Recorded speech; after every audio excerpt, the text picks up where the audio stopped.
But this is a gochur land of a village where the livelihood of the domestic animals of the village as well as the nearby villages depends. Already there are 3 government buildings on that gochur land. One is Panchayat Godown, second is water pump house, third is Anganwadi Kendra. This case relate to one minute. The petitioner's representations dated 2nd January 2020. But some development has been made. I didn't think to inform my Lord. In this period, in this last occasion it was listed. My government was took time to take instruction. Let me then tell us. Yes. Well, Lord, on last visit, Lordship directed to obtain instruction. Now, as per the instruction, my Lord, the total area of that gochur land comprises of acre 3.30 decimal. And out of that, my Lord, the Panchayat Executive Officer has sent a proposal to the Tahsildar to construct a Kalyan Mandap comprising of area, my Lord, 0.16 decimal. Now, they have only sent the proposal. One has been instituted way back in the year 2019. That case is pending, and until and unless that proposal, my Lord, that alienation case is allowed, till that date, my Lord, Kalyan Mandap cannot be constructed, my Lord. Right. So, I have obtained the instruction. Mr. Das, an instruction says that it's already an objection petition received against the proposal sent by the Tahsildar. Yes, by the Panchayat Executive Officer to the Tahsildar. By the Panchayat Executive Officer to the Tahsildar for construction of a Kalyan Mandap over an extent of 0.16 decimal. 16 decimal. As such, no decision has been taken.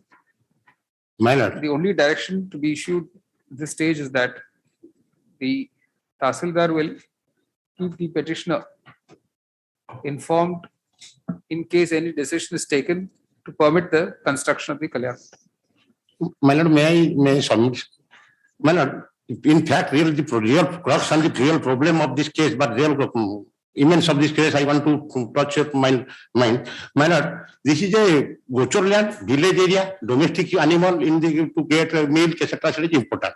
My Lord, the side of that this gochur land, there are 2-way train line, Puri to Talcher. Time. So the cows are not allowed to go to the train line for the accident. And secondly, that 12 acres, because of government has now already 4 constructions, there are 3 buildings and 1 this Kalyani Mandap, taking plea of this government, now about private individuals already encroached and occupied some of the portions of the land. For this, now you make them parties, comes to a few. Sir, you make them parties, you file a fresh petition for that. All right. Well, if one man I will make party, it is a PIL, general rate issue about 50-60%. It is difficult to make party for 50-60%. If it is a REIT, it is appropriate to make a party because it is a PIL. I think no necessary party to make. We don't agree with you, sir. For encroachment of government land is not required. All right. That may be your opinion. It is not ours. Yes. Item number 2.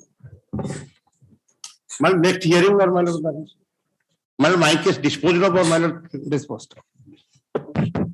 Item number 2. Okay. I have already served copy, my lord. Mr. Jana is present in VC.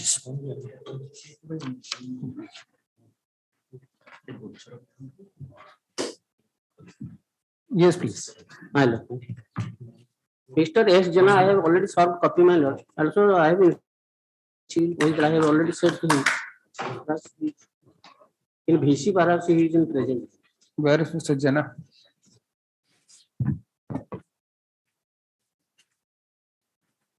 My way has been allowed, my lord. There is no WPC which is allowed. But one mistake in typing of error, I just kindly understand 1 page 6, my lord. Yes. 5 lines from the bottom, my lord.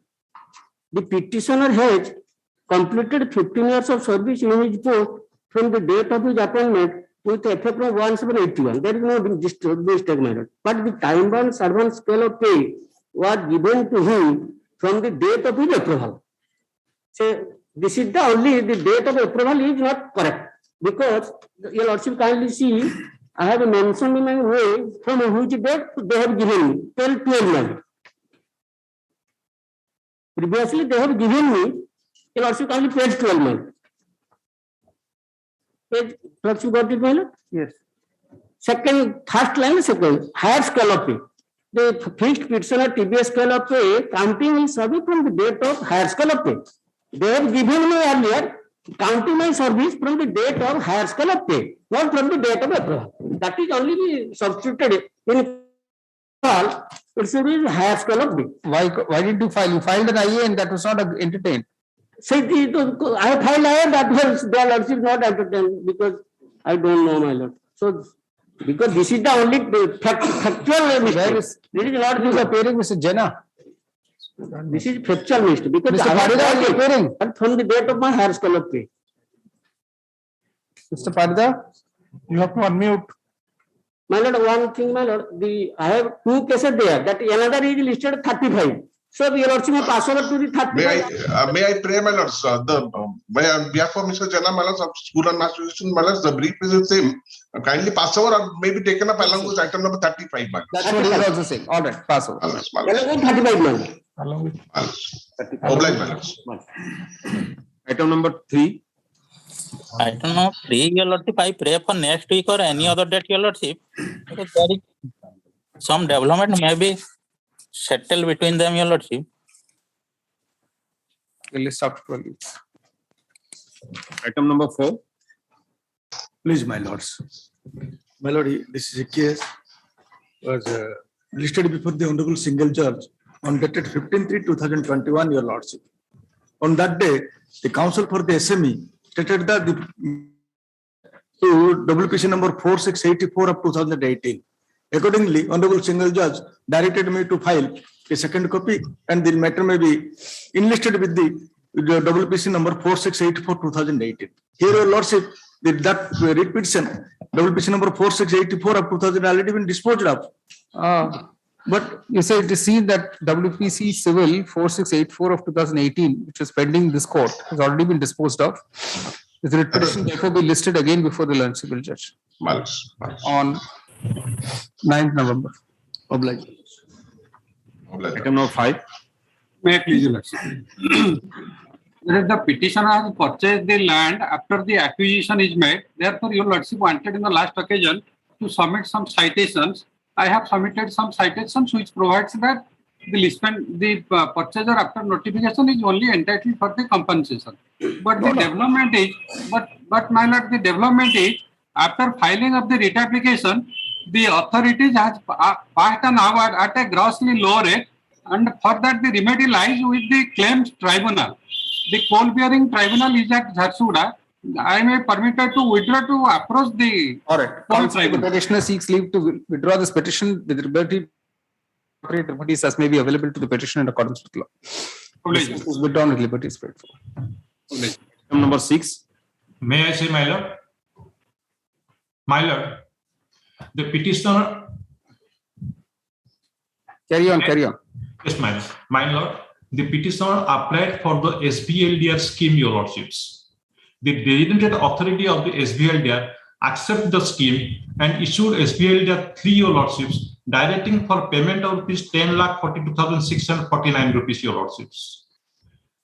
As per the unamended rule 7 of the SBLDR rule, the amount is required to be deposited, your lordships, in electronically through the bankers, your lordships, within a period of 30 days, your lordships. Subsequently, your lordship, the date has been extended to 30th of June 2020, your lordships.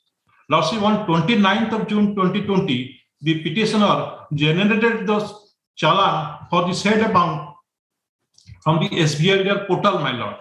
On 29th of June, your lordship, through its Yes, banker. Mr. Mishra, who is appearing for the respondents? My lord, I am appearing for the department. What is the instructions? My lord, the last date for payment is on 30th June 2020. The petitioner failed to pay the amount. No, he's explaining why he failed. My lord, He said the portal was not working. my lord, Could not pay. meantime, the government of India has came out with another notification that in case where the petitioner could not avail this this scheme, SVLDR scheme, then they can apply again. What I pray, your lordship, let it taken up tomorrow or day after tomorrow so that I can produce that. Mr. Mishra, who appears for the department on advance notice, states seek some time for instructions. List on 23rd November. Obliged. My lord, they have attached my accounts, your lordships.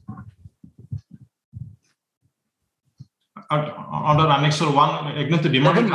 Let him take instructions, please. Yes. Item number 7.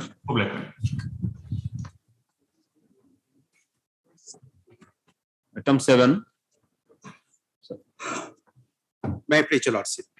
Plus the petitioners before lordship and the street vendors and they're carrying on their business millers on the near the street millers for last 10 years with the knowledge of the all of opposite parties, your lordship. And this is the only source of living millers to maintain their family. And their grievance before my lords is that millers, no survey has been conducted as per section 3 of the Act millers and no vending certificate and identity card has been issued. Who's the relevant party, BDA or BMC or both? BMC millers. Have you served a copy on BMC? My learned senior usually appears from the BMC. All right. You first give a copy of the paper book, we hand it over to so-and-so who appears for the BMC. To enable him to seek instructions, list on 30th November. Item number 8.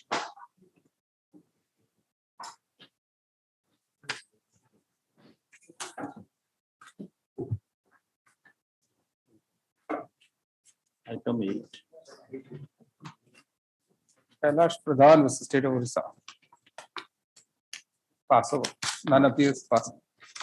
Item number 9. Item number 9, may I please, your lordship. Application under OMMC Rule 2016, my lord.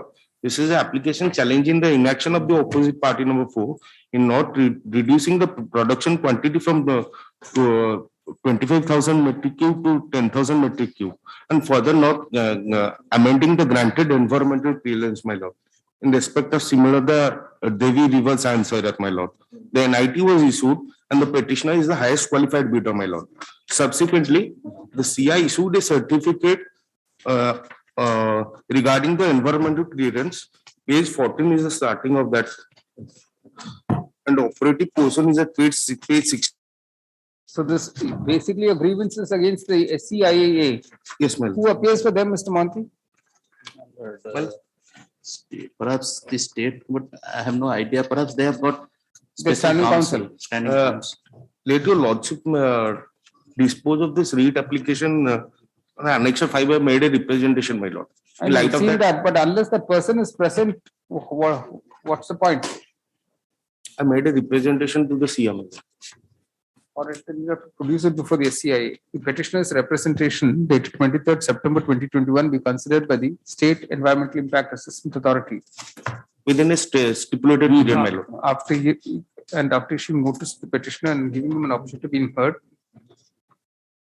same be disposed of a reasoned order not later than 13th December 2021, and the decision be communicated to the petitioner not later than 20th December 2021. The court clarifies it does not explicitly review the matter.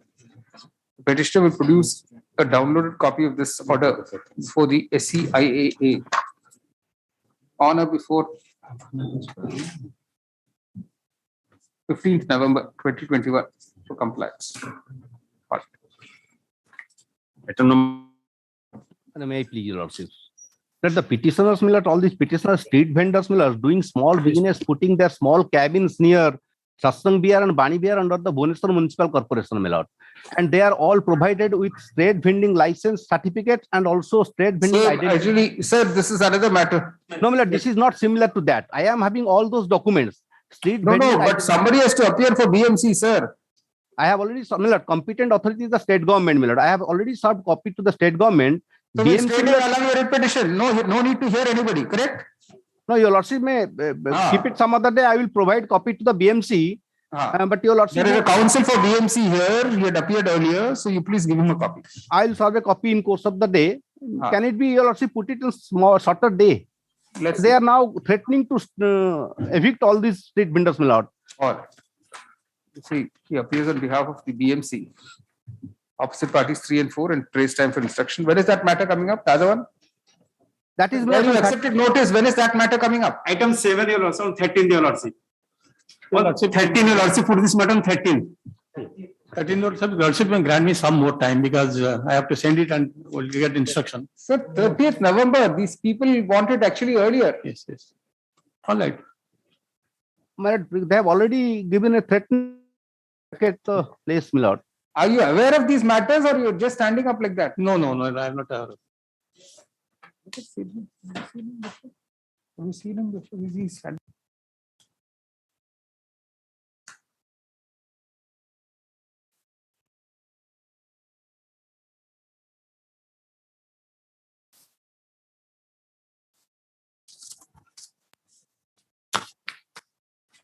In 30th November, sir.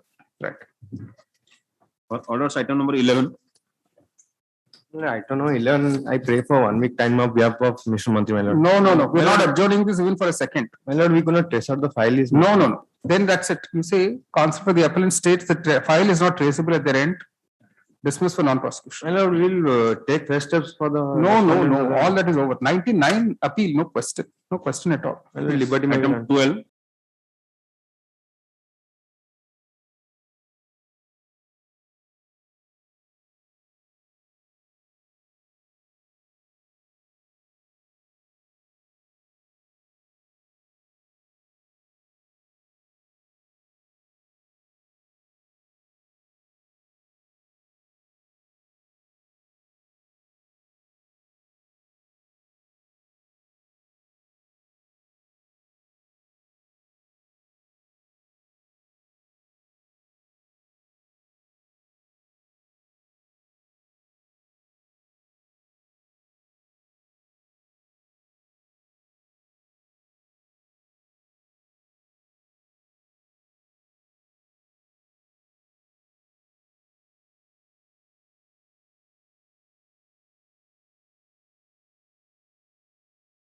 When fixed? Story, the matter related to land mandaps. Take the date. Last occasion, Lordship directed to serve the copy to the other parties.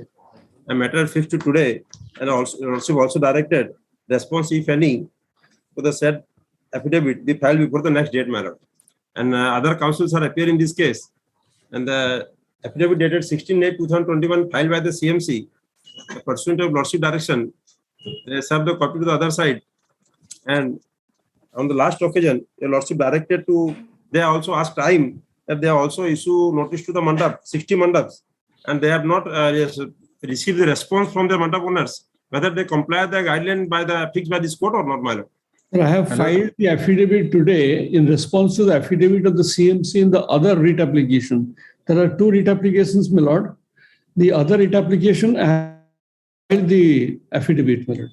A copy of that may kindly be served on. Yes, copy I have directed to serve. In fact, it will be served just now. My lord. All right, Mr. S.P. Mistral and senior counsel states that he has filed a response to the affidavit of the CMC. Copies thereof is served on counsel for the CMC as well as other counsel. I have received the copy state. All right. To me also, my lord. To me also, my lord. All right. Yes, yeah. Right. My lord. List on. When should we have this? Any day next week, my lord, your lordship. No, not next week. Mr. Nayak, what's the current position? Mr. Devashish Nayak. But they have not issued any license, my lord, thereafter. I see. At present, all are closed, my lord, practically. Mr. Nayak, is that right? My lord, 14 show cause notices have been received out of 60. Those are under consideration. As soon as the rest, if the rest are not received, they're going to issue another time limit for them to be received. Otherwise, action will be taken. All right. We'll have it on 5th January 2020. My lords, obliged, my lords. But I am entering for state Or today onwards. I am for the Cuttack Development Authority. Or Item number 14. Sulaiman. January.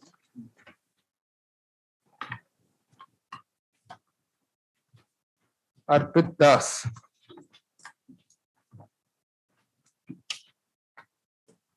Item 14.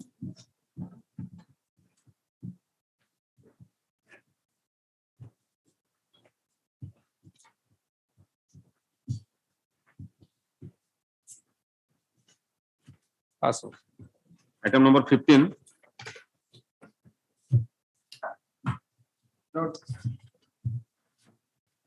Item 15, my lord. Yes. The writ application by the state, my lord. Lordship, this is the fast day disposal case, and so far as nothing says, my lord, although we have filed an IA for condemnation of delay, my lord, but the SR says there is no delay. All right. IA number 717, it is stated that by the office that there is no delay. The application is disposed of. My lord, this matter is covered by your lordship. Good. So you pass that order, you have that order? I have given it to the court master. Same order, what date are we fixing before the single judge? What date have you fixed before the single judge? 20th August 2020 order.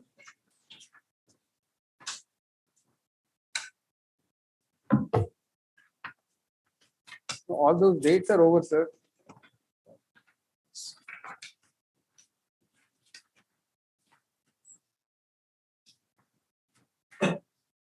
Listed for directions. I'm just giving you the fresh dates here. Listed for directions on 16th November.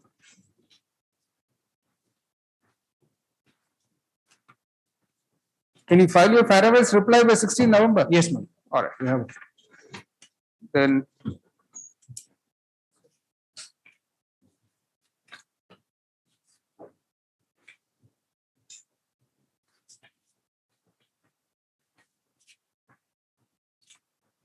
(30th November), not later than 8th February.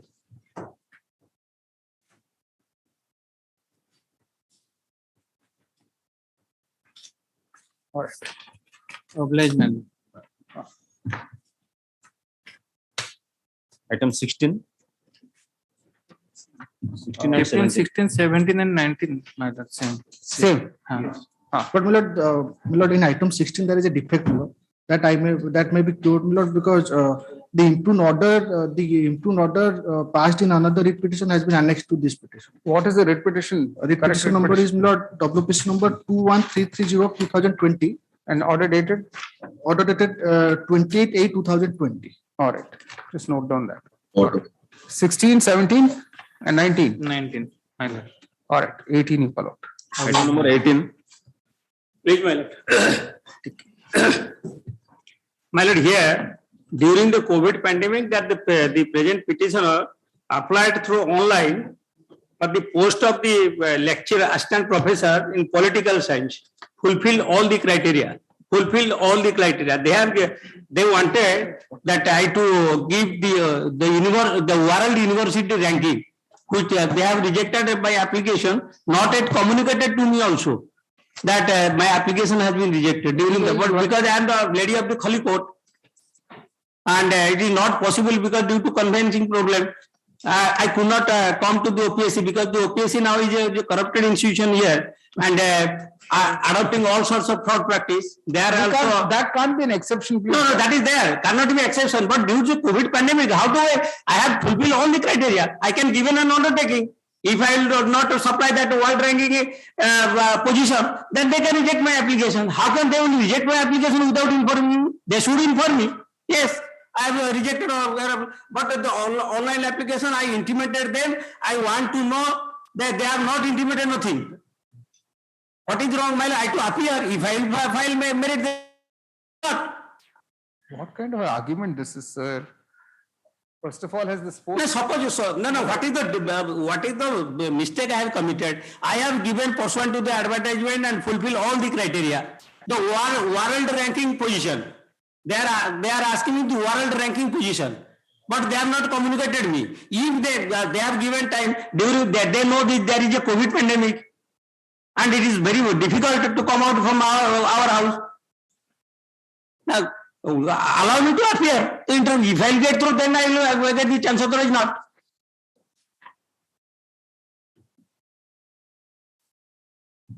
This world ranking is obtained through what? We have to go out and. My lord, please see their rejection. They have rejected on the ground that.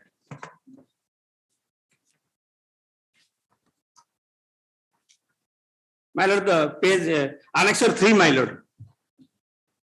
Not uploaded World University Ranking Certificate, registration, then academic affairs of the university certificate. World Ranking. So this World University Ranking Certificate. My lord. Where do you have to get it from? That I don't know. You don't know means then what are we talking about? But they can also, my world ranking position, they can also throw net, they can also get it. No, there is a requirement that you have to submit your. It is there. I am ready to submit. I am Being ready means what? No, how? But because there is a communication gap due to this situation. Where do you have to get it from, sir? If they can also given me time, then I can tomorrow or day after I can also furnish that certificate. What is this argument? First of all, tell us who is issuing the certificate. Where do you have to get it from? World ranking certificate issued from the university. Which university? That is Berhampur University. How can Berhampur University give world ranking certificate? Because I think all the universities. Don't think. Are you aware, or you're simply saying like that? Don't simply shoot off. Do you know? My lord, can it be taken up on Monday? All right. I'll also. All right. At the request of counsel, the appellant list on. We'll give you some more time. A copy of the writ appeal may be sought. You are only for the state. I think the university must be. OPSC is the main. I'll sorry. All right. List on 15th. All right. Item number 20. This matter is covered by your lordship's order dated 19/8/2021 in WA number 519 of 2021, where my limited grievance is, my lord, without giving an opportunity of being heard, the order was passed to open the seal cover and to promote the respondent. Similar matter, your lordship interfere and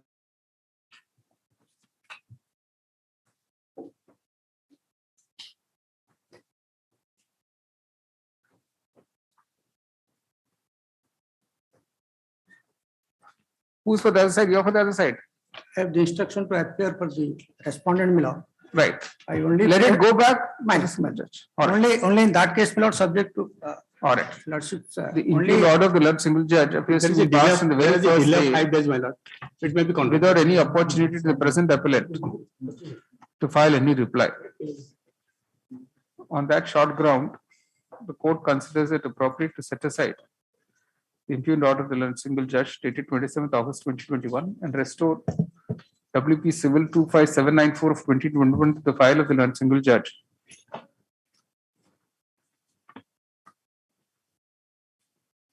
The writ petition be listed for directions on 29th November 2021, by which date will stop. The present petitioner will file its reply on or before 22nd November 2021, and the respondent, that is the writ petitioner, will file rejoinder by 29th. No further time will be granted for this purpose. The learned single judge is requested to try and dispose of the writ petition on merits on or before 7th March 2022.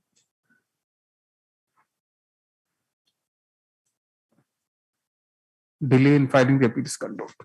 urgent copy. All right. Item 21. Ms. Roy Chaudhary. May I please, your lordship, senior advocate Mr. Mahapatra is on VC, your lordship. My lord. Yes, May I please, your lordship? Yes. Lordship, in fact, this particular matter is not covered by my lord's judgment. I have simple only 2 points. Kind of a glance, my lord. Kind of a glance to my annexes 5. Yes. Page 63, 65. Yes. That's a notification of the government of India in regard to work contract. My lord, dated 6/6/2018. Mr. Mahapatra, yesterday we've already dismissed some petitions of Ms. Roy Chaudhary, where she argued this very point that this notification is different from the government of India notification. My lord, the only point. My lord, the situation is, my lord, the government of India's notification is being followed by the CPW and all central authorities. The only ambiguity remains between the state authority and the central government action. That is when the works contract was introduced in 82-83, my lord, the whole problem started about the computation of taxes. That's if know the historical judgment 92. That means whole process took about 9 years, my lord, to be settled whether the works contract where to be charged or what is the charging point. So therefore, my lord, then became the VAT, value-added tax. Then, my lord, suddenly the sales tax merged with GST with all other companies. My lord, there has to be some ambiguity in regard to the implementation of the particular taxation program. So therefore, my lord, my only submission is let state government consider my representation vis-a-vis the government of India notification dated 6/6/2018. This very point yesterday we have considered, Mr. Mahapatra. No, my lord, lordship, in fact, before my lord, the only notification that was available before my lord was 10/12/2018. No. Yesterday, Ms. Roy Chaudhary will tell you, yesterday there were two writ petitions. She argued this very point. She argued 12033 and 9875 of 21. In view of the dismissal of writ petition civil 12033 12033 and 9875 of 21. and 9875 2020, which were dismissed by this court yesterday. May I submit, my lord? Can have an opportunity at least to make a representation vis-a-vis this notification of the government.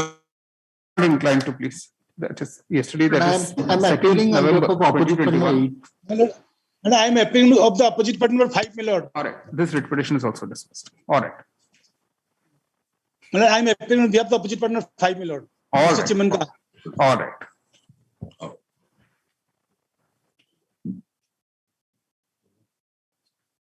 Sorry. No. There were some separate writ petitions. Not just writ petition. Item 22, I may please your lordships. Minutes, in view of the lordship's direction, minutes, I have filed the additional affidavit, minutes, and this is a matter, minutes, with regard to non-payment of the royalty, minutes, and the civil, it is covered by the decision of the Honorable Court, minutes. The direction, minutes, the direction to be met, the opposite party, minutes, the executive engineer, minutes, to consider my representation. That is my qualifications, minutes, and it is set at rest, minutes. My lord, the whole point is your lordship may kindly come to page 17. The claim of the petitioner is based on this office memorandum dated 1st 12 December 2016. Page 17, paragraph. It's time barred. Yes, these are all time barred claim.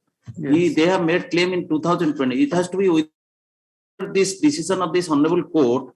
The government was pleased to issue this office memorandum that all the claimants, the claim of the claimant should be within 6 months from this date. Correct. So these are all time barred claims. So there is no meaning in sending back to the. Yes, what do you say? Once minutes that work has been completed, minutes, That's right. that as for minutes the work done, minutes, that we have made a representation, minutes, and that representation also was only in October 2020. 2020. That is way beyond 4 years time.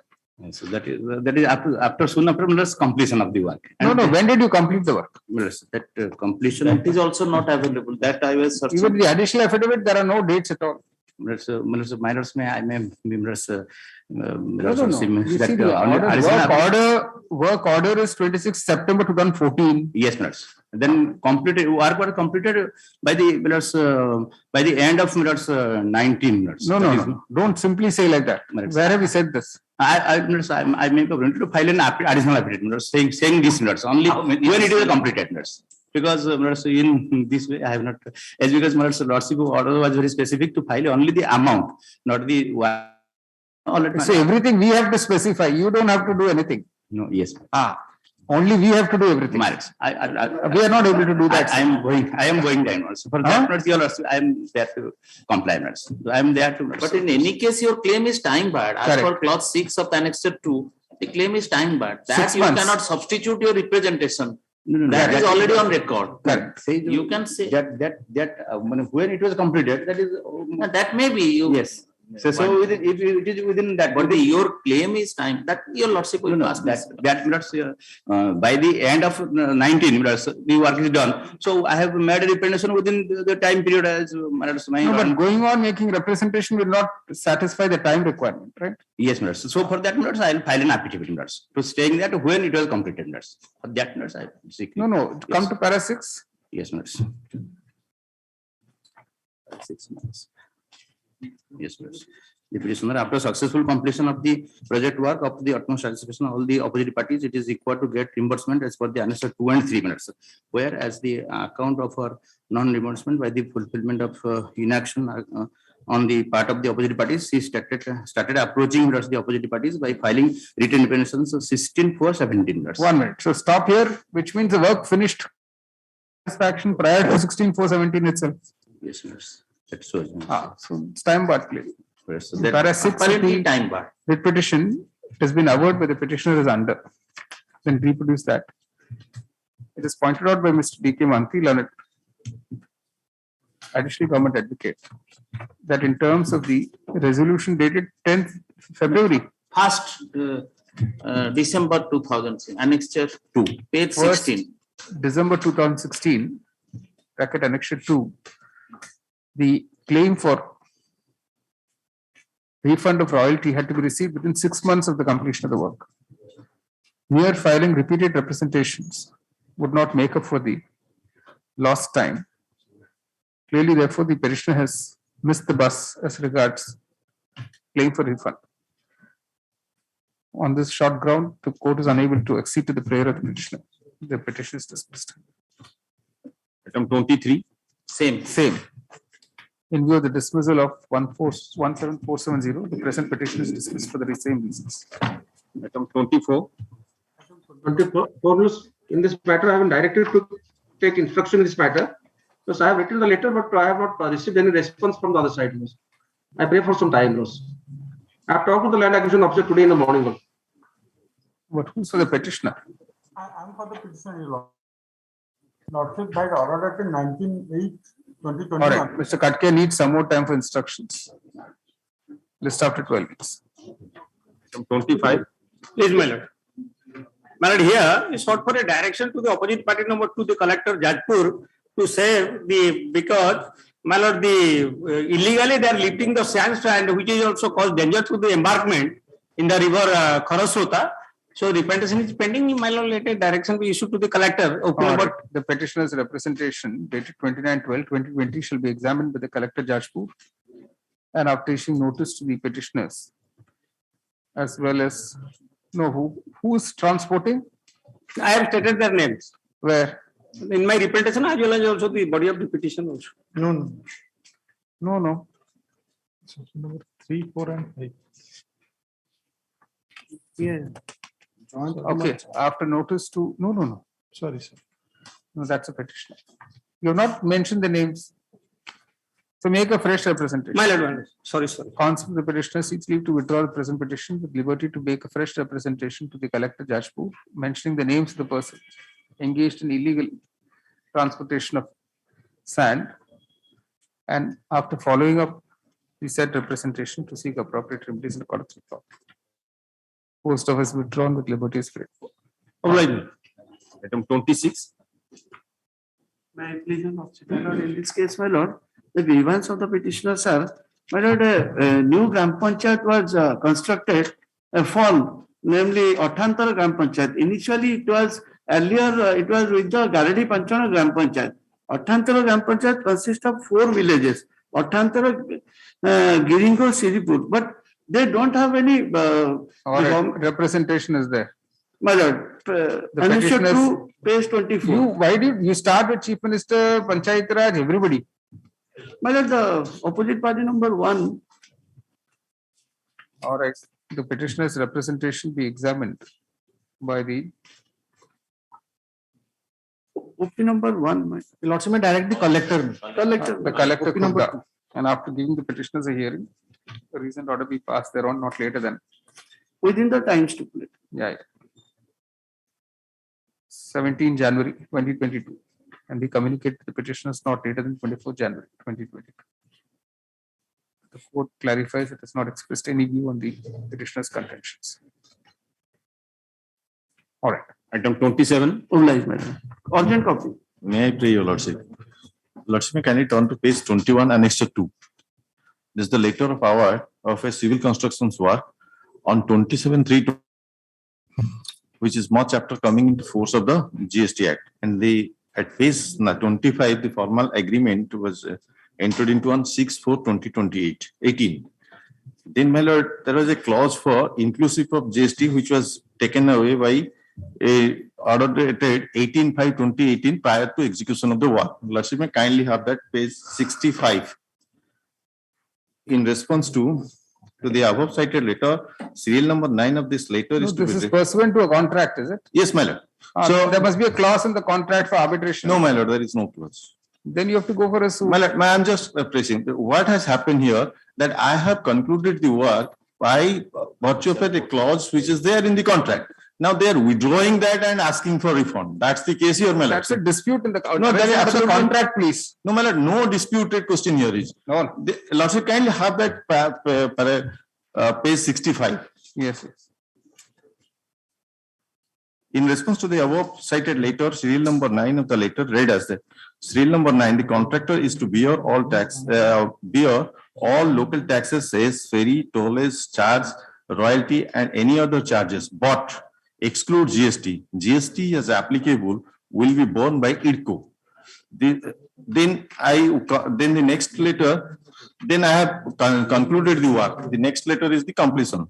Let's see, kindly have. With reference to the subject side, it is to intimate you the work construction of HMB driving track so and so has been awarded to Mr. So and so for an agreement value of 80K with stipulated commencement and completion as so and so. Now the work has been completed. During the course of execution, the extra item has been and the deviation. So come to page annexure 8, page 76. My lord, that's the dispute. My lord, what were there? They claim they have paid you more. Lordship kindly visualize. Now after I execute the work, they are withdrawing the conditions of the contract. My lord, I have exchanged my position to irreversibly. All this is therefore highly disputed. No, my lord, there is absolutely no dispute. That's admittedly, even in this letter, they have admitted. They don't need to entertain reputation also. No, my lord, if nothing is disputed, why entertain reputation? No, my lord, at least let them come and say any dispute. If they are not disputing anything, why entertain the reputation? No, my lord, I am not disputing. They are not disputing. Lordship, even neither are you disputing, nor are they disputing. So that's they are taking an arbitrary action. That's what my prayer is before your lordship. Sir, either there is dispute or there is no dispute. If there is no dispute, withdraw the petition. The disputed question, there is no disputed question of fact. It's only a disputed question of law. Okay. Whether in law they are, my lord, so there is a dispute. My lord, in law, the dispute is in law, and this law is to be settled whether after completion of the contract, a party to the contract change the conditions of the contract to the detriment of other. In my law college, there is issues arising to the contract for which a suit should lie. My lord, this is my lord, your lordship can say that ABL because the court is already settled the position. There are always judgments. Let's make kind. Even in the disputed questions of fact, lordship read is entertainable. Writ is always entertainable for everything, sir. No, lordship can see in the facts and circumstances of the case, the discretion is with the court whether it wants to entertain. Right from Whirlpool to ABL, all these things have been taken care of here. Yeah. The answer is I am directly taking your lordship. No, there is an even more recent judgment on this. Right, I am taking the lordship directly to the answering part of this book. Yes. At paragraph 27. Yes. From the above discussions of ours, the following legal principles emerge as to the maintenance. Now you have commercial courts. The whole idea is this. No, but you can't leave evidence in this. Your lordship can visualize that. I have acted to the promise. I have completed the promise. And then they are revising their positions. This is the state agency taking advantage of their dominant position. They are revising their position. All right. The impugned letter, your lordship kindly see, they are admitting that there is a communications of amended, and section 62 of the Contract Act say once there is an ovation, the previous clause need not require to be performed. Yeah, the principal contention of the petitioner is that the opposite party has arbitrarily changed the conditions of the contract and is acting contrary thereto in seeking to withdraw the earlier commitment to pay the GST amount payable under the contract in question. Relying on the judgment in ABL International Limited versus Export Credit Guarantee Corporation of India Limited, 2004 3 ACC 553, Mr. Ratha insists that writ petition is maintainable even to address such a question. Paragraph subject to the question of maintainability. Issue notice. Who are the parties? It goes the main party. Yes. Party.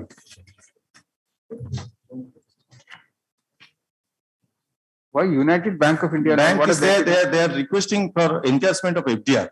That is okay. That's different. You say the opposite party number 4 is not a necessary party to the present dispute and is accordingly deleted. An amended cost cited by within 1 week.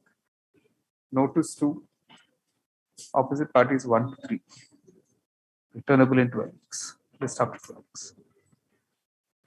Item 28. Well, may I pray, they are going for encashment of the fixed deposit. What that fixed deposit is always there. I am not taking it out. And anything, if the lordship decides against me. Say IA number 15659 of 2021, all actions taken by the opposite parties in the meanwhile will be subject to the outcome of the writ petition. May I please, your lords? Yes. My lord, there is no defect. Defect number 6, serial number 6. I have already served a copy on the senior standing council of the Mr. Chimanka. Okay. That copy is. Is Mr. Chimanka here? Receipt is available. Yes, my lord. All right. All right. Yes, my lord. Yes. Receipt is available. All right. Yes, tell us. My lord, this is very simple. My short query is, my RC has been cancelled under section 29 of the GST Act, that Goods Central CGST Act.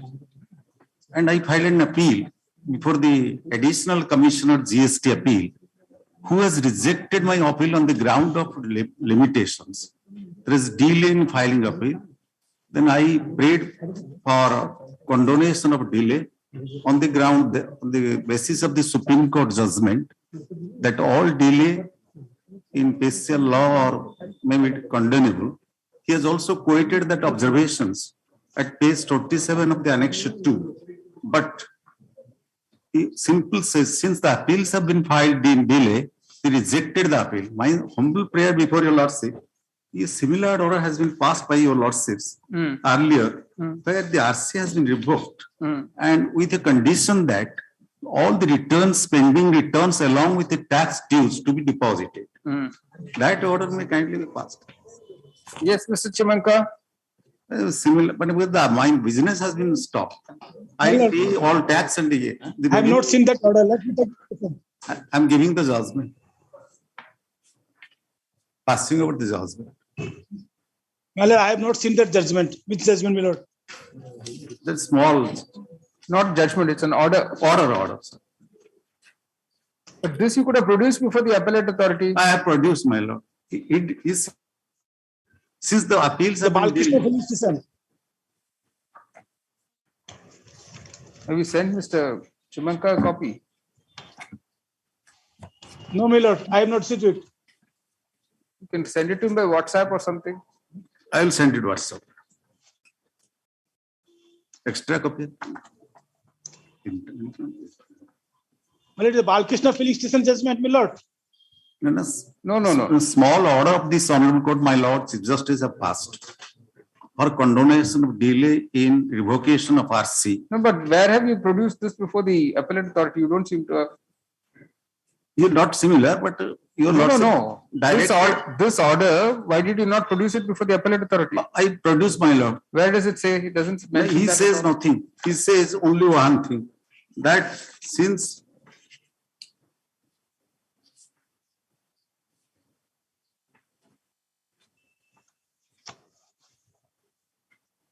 thus, taking into account the extension of page 27, limitation period granted by CBIC and Honorable Supreme Court, I find that the appeals have, by the above appellant number 1 to 32 are filed beyond the prescribed limitations.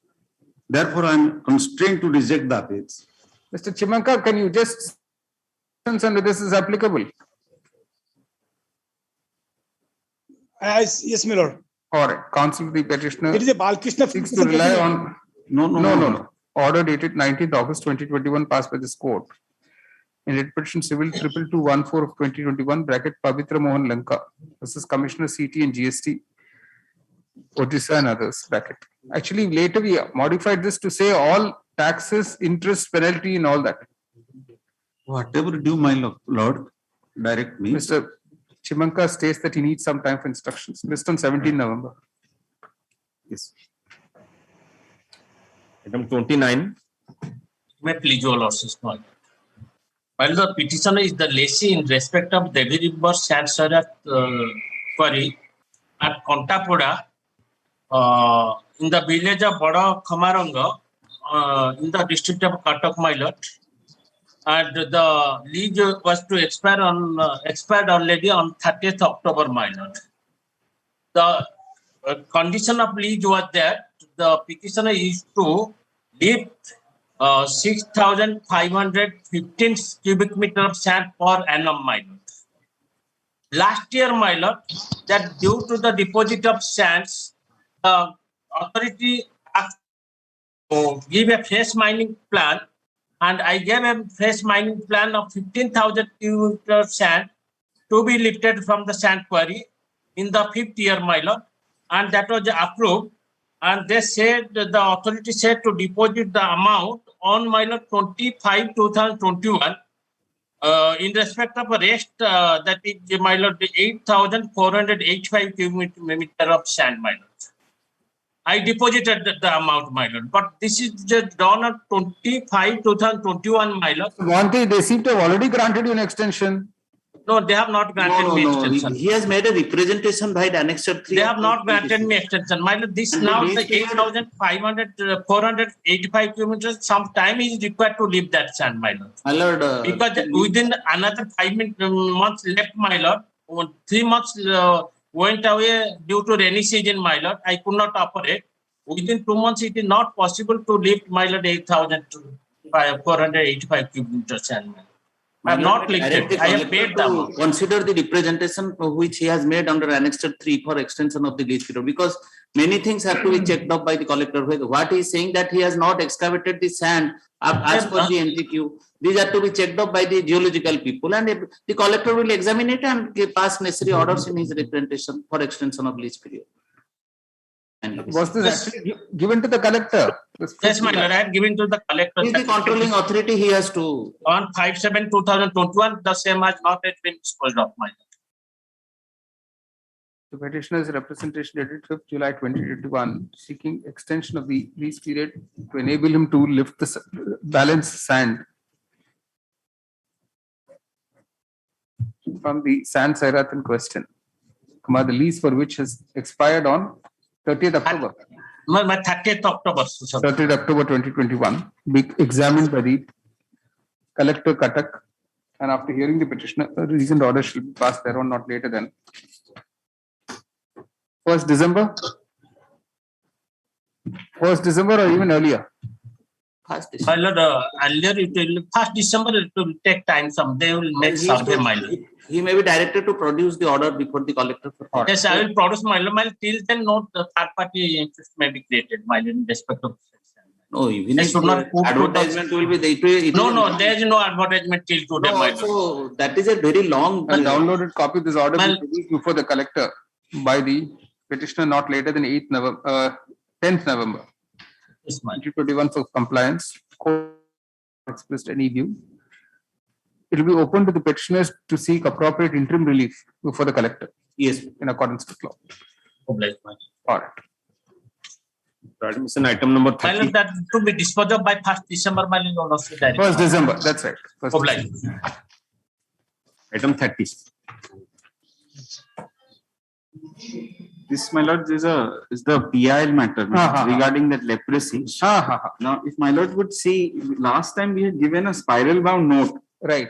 If my lord would just we just take it at the end of the board? No. All right. There's some urgent issues. My lord, may kindly see that spiral bound note. I don't know whether it's. No, it should be there. The second report.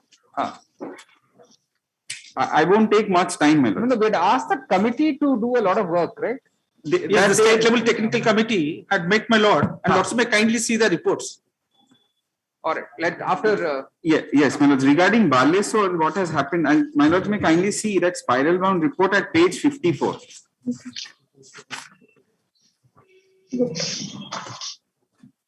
Concrete road at the entrance. Yes, so they started with the roads, the concrete roads, and then if my lord sees, this is the second photograph. This was on around end of August, September. Right. So 1st September, this is the position of the houses. Right. Now, next page 55, they started with the roads. Now, what has happened, my lord, if my lord sees page 53, paragraph 18, we have mentioned it, that the focus seems to be on not on the leprosy affected persons, because till today, my lords, the houses, 12 houses have not been made. These people have been displaced from their original houses. They are accommodated in the adjoining houses. And in 2.5 months, we haven't had 12 houses with galvanized roofs. This we had mentioned in the report also at paragraph 18, page 53. Yes. It appears that the officials at Baleshwar have not considered the construction of houses in galvanized sheets as high priority, and till the houses are constructed, the persons who have been displaced are now adjusting themselves in nearby houses. Some of them have been shifted to a nearby school. It appears that the focus seems to be on the concrete roads, while the construction of houses with galvanized sheets as roofs, at least for 33 leprosy affected persons, is taking a backseat. Now, this report in September, in the last 2 months, nothing has changed, my lord. The recent photographs, my lord, we see. Today we have filed, my lord. Today we have given, my lord, the photographs. Today in the morning we have given. Otherwise, my lord may see another set I have. Yes. No, we have. Those two. So that is the present status. So that means these 12, 13 families are still outside. Last 2.5 months, they are constructing these 12 galvanized houses, my lord. Or they are at it. They are, my lord, but the focus is on other issues. The focus should be on the people affected, my lord. Your Lordships, I think they've given, there's an annexure A to their affidavit, which they have filed last time. I think that's why their pretext is that why they are not doing it. Annexure A to the affidavit which is regarding Baleshwar by the CDMO. That is 29/9/2021. That speaks about why they don't. Following estimates are hereby submitted for administrative approval. That's the document you're referring to. There's a document which states that following estimates are being submitted for approval. Yes, those, my lords, are their internal issues with great respect.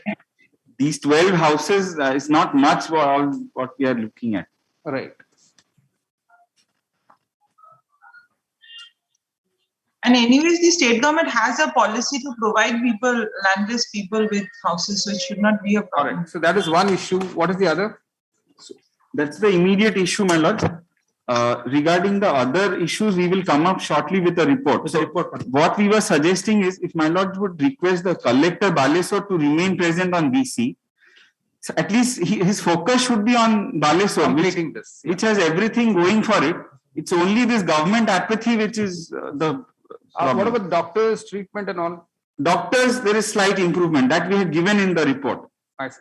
Let's go through that standing committees. State Technical Committee, report, my lord. Proceedings Ah. of the second meeting of the State Technical Committee. So this affidavit, Lord Sabha, kindly see. The third committee meeting after your Lordship's intervention had taken place, my lord, on 2021, Lordship. This affidavit has been filed, my lord, by C. Madhumita Naik. Yes. Ms. Madhumita Naik, my lord. Hello. Yeah. Tell me. That's on 4/10/2021, my lord. Proceeding starts from page 14.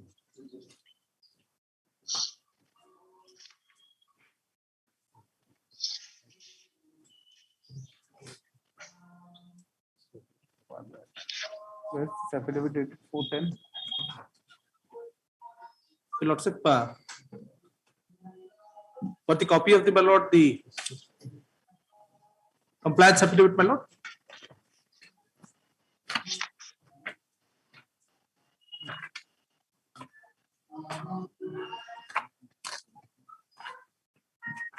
Vijay Kumar Mahapatra. No, this compliance affidavit has been filed by Ms. Madhumita Naik, Additional Secretary to Government SSCPD Department, my lord. 4/10/2020. I have a copy of this same, my lord, I can. It's not scanned, is it? Dated 4/10/2021, filed by Ms. Madhumita Nayak. I have a copy, my lord. No, we should have a copy.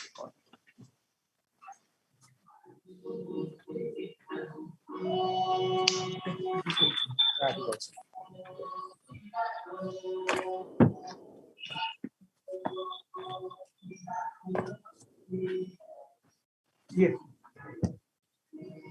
Yes, please. Lordship may kindly see the technical committee report, my lord. All these things, my lord, action to be taken by different departments. Everything is left open, my lord.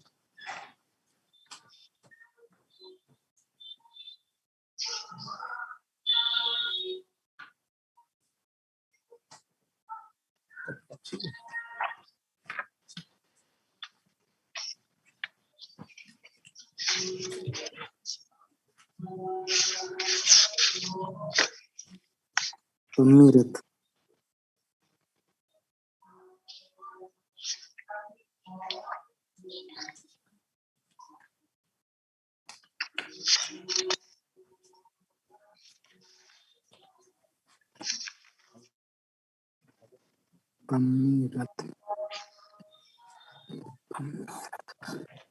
No, so none of them is going around and visiting the leprosy homes in the state.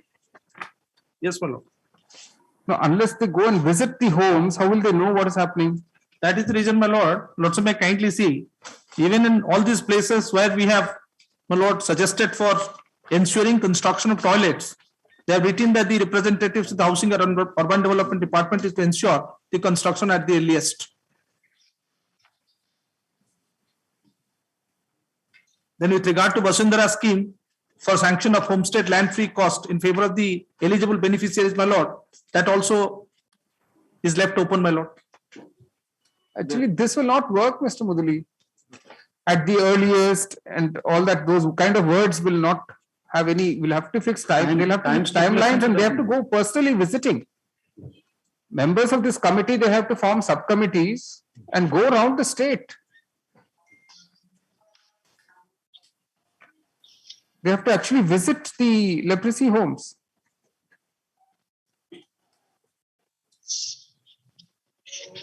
How many such colonies are there all over Orissa? 93. 97, my lord. Where do we get that? Lord, the list is there, my lord.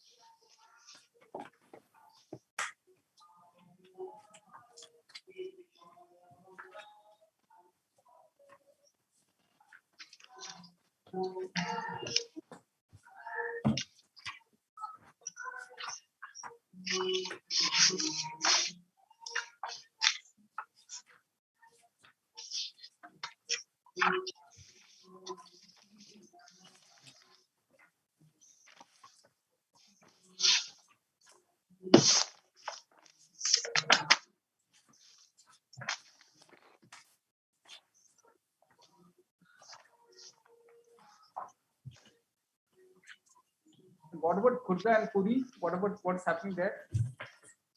I have the instruction, my lord, in Khurda and Puri. That is what I was suggesting, Mr. Mishra, my lord. That we need to also make another visit to this Puri and Khurda, my lord, to find out actually the compliance affidavit and what has actually happened on the field, my lord.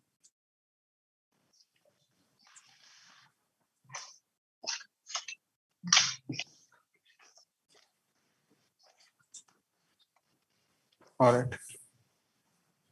In the Well, may I come in? Yes, Mr. Parija. But I was while your lordships were hearing this matter, I just called the collector Balesur regarding the 9 houses. He just confirmed that 3 houses are ready, another 6 should be ready in a week's time.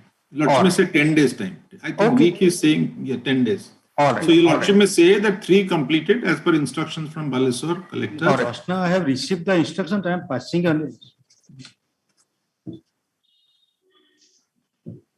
But this technical committee, Mr. Parija, I have heard your lordships, my lord. I will pass it on to the rest. They have to be proactive. Lordship pleases. If your lordships remembers, I think your lordships have repeatedly also shared this view that if we can get fresh technical minds of NGOs which are specialized in this and working all over India, I think that is what this committee requires. As we have our Advocate General, I think if his intervention, if the government, because that has to come from the government and the they can always co-opt other experts. Absolutely, absolutely. Right. From outside Odisha, I think Correct. they will give the right way to do the things. Then. Maharashtra could be an excellent place to look at, Mr. Parija. My lord, We've done some remarkable work. My lord, we will try and see, get somebody from Maharashtra on board. Correct. See, Baba Amte's son and daughter-in-law both were doing remarkable work. My lord, any contact, can we have any contact of them? I'll try and get that. I'm sure we should be able to get that. Yes, my lords. Pami can also try and see if you can get some. Yes. Just call me, Pami. All right. Let's see the report from Balesur, the second page. Yes. Now, here, the bottom, that actually shows the actual picture, my lords. Right. The focus, these people are now still in those houses with No, that's what. Well, I'll record that. All right. You see, this court has heard the Mr. Gautam Mishra and senior counsel, Mr. Tripathi, Ms. Amira, the amicus curiae, and has perused the photographs produced by them regarding the present status of the works undertaken at the leprosy home in Lewis Colony, Baleshwar. The concern expressed by Mr. Mishra is that while the work of laying the concrete road and other infrastructural repairs are being taken up, there is perhaps a delay in ensuring that the 14 9 or 14. Well, in all, we had requested for 33. So they have broken down 12. 12 is what we were told when we. Fair enough. No, 12 is fine. 12 Let them houses complete with it. galvanized roofs for the residents is perhaps not being taken up at the same pace. Paragraph, the Learned Advocate General spoke to while the hearing was on, the Learned Advocate spoke to the collector, Baleshwar, who has instructed him to say that 3 houses with galvanized roofs are ready and the remaining would be ready within a week's time. A status report in this regard, enclosing photographs, be placed on record by the collector, Baleshwar. Not later than Lordship pleases. 2021. Paragraph. The court has also perused the compliance affidavit dated 4th October 2021, filed by Ms. Madhumita Nayak, Additional Secretary to the Government, Social Security and Empowerment of Persons with Disabilities Department, Government of Orissa, enclosing proceedings of the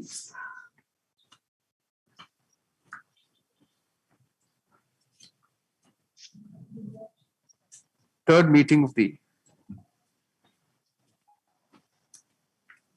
second and third meeting,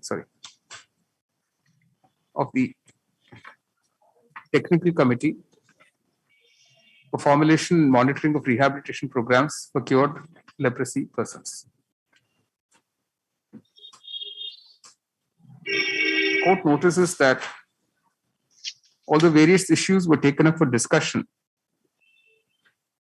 and departments were identified for taking necessary action, there have been no time limits whatsoever fixed for completion of those actions. Full stop.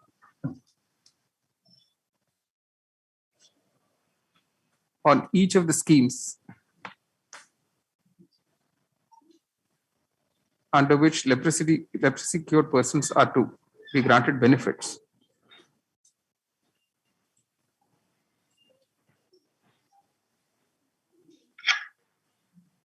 whether it is rural housing and latrines,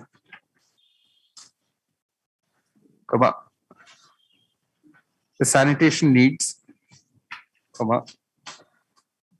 the provision of homestead land under the Basundhara scheme,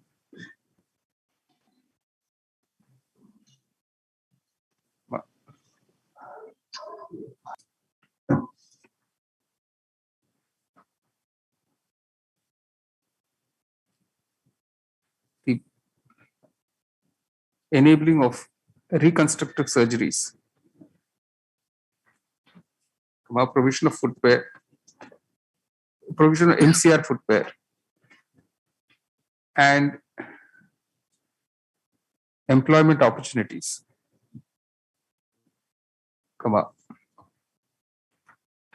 certain broad directions have been issued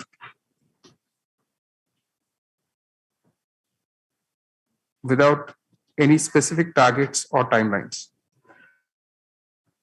Paragraph.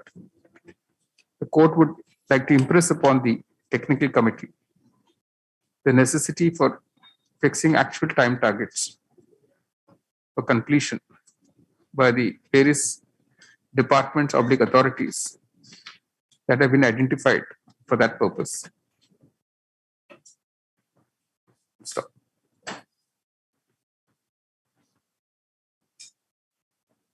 The court would also urge the technical committee to form subcommittees to undertake personal visits to the colonies of persons with leprosy or leprosy cured persons to monitor the status of improvement of the living conditions in those colonies. In the same lines as has been done under the directions of this court at the Lewis Colony, Baripada. When is the next meeting of the technical committee? It is not there. Is there any date fixed for the next meeting? No date, no date. Learned Advocate General is there, my lords. He has done a wonderful job in that prisons matter by getting. No, my lord. He is being very humble. He has actually organized everything. I was just there. That I was suggesting, my lords, there is one foundation known as Sasakawa India Leprosy Foundation. It has its offices at Lodhi Road, Delhi. They are funded by the Japanese government. They are looking into funding leprosy across leprosy projects. So he has organized 2-3 organizations in that. So if they can have similar template here, the technical committee, which actually is the older committee which has this legacy here.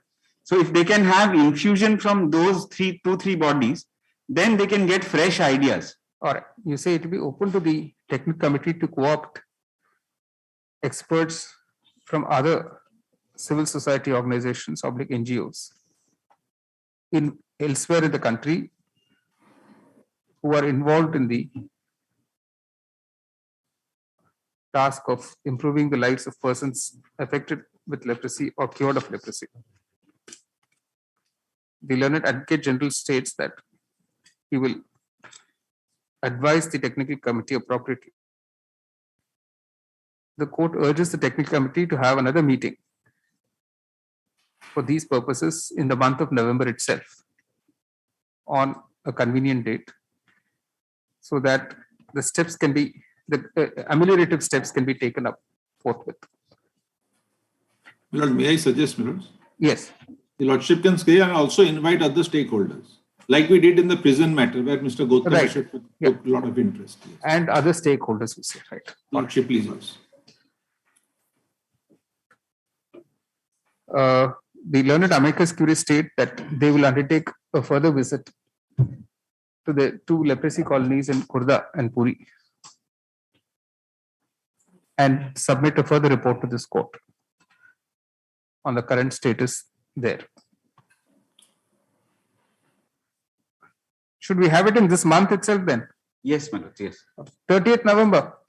Lordship, please. All right, 30th November. List on 30th November. We are all grateful. All right. My lord, the present matter is coming on Saturday.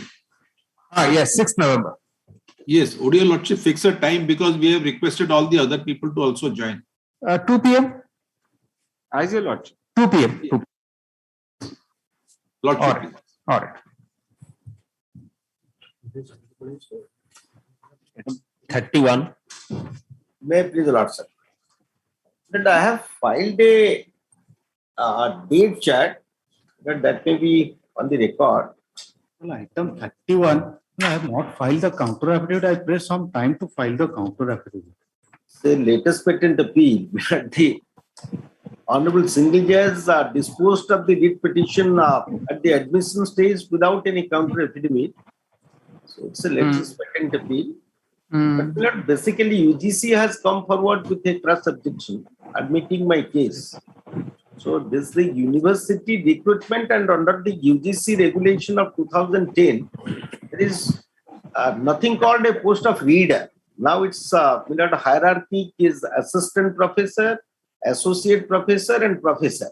So associate professor, the direct recruitment, your lordship knows that the pay scale, the fifth pay commission, which came into effect from 1st of January 2006, because fifth pay, that is pay band is 37,400. I had 8 years of teaching experience with 300 API, being in the Northeast Tripura University as a reader. So pursuant to the direct recruitment, I appeared here and got selected. UGC regulation says 2010, also the same thing amended in 2013, that there is the post of reader would be redesignated as associate professor. Associate professor, I was recruited in 2015.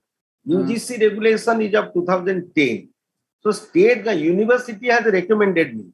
Some of the universities in the same year, like Sambalpur University, Sri Jagannath University, Puri Milord, they recruited to the post of associate professor in the same pay band, 37,400.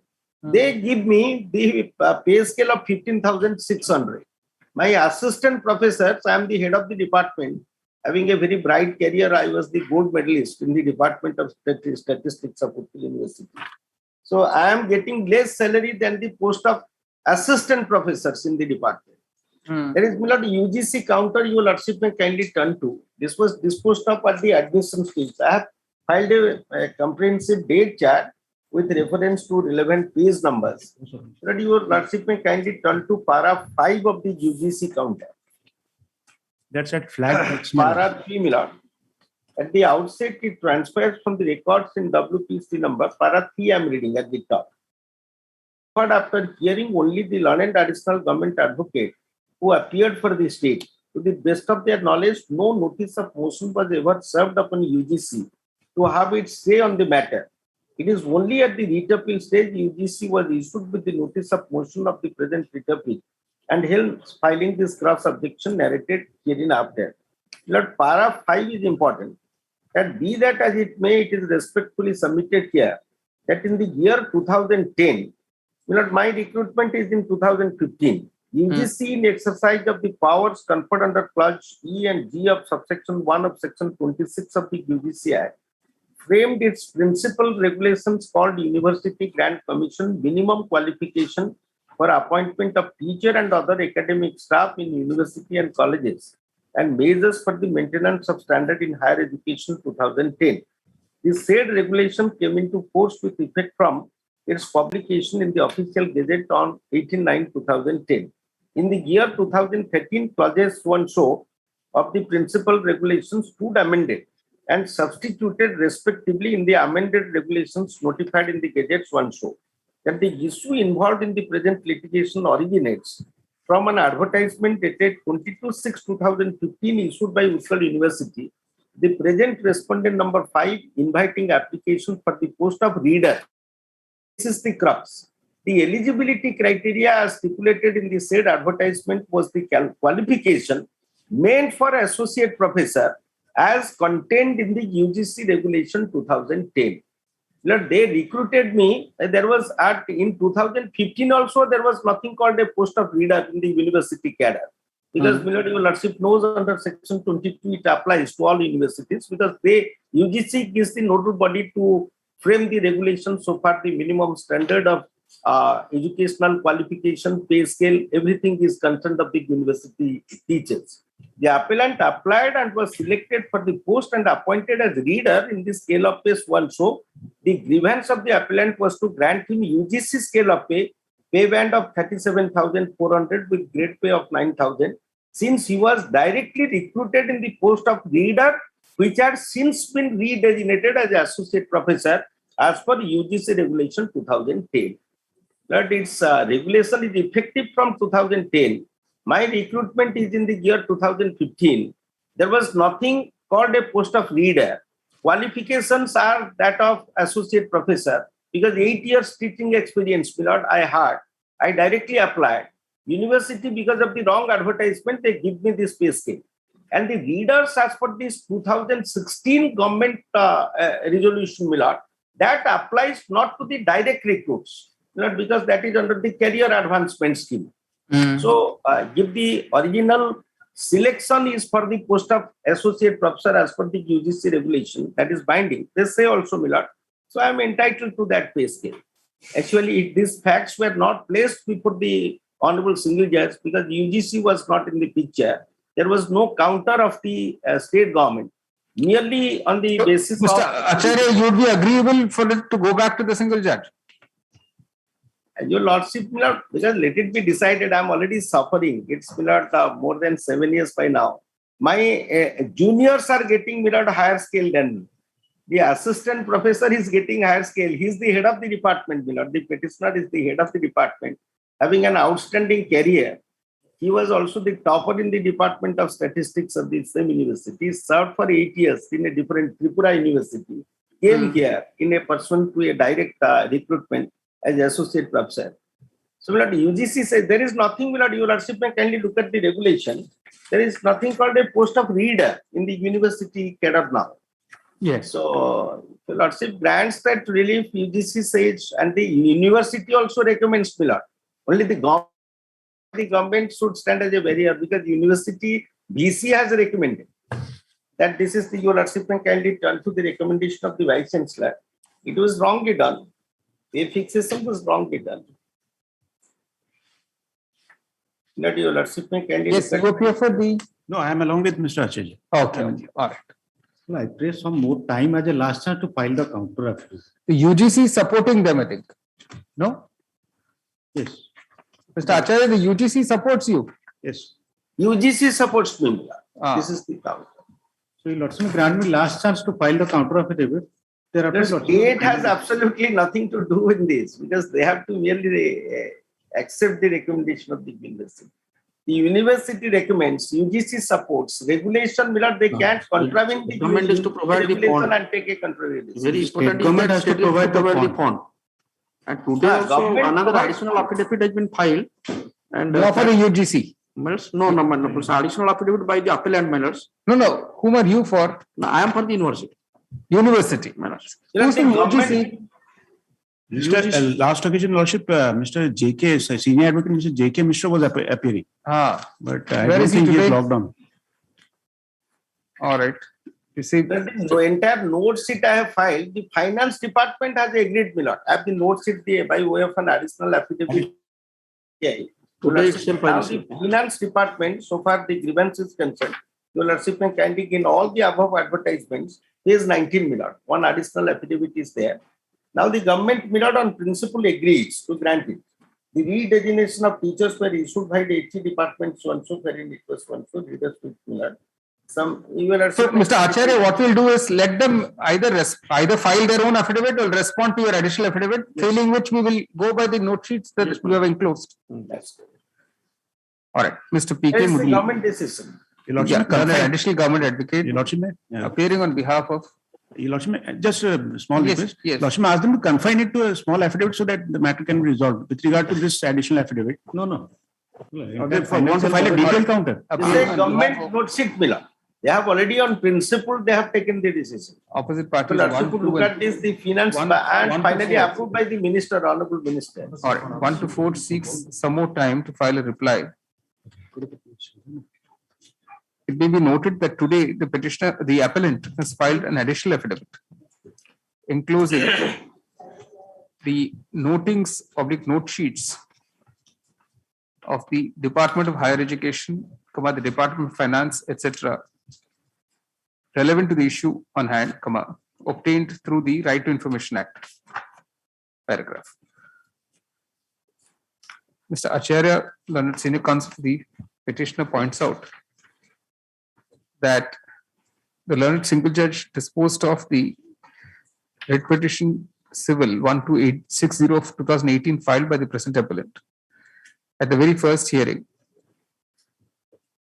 without any opportunity by the impugned judgment dated 22nd March 2018 without any opportunity to any of the opposite parties to the writ petition to file a reply. Paragraph. He adds that stand of the present petitioner for being fitted in a higher pay scale is supported by the University Grants Commission. Higher pay scale in the post of associate professor. Associate professor. Associate professor. Is supported by the University Grants Commission, bracket UGC, which is respondent number 7. What about the standard of the university? Well, university, we recommended it. But now, so there also in the writ application, we didn't get an opportunity to file counter. Mr. Mahapatra appearing for the Utkal University, bracket respondents 5 and 6, points out that the university had in fact recommended that the appellant be granted the higher pay scale. But then also, I also will file an affidavit, so that we can. All right. He states that he will file an affidavit clearly indicating the stand of the university within 4 weeks. Paragraph. Given that no counter affidavit was filed before the learned single judge, the court as a last opportunity permits the state, bracket of respondents 1 to 4, to file an affidavit, including replying to the additional affidavit filed today by the appellant, not later than 4 weeks from today. Rejoinder, if any, to the affidavits to be filed for the next date. List on 18 January 2020. My lords, there is a tag matter. Both the matters were mentioned. All right. All right. All right. 1 and 2, both. Right. Item number 32.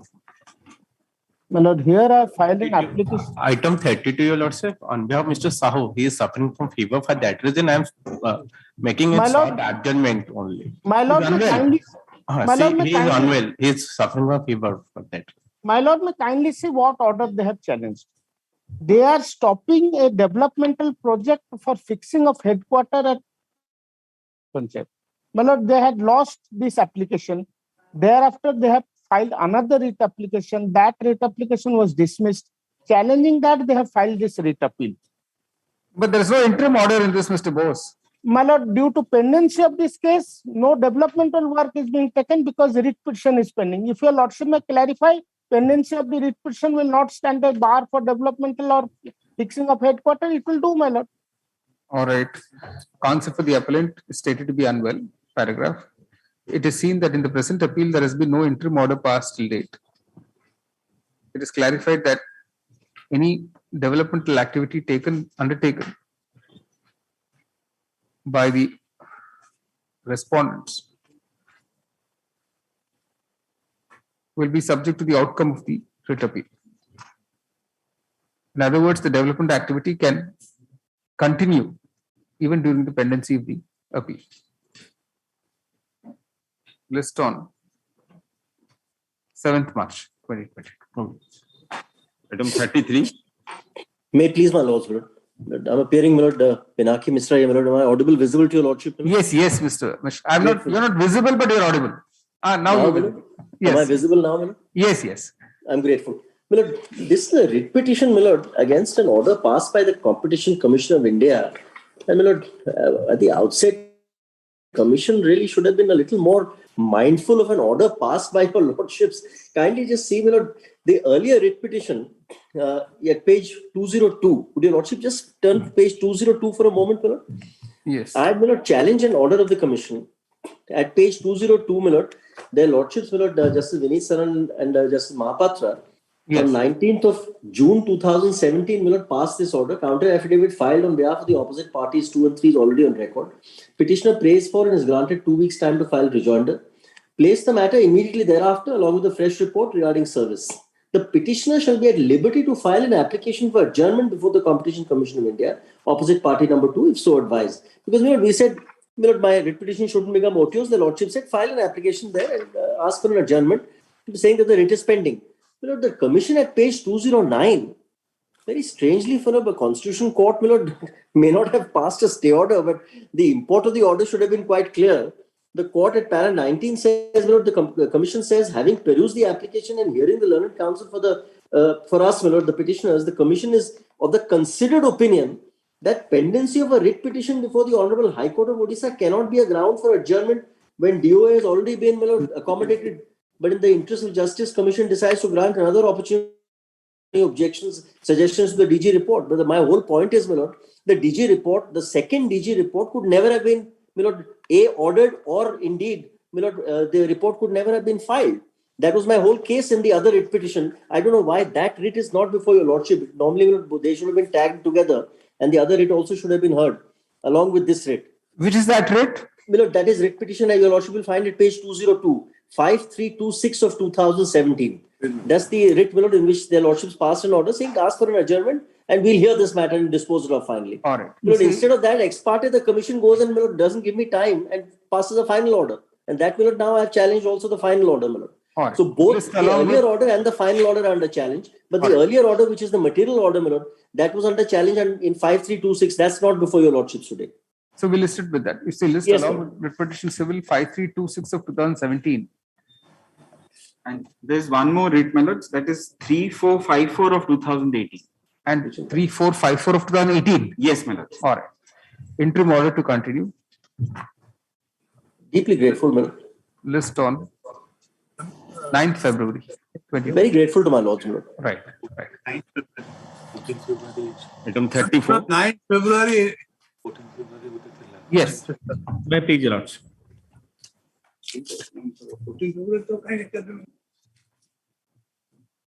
Item number 34. Yes. On last occasion, your lordships has specified in order number 3, dated 23/8/2021, that copy of the report be made available to the learned counsel for the petitioner in advance, lordship. But they have filed the report on 1st of October. They have submitted the report today morning. Yes. Which is this? My lord, it may be probably my lord is on some other item. That is some other item. We are now 37130 of 2020. 34. We are in. You just called out 34. Sorry, my lord. Sorry. Yes, please. My lord, may I take your lordship straight to page 54? The order impugned, the letter that was issued by the IGR to all registering office, which is in challenge before my lord in the present application. That is at page 55. Yes. It's a very short letter, my lord, I am reading out. This is on subject acceptance of legal heir certificate issued under Rule 524 of Orissa Miscellaneous Certificate Rules 2019 for registration of document relating to transfer of land and building. It has come to the notice of the undersigned from the allegation petitions received from the public that where the owner of any movable property is deceased, many registering officers of the state are allowing genealogy reports, lineage reports, heredity reports, survivor in interest reports, or old legal heir certificates issued for other purposes, and other various reports from the concerned tahsildars, which lacks legal sanctity for satisfying themselves regarding the right title and interest of the transferors for transfer of any immovable property as required under section 22A(2) of the Registration Odisha Amendment Act 2013, instead of insisting upon the legal heir certificate issued under Rule 524 of the Odisha Miscellaneous Certificate Rules 2019, the document relating to transfer of land and buildings, which is not only a legal blunder, but also a grave irregularity which may warrant disciplinary proceedings. Therefore, all the registering officers are hereby directed to register documents only on the basis of legal heir certificates issued by the concerned tahsildars under Rule 524 of the Odisha Miscellaneous Certificate Rules 2019 for registration of document relating to transfer of land and buildings. This is the letter which has been issued by the Inspector General of Registration Odisha, Cuttack.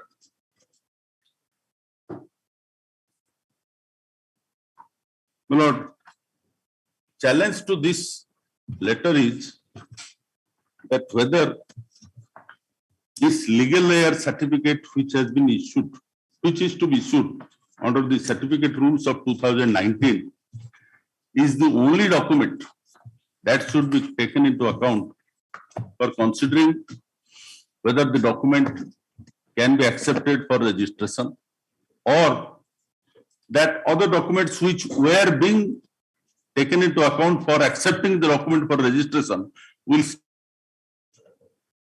Furthermore, beloved, what the point involved in the writ application is that whether this Inspector General of Registration, IGR, has the authority to issue such a letter which purported to have been issued under section 22A(2) of the Registration Odisha Amendment Act 2013, as has been indicated in Annexure 5 to the writ application. Milord, Annexure 22A(2), Milord, it had been considered in several judgments of different high courts when it was said that the property, whenever it is intended to be sold, the names of the executants must appear in the record of rights, otherwise the document will not be accepted for registration. This also came up before this honorable court.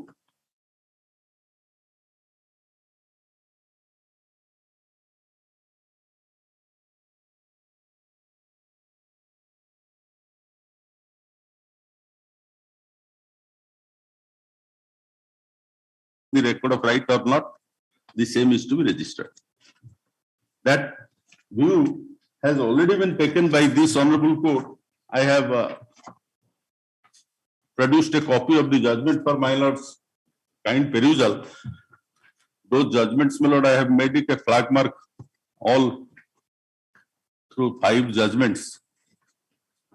The 5th one is of this honorable court in the case of Dhavala Prasad Pradhan versus State of Odisha, reported in 2014, volume 2, OLR 902, where this 22A provision has been taken into account.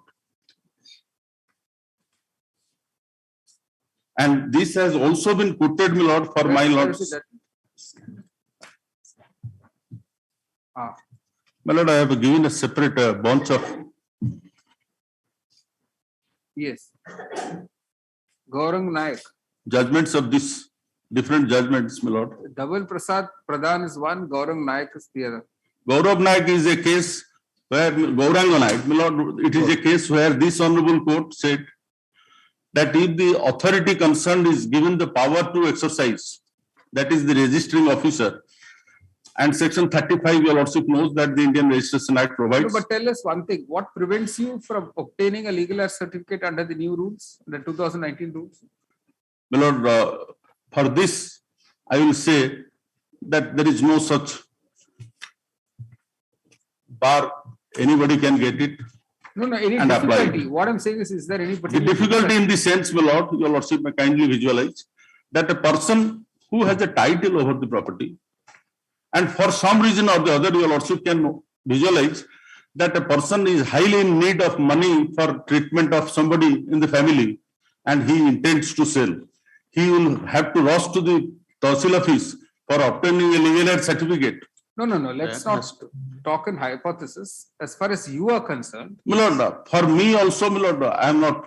No, what are the facts in your case? My Lord, for me, if it is taken, your Lordship may kindly see that I have come to this There honorable. are 5 of you. I have come to this honorable court in 2020. By now also, enough time is there to get a certificate and get the document registered. But here is a case where I presented the document for registration. Checklist was prepared only for the want of this certificate. What it is was the difficult? refused. I'm just saying, I'm trying to understand. Is there any particular difficulty you are facing in getting this certificate? What is the difficulty? No, my Lord, I will concede to that. There may not be any difficulty at all. Then But it is only the position of law, my Lord, it has to be settled. why should we see? Only you have come forth with this grievance. There is nobody else saying this is an unreasonable condition or it is making us run from pillar to post or anything like that. Nobody is complaining. Why should we interfere only at your instance? My Lord, You are not facing any difficulty. If you're facing any genuine difficulty, we can address that. I really Like faced for the instance, we have a new form of license. My Lord. All right. I'm just saying, I'm just giving you an example. My Lord. Now, when you go for renewal license, you have to undergo a different kind of a test. They issue there's an embedded thing with your photograph and all that. Some persons say, no, we should be issued license only as it was issued in the past. And you should not have any new system of license. My Lord, there the question was a little bit different, my Lord. I concede to your Lordship's observation that there must not be any difficulty in getting a legal aid certificate and get it registered. Correct. It's all that simple. But whether IGR has any authority to direct the registering officer under the threat of disciplinary Questions we proceeding. can answer not academically. My only problem is we should not entertain this as an academic exercise. My Lord, all those 80 questions of law should not disrupt what is happening. My Lord, on the day I presented If people are anyway using this new set of instructions, the new rules, they're getting the legal access certificate. Today, suddenly we declare the law saying, no, there is no authority to insist on all this. Then it will invalidate what was granted to those such people, will cause great inconvenience to people who've been getting legal access certificates under the new rules. Just imagine some authority to whom the new certificate is produced will turn around and say, now because of judgment of the Orissa High Court, which says this instruction is without authority of law, I am now rejecting all these access certificates. Do you want that kind of a result? No, Lord. And none of those parties are before us, those who have got these certificates for all these months. Probably I am not clear, my Lord, on the subject. On the day when I presented the writ petition before my Lord, I had a genuine difficulty. I presented the document for immediate sale of the property. The document was returned. I approached this honorable court and your lordships entertained it. But so far as the question that arises presently, that whether by setting aside annexure 5, even in consequence of that, whether all the documents registered here, therein after will be invalidated. Lord, the answer is simply no. Why? The question is... No, suddenly it can get into somebody reads the judgment. Lord, I am coming to that. That's a statutory authority who has acted on a certificate issued under this circular. That authority will say, no, the High Court has declared the law. I am now cancelling all these approvals or whatever permissions. Lord, that is not the crux. You also may kindly see that the certificate is issued under miscellaneous certificate rules by the Tahsildar.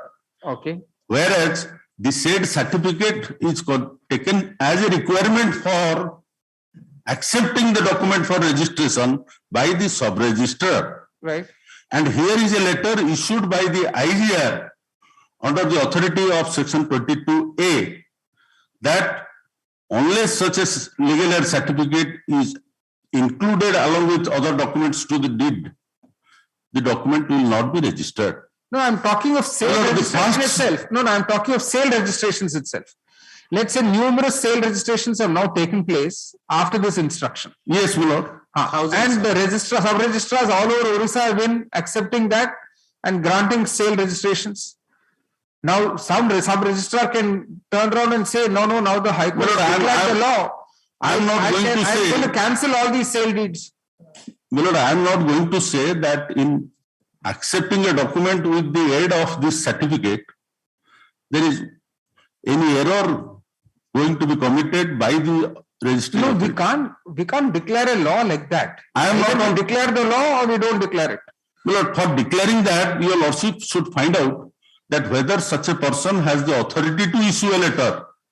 IGR. No, what happens, sir? You're not answering the question. So suppose we agree with you and say IGR had no authority at all to issue such instructions. Yes, Milord. Suppose we agree with you, we declare the law. What happens to numerous thousands of sale certificates, sale deeds registered in various sub-registrar's office all over Orissa, acting on legal heirship certificates that were issued pursuant to these instructions? Your lordship's order will be definitely, Milord. No, what should we say? We should say that despite our declaring the law, everywhere people will continue to accept legal heirship certificate issued on the basis of this instruction. What would the meaning of that declaration of law then? Milord, We'll be contradicting ourselves. On the one hand, we'll say this is without, no, on the one hand, we'll say this is without the authority of law. The other hand will say, no, you continue to act on legalization certificates. Whether it is with authority of law or not, that is to be examined by. No, not in a vacuum. This is why I'm repeatedly asking you. All these questions should not be addressed in a vacuum. And we should understand the impact of what we are trying to do. It will have serious consequences. And we are only talking of sale deed registration. A legal heirship certificate is used for so many things. For mutation, for instance. In fact, it might create disputes when now no dispute exists. The question is otherwise, that whether a registering officer before whom a document is presented can insist that you should file a particular document only. No, in a format. This is not. Yes, Lord, that is what has been said, that a particular document only, and in absence of it, document will not be registered. And if you register it, then also you will be charged with a disciplinary proceeding. Can the IGR do it under law? That is to be examined.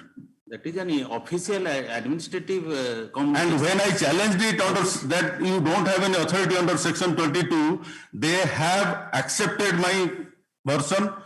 And they said that it is under section 69 of the Registration Act by which the IGR has exercised this authority. If your lordship will again look to section 69, then also the IGR doesn't have the power except to make some arrangement by regulation and all other things. It is the government which has to do. Now government has to frame a rule. Sale deed has now been registered. Has your sale deed been registered, sir? No, that I have to take instruction if at all. I don't. It has come. Registered. Because it has come. My Lord, may I submit one thing? My Lord, what is happening? Why we are insisting for legal heir certificate? In some cases, my Lord knows the recorded owner is, let us say, X, and Y, Z are coming forward and presenting the sale deed. So the law is that which has been laid down by Honorable Justice B.K. Patel in that case, that sub-registrar is to prima facie satisfy that why the executants YZ and the recorded owner X, the title flows from X to YZ.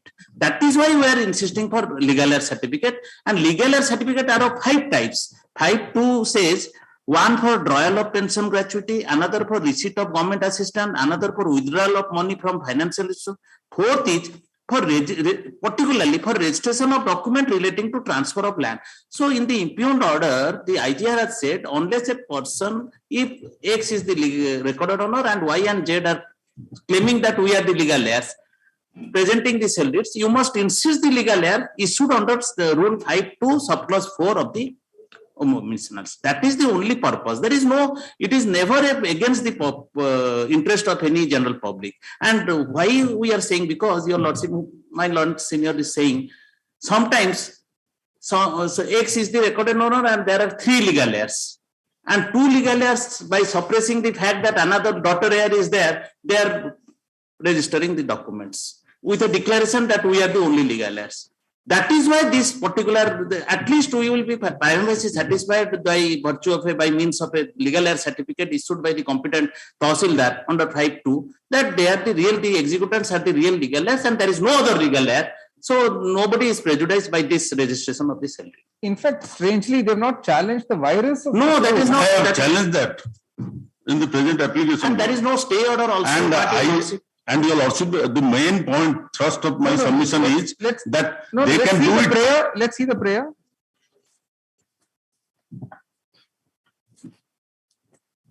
Let's see the prayer. There's no challenge to the virus. Annexure 5.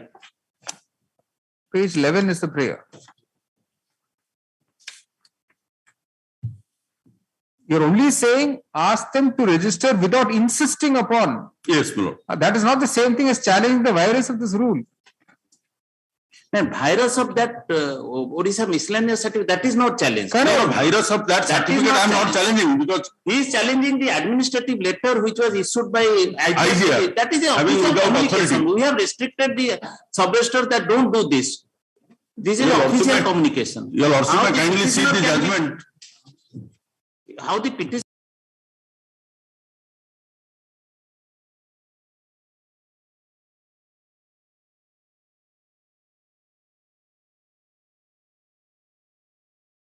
one more judgment for your, that is 2016 Supreme Court 4995.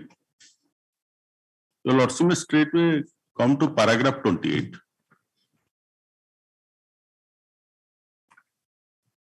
Para 28, my lord, has your lordship got it? Yes. Section 35 of the Act does not confer a quasi-judicial power on the registering authority. The registering officer is expected to reassure that the document to be registered is accompanied by supporting documents. He is not expected to evaluate the title or the irregularity in the document as such. The examination to be done by him is incidental to ascertain that there is no violation of provisions of the Act of 1908.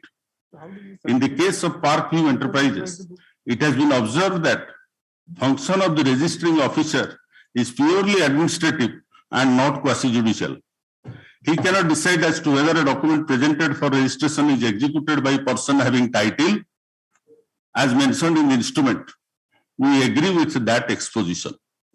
So how does it support you? In fact, this My is lord, exactly what is happening. I am on the question. Administrative function, he's reminding Please, the officers. Let He's me have my reminding, submission. 1 minute please, I'm addressing you. Yes, my lord, I am. You are talking to him while I'm addressing you. My lord, I got disturbed, that is why I Shouldn't requested. get disturbed. You're also my time. When the judge is addressing you and talking to you, if you're turning to someone else and speaking, it's highly disrespectful. I will be excused, my lord. I'm here, my lord, do your lordship, kindly. I'm here to answer, my lord, your lordship. No, you and again, I'm bound you to carry answer. on, you carry on. My lord, what I humbly submit, my lord, that this Annexure 5, my lord, is a letter issued by the IGR without any authority of law.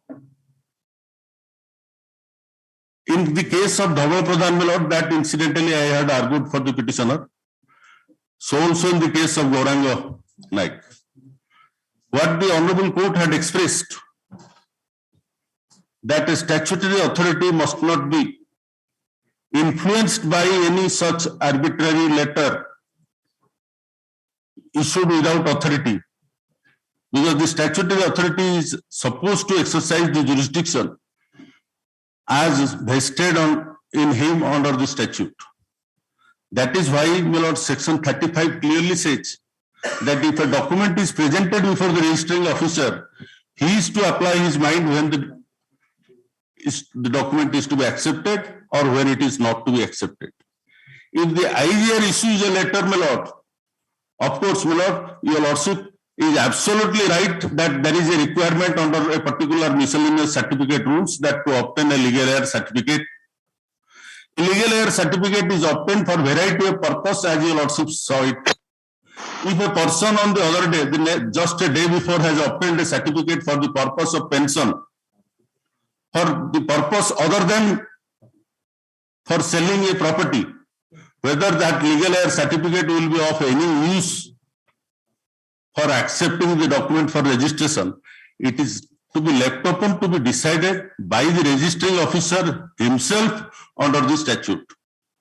If the IGR writes, my lord, it is without any authority, because section 22 as well as section 69, that while giving the power in certain aspects to the IGR, it says that the rule must be placed before the government for approval.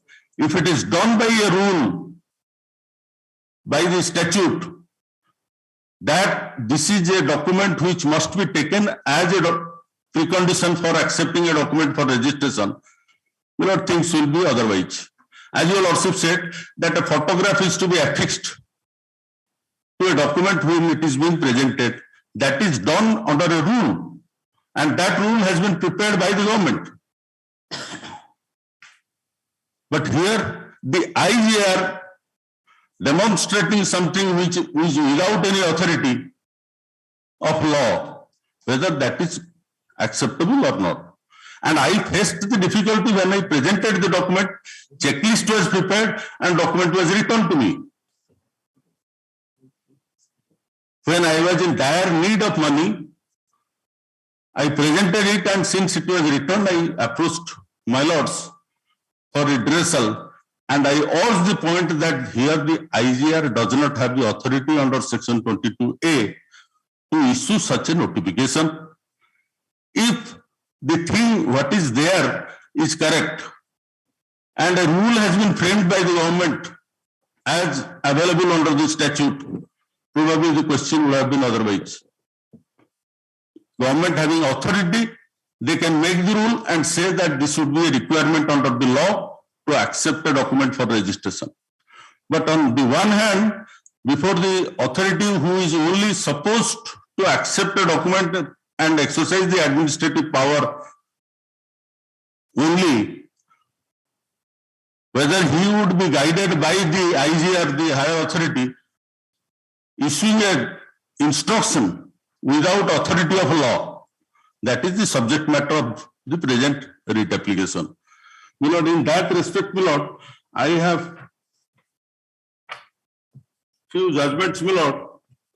One of the judgment is AIR 89, my lord, though all these judgments, my lord, not directly on the subject, it is for your lordship's kind appreciation.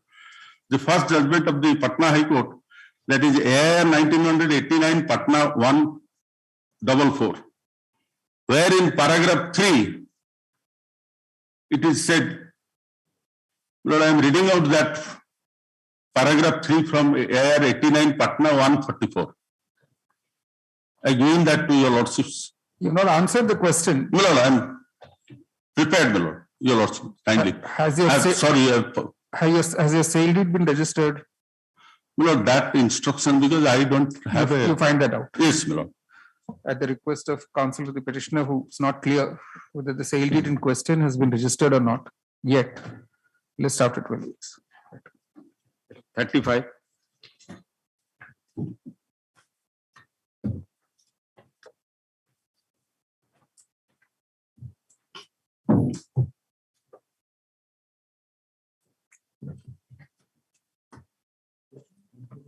Item number 2, my lord, 2 and 35 both are similar.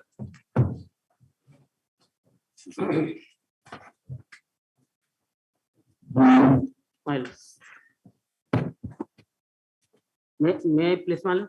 Yes, please. My lord, so kindly see informed order annexure 1, page 6, my lord. So what are the instructions on that? My lord, I'm for the small mask. What are the instructions? So far the item number 2, my lord, in that case, my lord, on single judge has passed a rightly passed the order, my lord, and both the application has been allowed by filed by the appellant. Lord, so kindly see the imping order. Page 6 of that item number 2, my lord. He has never given any higher scale, my lord. Annexure page 6, annexure 1. Now he wants to correct that instead of approval, the word higher scale may be inserted in the order. Which the Honorable Single Judge refused to modify that order, my lord. Because he was appointed as peon and his appointment is approved under Annex 3, my lord. And from that date, he has granted the benefit, counting the period 15 years. Now he wants to, instead of date of approval, it should be date of higher scale of pay. But our case is he has never granted any higher scale of pay. So far the item note 2 is concerned. So far item note 35, my lord, he was on train PT, granted on train scale of pay, subsequently granted the train scale. Now, my lord, we have granted the benefit from the date of acquiring the higher scale, my lord. But now he is claiming for date of appointment. That may be corrected, my lord. The second case. The item of 35, my lord. Item 35, he wants to replace the word approval with the words higher pay scale of pay. My lord. That you are agreeable with. My lord, that's Just I will, 1 minute, man. Your lordship kindly see, the order, your lordship kindly see, there it was mentioned that I have said, it is my case, according to the my lord, that I have given previous scale of pay, counting my service from No, the now date you of- are arguing My item. lord, One minute, please. Are you now arguing item 2 or item 35? Item 2, then. 1 minute. We are on item. There is one item in which there is no dispute. He is agreeing to your prayer in one item. Let us finish that item first. Are you appearing in item 35, sir? Yes, my lord. In that prayer, he is agreeable to your prayer. Will you have any objection?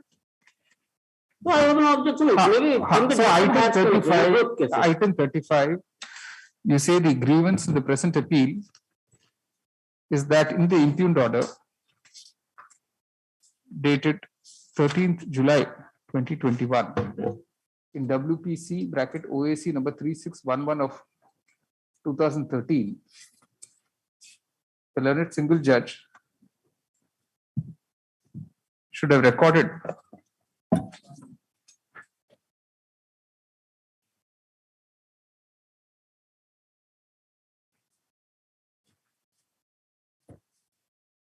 in page 1 of the order that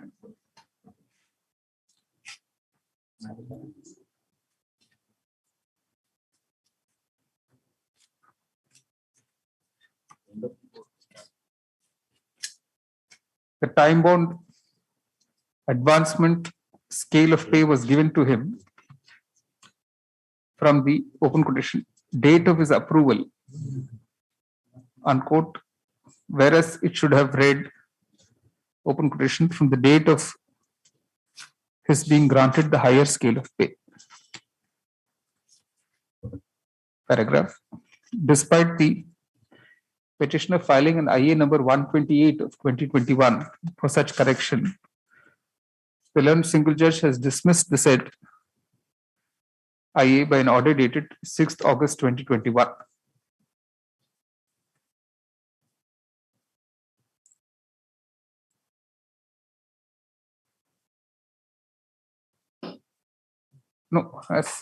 No, what 6th August is something else, no?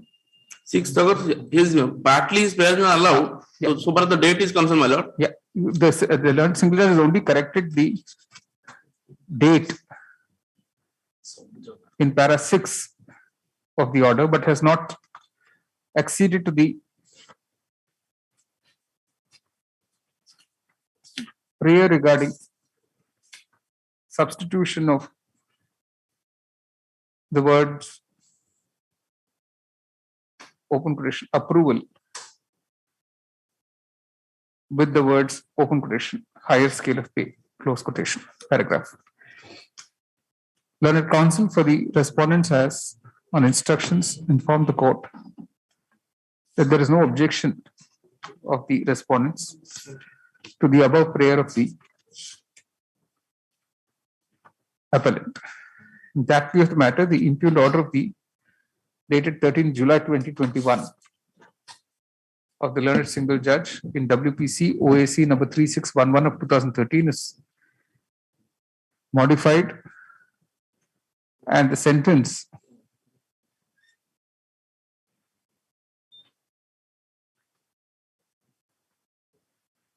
open quotation, beginning with the words open quotation, the petitioner has completed 15 years of service up to date of his appointment, unquote, occurring in page 1 is substituted as under open quotation. The petitioner has completed 15 years of service in his post from the date of his appointment. WEF, what's the date now? That is right one. Correct. Only one of the in place of approval. No. Even the date has changed by the subsequent order. That's 13/8/86 instead of 11/8/86. 13/8/86, but the time bound advancement scale of pay was given to him from the date of his being granted the higher scale of pay, not from the date of his appointment. Approval.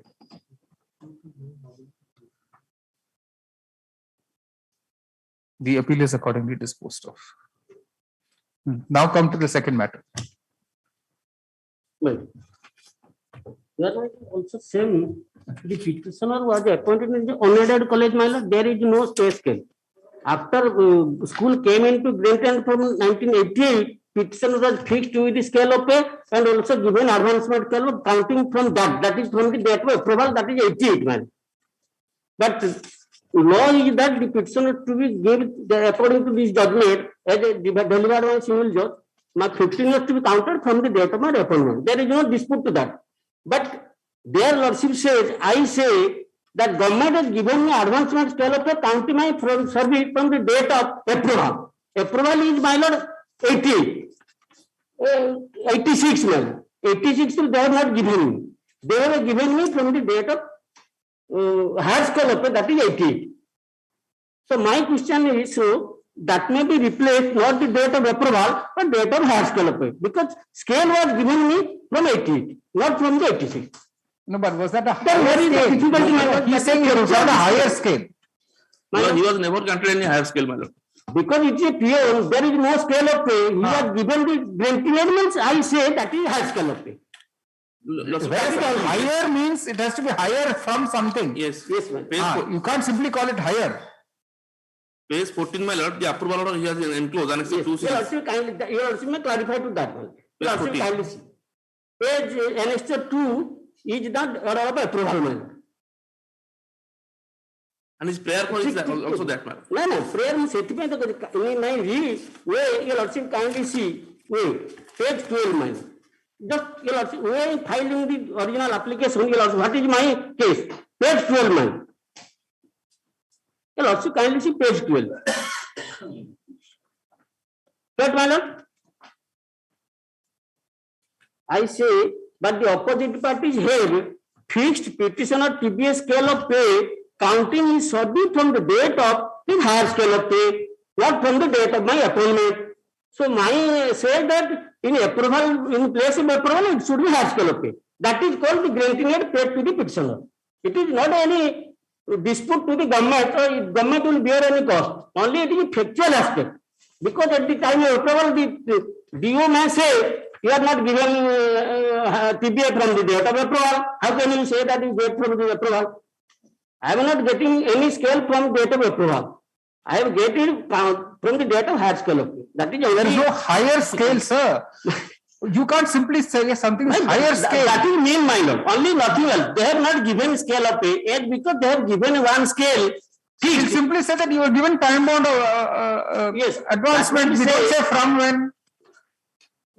In that case, then we'll just modify this to say that, but the time bound scale of was given to him. Full stop.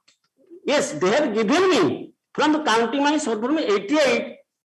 They said it is from the date of approval. That is not approval, that is the higher scale of pay. No, we'll just say 88 then. Yes. What is the date in 88 you were granted it? Which day in 88? 88 the approval order, my lord. Which day in 88, please? 1388, my lord. So we'll simply say, but the time bound advancement of scale was given to him from 1388. No, that is the cross. They are not given, they are given from 88. Yes, that is what I am trying to say here. So this corrected, just listen carefully. Yes, ma'am. The correction will read like this. Yes, ma'am. But the time bound advancement scale of pay was given to him from 1388 comma, not from the date of his appointment, correct? Yes, yes. You're not listening, that's the whole problem. The present appeal is directed against the order dated 15th July 2021 of the learned single judge in writ petitions WPC bracket OAC number 3615 of 2013 bracket Balaram Singh versus State of Orissa. To the limited extent that in page 1 of the order, the learned single judge has noted that the time-bound advancement scale of pay was granted to the appellant, open quotation, from the date of his approval, unquote. Whereas according to the appellant, it was given to him from 1/3/88. Although the petitioner filed an application being IA number 121 of 2021 for the aforementioned correction and certain other corrections. No, for the aforementioned correction, the learned single judge rejected said IA by an order dated 6/8/2021. Having heard learned counsel of the parties, the court modifies the sentence in the first page of the order dated 15 July 2021, which begins with the word, open quotation, the petitioner has completed 15 years of service, ... and ends with the words, ... date of his appointment, unquote, as under.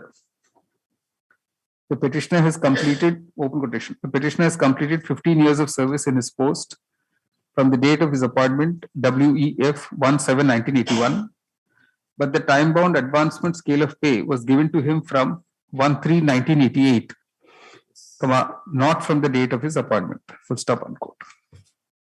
The appeal is accordingly disposed of. Item 36. May please, Your Lordship.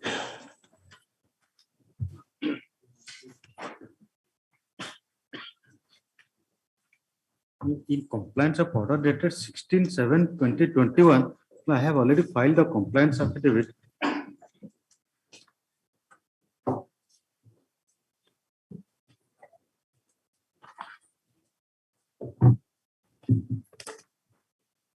Where is that compliance affidavit?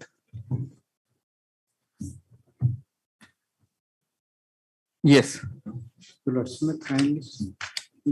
I'm placing the joint inquiry report that is available at page 8 of the affidavit. Yes. These are the discussions. Let's make kindly turn to the conclusion at page 11. Yes. The mining operation of so-and-so Mines Limited is stopped since 22/5/2021 in the direction of the government of Orissa. The mining lease of the lessee is also completed since 13/8/2021. The road involved in WPC number 8182, that the present petition, is an old mining corridor. It was used by so-and-so, was also used by other companies earlier. The mining road covers around 2 km reserve forest. Forest department has been intimated by the sub-collector Champua to take necessary steps regarding the old mining corridor as per law. The transportation of mining ore of so-and-so Mines Limited is conducted in the above road in accordance with law with the permission of the JDM office, Joda Circle. The air pollution in the area is within the prescribed limit as per the letters of Regional Officer SPCV. The noise pollution incident could not be proved as there is no transportation immediately and it stopped since more than 2 months. As per the report of the local police, as such there is no major incident of accident and more numbers of death due to the transportation. No, right now, yes, para 5 is a bit confusing. The transportation of mining ore is conducted in the above road in accordance with law. And next sentence you're saying it is stopped for more than 2 months. What is the correct position? Well, mining operation has been stopped. Since no. Transportation. You see, in para 5, you're talking of transportation. Yes, of mining ore. Yes. You're saying you're using the word is conducted. Yes, it was being conducted, but it is now stopped. You're substituting the word is with being. See, these reports have to be carefully drafted. It's so casual. Because next paragraph, you're saying it has been stopped for more than 2 months. Yes, the admitted fact is that content petition is pending against the state officials. That is, since we have not granted the permission for transportation. Same issue. Same mines. Oh, that same. Oh, Sarda Mines, my lord. Ah, Since we have not issued the permit, that is why contempt has been initiated. but this is only for removal of the existing stock. Yes. See, Mining as a lease has been expired since August, and there are writ petitions which has been fixed to 2 p.m. For extension of the lease period. Correct. Yes, what do you say, Mr. Manta? Lordship, right now the only prayer that remains is compensation to the inhabitants, Your Lordship. They have not calculated any environmental compensations, Your Lordship. Admittedly, they have stopped mining operations. No, but that they is have not, violated. it's not so simple. Actually, they have separately filed a writ petition here, which is pending before us, Lordship. where we have given them permission because wherever the lease has come to an end, they had to remove the stock within a particular time. They were unable to remove because of the COVID situation. Lordship, but the permitted method. Yeah, so they have filed a writ petition which is pending here, in which we have given certain directions. Lordship. That order has been challenged by the state in the Supreme Court. So the state has not complied with those directions. So they all depend on what happens in the Supreme Court. If the Supreme Court affirms their order, then permission will have to be given to remove that stock. If this is an old road, is that any different road from which they can remove it? They have the conveyor belt, Your Lordship. Yeah. That is the conventional mode of transport. Which one? Conveyor belt, Your Lordship. This road is existing since more than 50 years. The permission was granted to transport through the conveyor belt. Page 10, Your Lordship. There was no permission to transport through the roads, village roads and the reserve forest roads, Your Lordship. Is the conveyor belt still operational? We don't Yes, Your know Lordship. But there is no mention, Your Lordship, on page 10. Yes, there's nothing in this conclusion. There is nothing mentioned about conveyor belt. Yes. But if the Lordships find the annexes to my writ applications, they have issued so-called notice vide annexure 4, Your Lordship. In page number 29. No. Are you aware that this conveyor belt is still operational? If your Lordship comes to page number 29 of the writ applications. Yes. Para number 3, and whereas you have transported the minerals by road instead of conveyor belt, contrary to the conditions stipulated in the approved EC, environmental clearance, thereby violating the terms of EC. Admittedly, they have transported through the road, Your Lordship, and caused pollutions, air pollutions, and noise. Why is this not adverted to in the compliance that report? In fact, Your Lordship, instructions, Your Lordship, can see page 10 of the report. It's totally silent on this aspect. No, allegation of use of forest land, forest road. No, he's saying they were supposed to transport it only by conveyor belt, not use any road at all.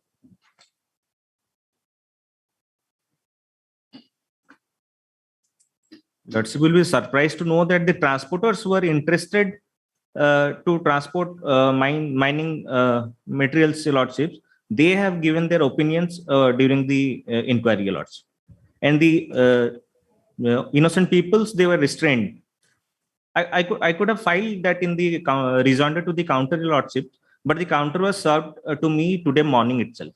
All right. You say a compliance affidavit has been filed by the collector Kyunjar, dated 1st October 2021, enclosing inter alia the joint report of the sub-collector, the Tahsildar,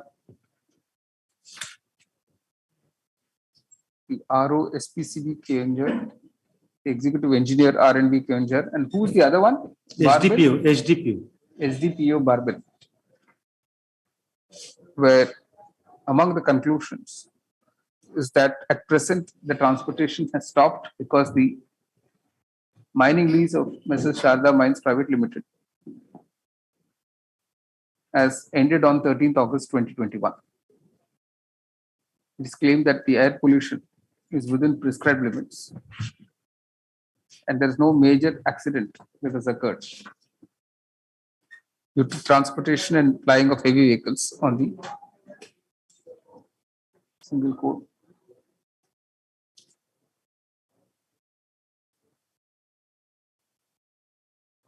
Old mining corridor.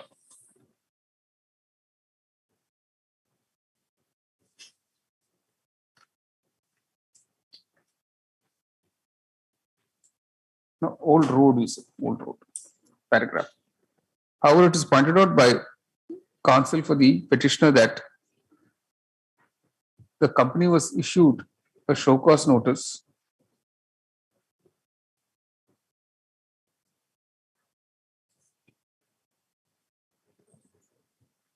on 22nd October 2020 by the Director of Mines Orissa, where inter alia it was stated that the company had open quotation transported the minerals by road instead of conveyor belt, contrary to the conditions stipulated in the approved environment clearance, thereby violating terms of EC, unquote. Paragraph in the joint inquiry report, there is no mention of the above show cause notice or the requirement of having to transport the mined ore through conveyor belt. Mr. Mudili states that he will seek specific instructions on this aspect and file a supplementary affidavit on the next date. Counsel to the petitioner states that he will file a rejoinder to the compliance affidavit before the next date. When is that? When have we kept that other matter, that Sharda Mines matter? Today at 2 p.m., item 38. I see. What has happened in the Supreme Court? So that is date fixed to 9th. So today it will have to get adjourned again. No, vacation is going on. My lord, the main matter is there for hearing today. No? Your lordship has fixed the main matter at 2 o'clock. Oh, I see. That lease has expired. Okay. So they are wanting a 10-year extension. That is there. All right. Not the contempt issue is not on today. But that is also there today because it is all a part of the list. No, but if the Supreme Court is going to be hearing it only on 9th. No, my lord, last time Mr. Mahanti was appearing, he said, let the seniors there come because he didn't want to say anything. So it will anyway have to go off. Anyway, we'll fix this for, we'll fix this on 22nd. Lordship, can I pray one thing, Lordship? Yes. If they can calculate any environmental compensation in the meantime. I don't know on what basis they'll do it. Actually, there's no clear indication. And you'll have to present empirical data on what is the damage suffered. It requires a very detailed inquiry. All right, 22nd. Oblige. Item 37. 37 counter affidavit has not been filed by me. I need some time to file. All right. My lord, kindly, I'm for the petitioner, my lord. Yes. My lord, it is the same Nayanjori matter which was discussed 2 months earlier about the construction on the canal land of the village area. Whereas I have filed a rejoinder today. Yes, in the last occasion, I will remind my lord, your lordships, that the submission made by the private opposite parties were that there was no construction whatsoever over the Nayanjori or nearby. I have brought the rejoinder with photographs that they have constructed a bridge over it. With due apology, my lord, I have appeared for 5, 6, 7, 9. No rejoinder copy has not given me. I have said My that lord, I have not. purposefully I have not submitted so that I can show it here itself that there is construction and there is construction of bridge. Annexure 2 in page number 9 to 11. Madam. Why is the state not filing a reply? I can't understand. Last time we took a last opportunity was granted to you. Kindly, my honorable submission is that yes, before I used to fight that they used to put a construction near the Nayanjori land, but now they have constructed on the land. And naturally, they have written in the counter that the flow of the water is being affected. That is why we constructed the bridge. In that way, my lord, that anything that dries up or anything that is going on or any water body that becomes weak, we don't have the right to close it. We don't have the right to stop the natural flow of water. It can happen in the rainy season also that it will grow. My lord, Not just my one brother kind. is misleading to this court. There is the Noyanjuri. There is a canal for flow of water. I have given my. I will give the correct detailed counter affidavit. What my unofficial information is that this Tahsildar just last day or he was caught in a vigilance raid. So. But they constructed, my lord. I had an interim order of no decision will be taken. Yesterday he was.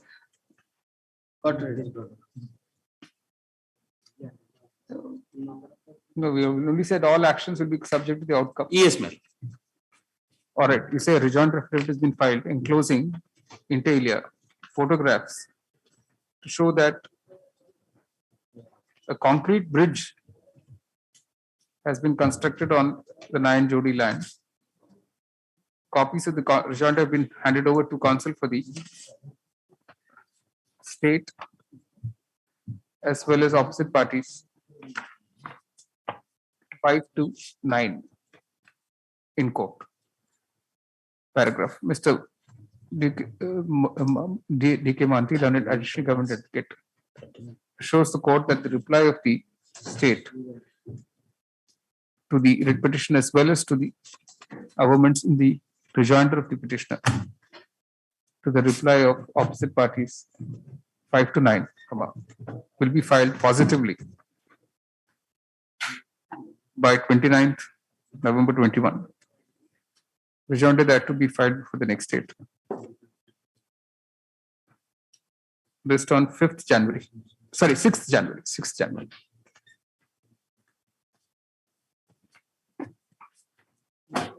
Item 39. 39. Item number 39. Obliged. 39, we have filed counter affidavit. 1 week time. All right, rejoinder to be filed for the next date. List up to 2 weeks. Item 240. Yes, I pray for some time to file counter. On 59 notice was issued. There was some more time to file the counter. In this matter, my lord, the respondent was directed to file the reply and then my rejoinder, and it was posted for hearing today. But I think state government has not given the reply, my lord, as yet, because I have not received it. Yes. He wants more time. And then I request, my lord, may kindly put up for final hearing a small issue. I'll not take much of a time, my lord. Just, it's a substantial issue, actually. I can take through only for 15 odd minutes to finish this matter. All right. Last opportunity to the state file its reply within 8 weeks, joined up for the next date. It is made clear that the petition will be heard on the next date, irrespective of the pleadings being completed. The relevant records be kept ready for perusal by the court. List on 12th January. So much obliged. OP number of union is there? April में noted. Like within 6 weeks. One more matter. Item 41. May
Mr. Sahu?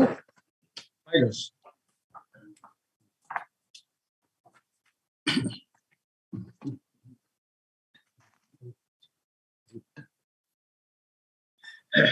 Because this is a matter, Millards. Yes. Because I have filed a rejoinder affidavit yesterday by e-filing process. So this must have, I believe, been your lordship's record, Millards. But the question referred to this honorable court is by the referral bench is whether Millards under section 9B2 of the Orissa Entry Tax Act, read with rule 11(5)(c) of the Orissa Entry Tax Rules, Millards, whether the 7 days period provided for submission of audit visit report attracts limitation.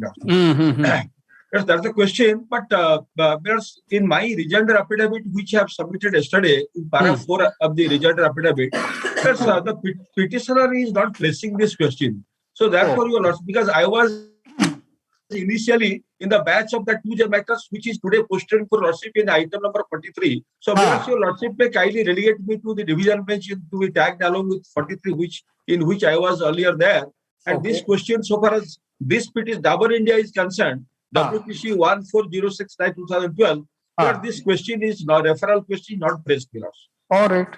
Mr. J. Sahu, Mr. Jagvindra Sahu, learned counsel appearing for the petitioner in writ petition civil 14069/2012, submits that the question that is before this larger bench, which has been referred to this larger bench. In that case, it has not been referred. Originally, it has been referred in case of PAL construction. That's in the with matter. That's it. Mal. In writ petition civil 16957/2009, namely, open quotation, whether non-submission of audit visit report to the assessing officer within 7 days from the date of completion of audit as contemplated under section 41(4) of the OVAT Act renders the audit visit report invalid. An assessment made on the basis of such audit visit report is illegal, unquote, is not pressed by the present petitioner. That is Dabur India Limited. He prays, therefore, that this petition may be sent back to the roster division bench for decision on merits. Accordingly, place this matter before the roster bench on 7th December. All right. Right in the beginning, you say the rejoinder affidavit we brought on record. This matter, Millers, I'm sorry, this matter is already there. Identical matter in today before lordship's division bench. There's item 43. Oh, I see. All right. We'll take it up with the division. Just say place before the division roster bench. All right. All right. Yes. My lord, the sub-item 16957, yes. Construction. Yes. Previously, it was in other list. Yes. Previously, and the matter of the hard impact. Yes. This may kindly be taken to that list. So far, it is other that is Dolph Limited Concern, DLF, and other matters are there. So it may be taken up to that list. So let the matter be taken up and hard in, because hearing was taken up in that list previously. All right. Let's see, in this case, counter has been filed. Let my Lord and Senior file a rejoinder copy of the rejoinder. Let's see, in this case. I will file it some time. All right. 16957/2009. You say counsel for the petitioner is permitted to file a rejoinder before the next date. List along with writ petition civil 19127/2016 and 8484/2015. Then it will go to the next year. Then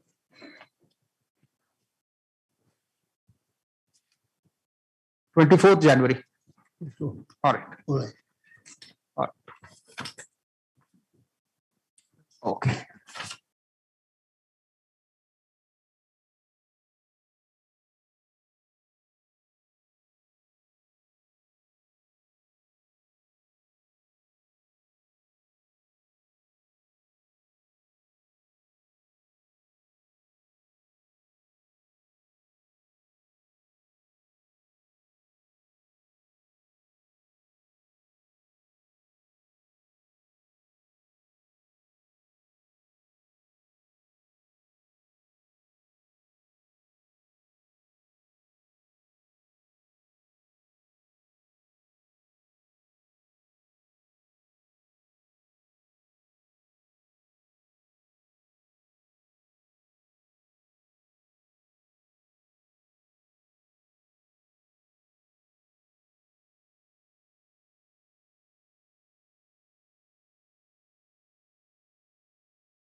Item 42.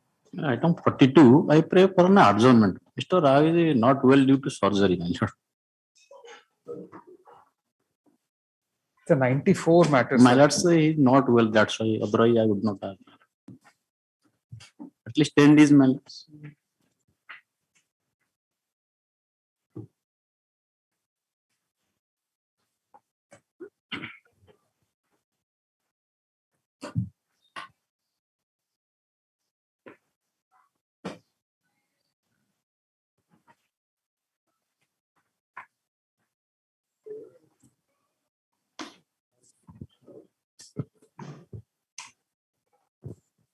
You are for the respondent. I am respondent number 6, my lords. 1 to 5 per the claimants notices were issued to them as per the noting.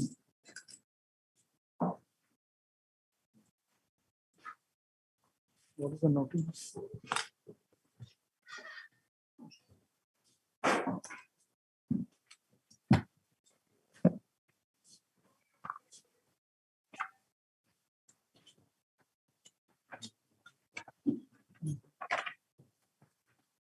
Accident of the year 84. Hmm? Accident is of the year 84. 84. My goodness. It's for higher amount, is it? No, no, my lords. That time under the old act, my lords, and under section 95 2B, my lords, the liability of the insurance company in respect of a third party in the bus, my lords, was 50,000. Oh. So we took a positive assertion in the written statement. But the learned tribunal settled the entire liability. Before this annual code, my lord, this annual code restricted my liability to 50,000, rest is on the owner. Now owner is in age. Oh. The owner is in appeal. Oh, oh. And there's a stay here. Stay of certificate, but probably the claimants, they initiated proceeding for relation of the balance amount. That has been stayed probably. No, there is no stay here. Whereabouts of the claimants is also not known as per the noting. As per the noting, the notices were issued, my lords, it could not be served on them.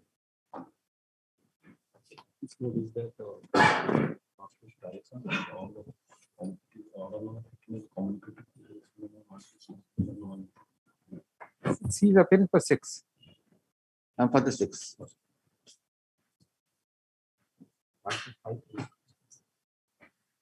1 to 5 are registered post for their information, but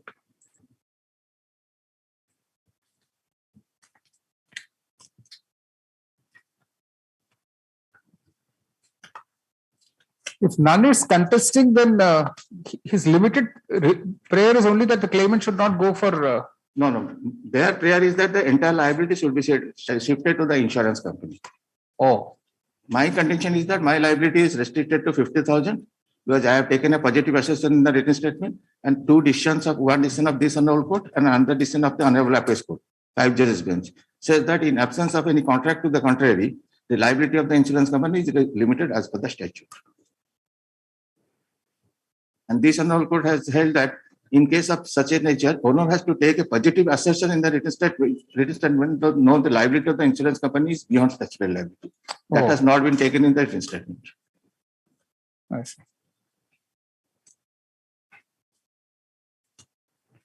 Mr. Rao, Learned Counsel, the appellant is stated to have undergone a surgery and is therefore indisposed. List on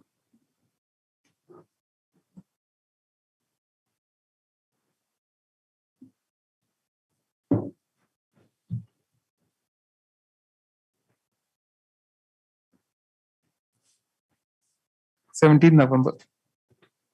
It's made clear that even if for some reason Mr. Rao is unable to appear, alternative arrangements should be made. 43. A big pattern, my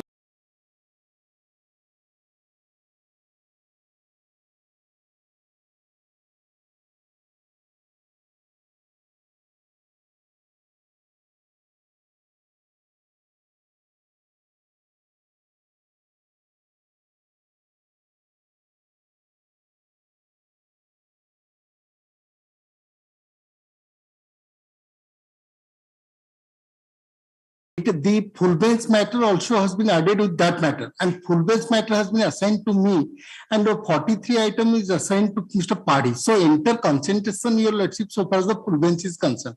So I pray 1 week time may be granted. All these matters may be tagged together, your lordship. Tagged together with which?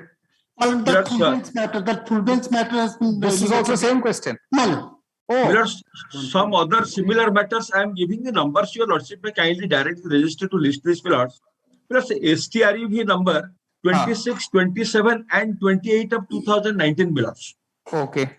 And the one matter which your lordship little while before directed to come to division roster, that is Dabur India case. Correct. Correct. So all these may come together, pillars. All right, list all these matters. At the request of Mr. Mishra, Learned Standing Counsel for the GST, list these petitions along with that those numbers is given. On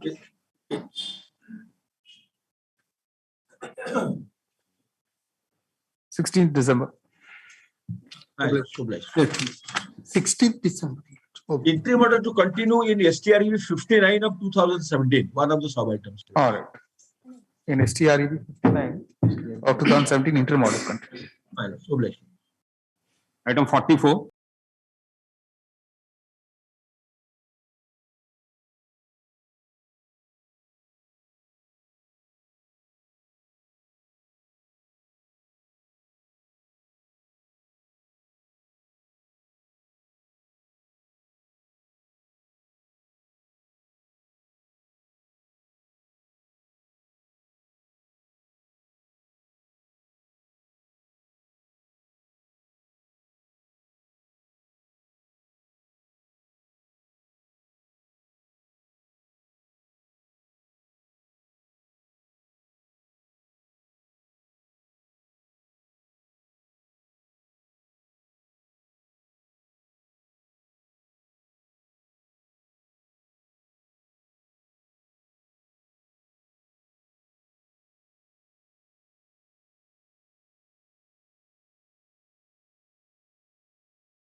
Item number 38. My lord, Mr. Sibal is there. Yes. Would your lordship just take the contempt for a minute before the main matter, since your lordships had fixed a deadline of 1st of November, but yet there has been no compliance.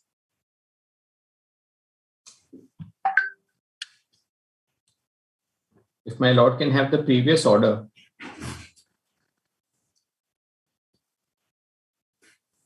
October. Yes.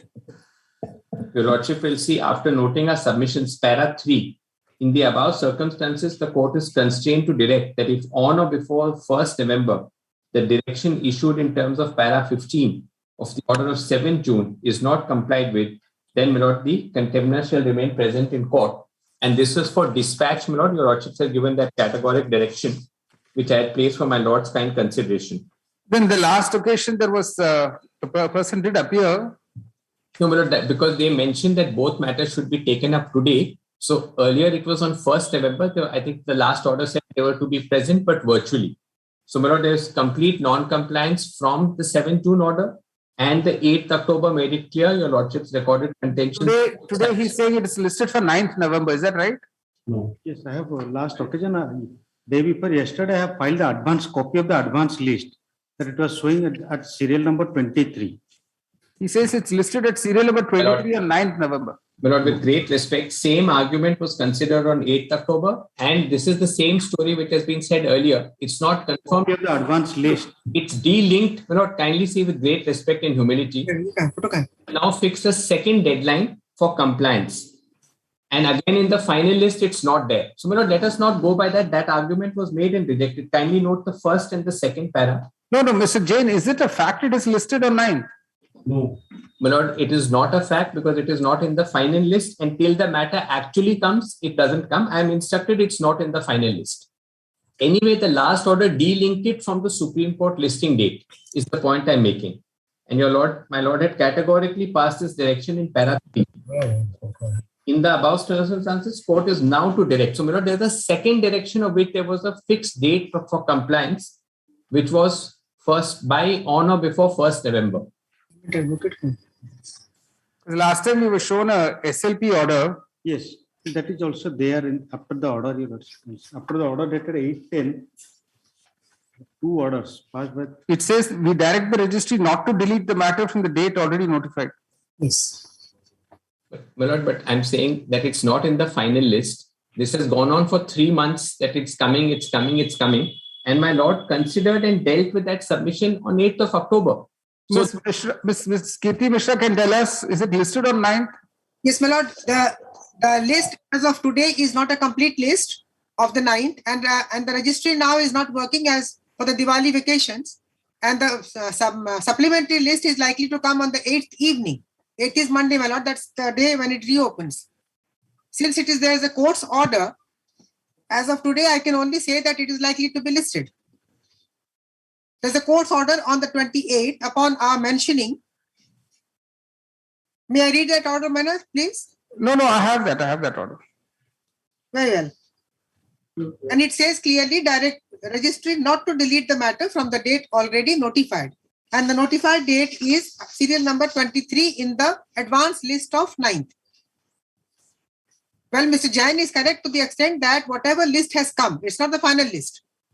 Whatever list has come, it does not show in that.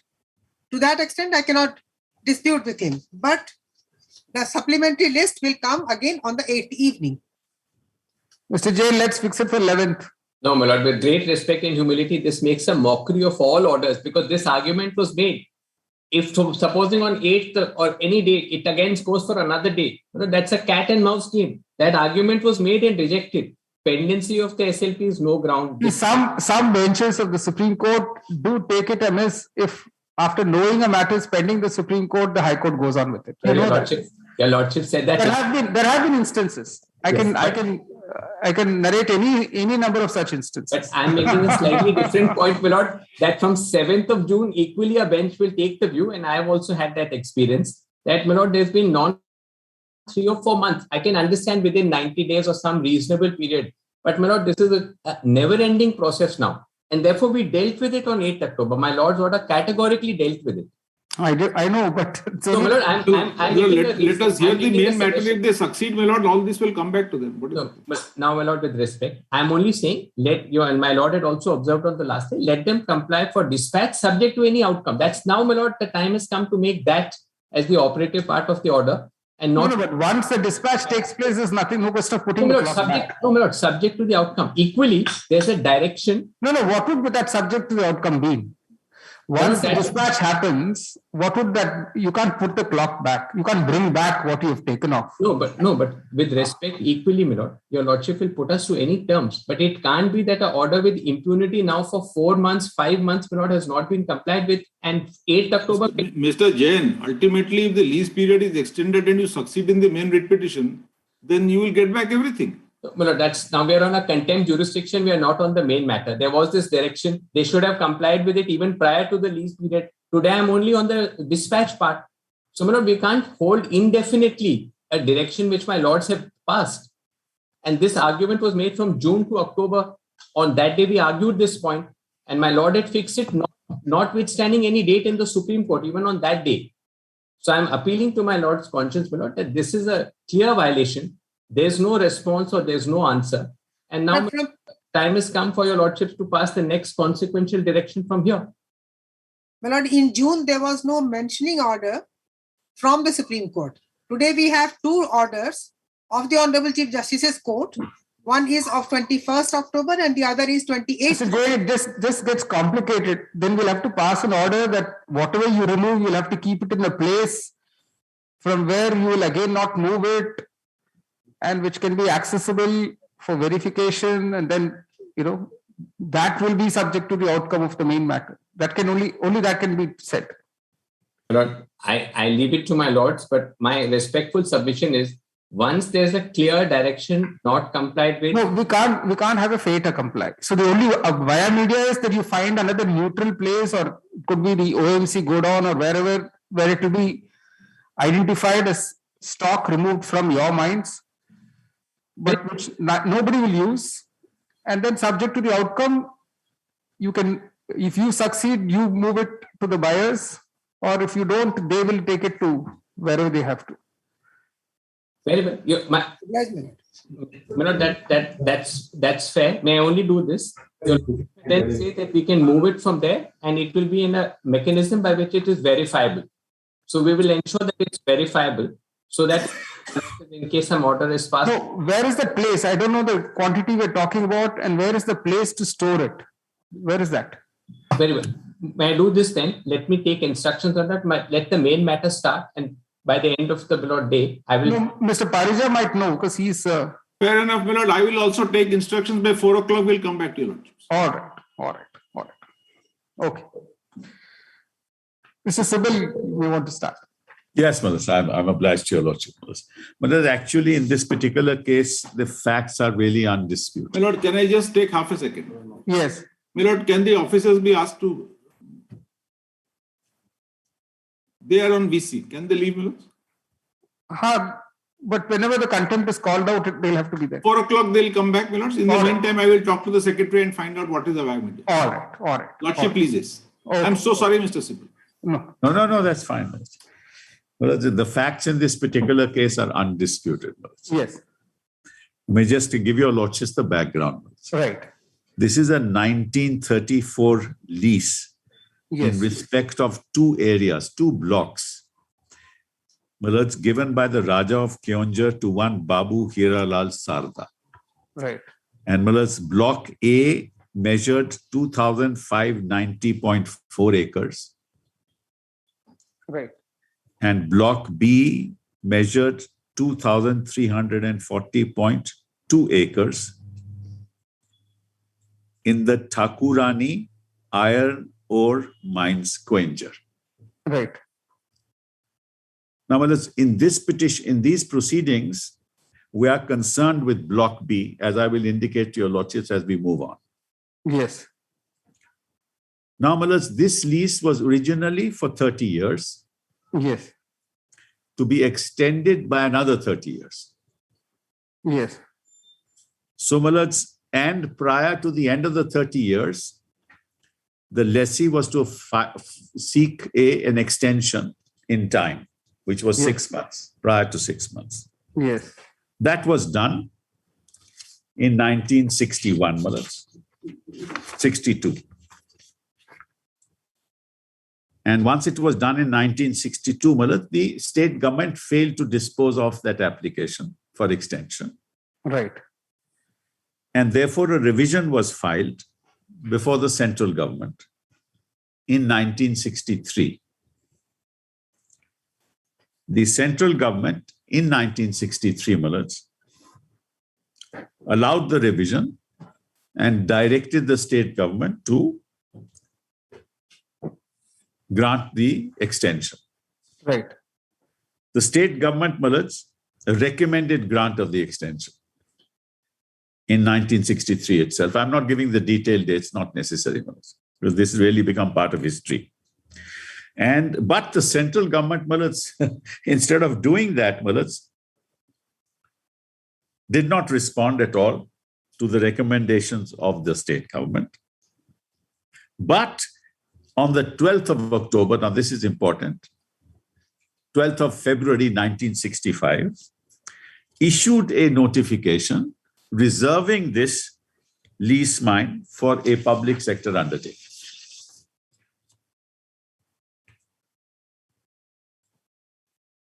So, my lords, the revision application was rejected. So the lessee filed a writ petition, OJC 30, before this court against the rejection order of the central government. Right. And challenging, my lords, this central government's order for reservation. This court allowed OJC 30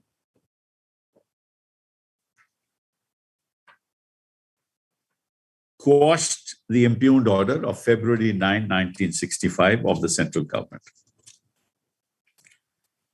And then said that the central government is entitled to proceed and decide the applications afresh.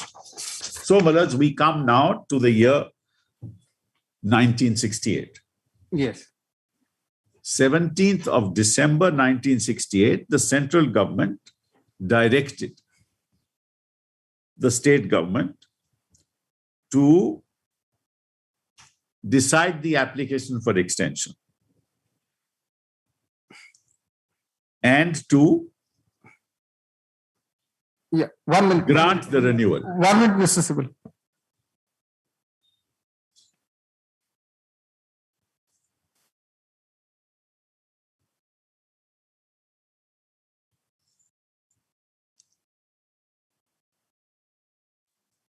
Yes. Grant the renewal. Right. The central government directed that the renewal should be granted both for Block A and for Block B for 30 years. Yes. So this, my lords, went on.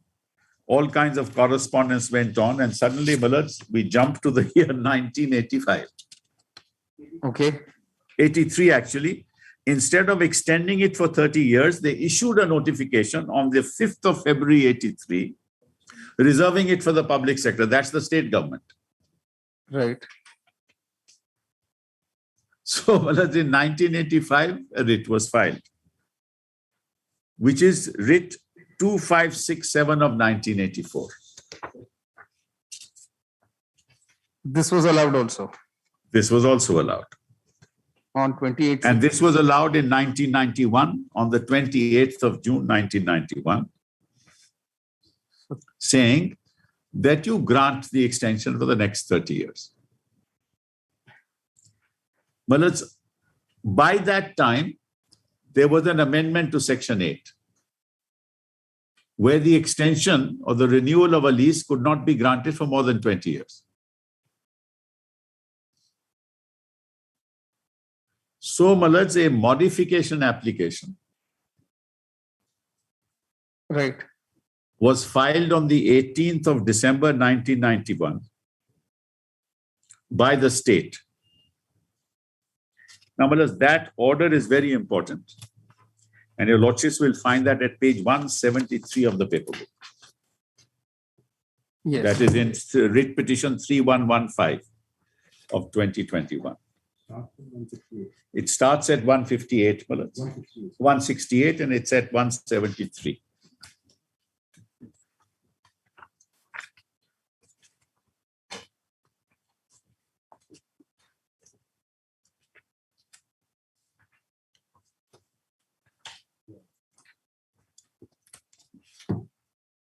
My lords have that? One minute. Yes, 178 at? 173, 168 at 173. Yes. Paragraph 7, my lords. Yes.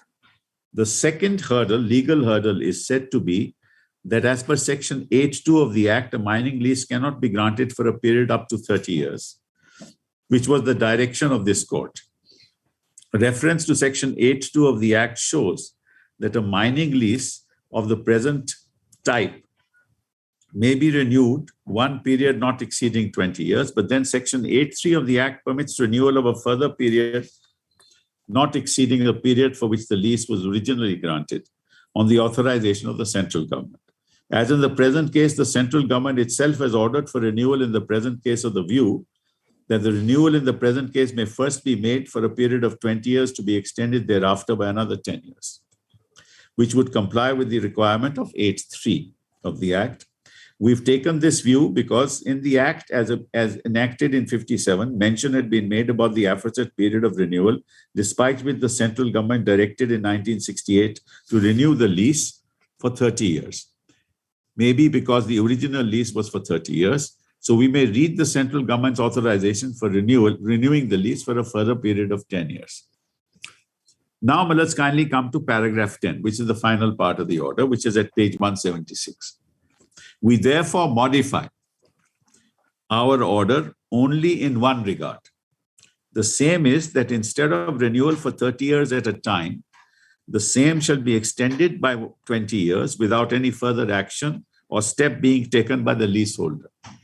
And without requiring any fresh order of any authority in this regard, the renewal for a further period of 10 years would be without any break in the continuity of the lease. We would also state that the lease shall be renewed in favor of Mohanlal Sarda because of the death of the writ petitioner in the name of Mohanlal Sarda stood substituted in place of the writ petitioner by force of this order posted on certain such miscellaneous applications. Now, your lordships may just note this order was never challenged by the state government at any stage. Yes. Then, what happened was, this became final.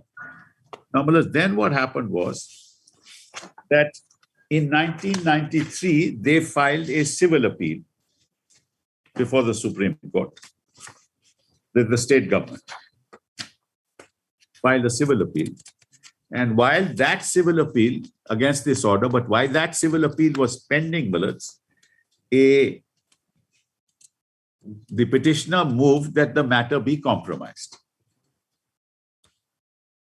And in 1998, that is the 30th of June, 1998, the matter was compromised. And your lordships will find that at page 190.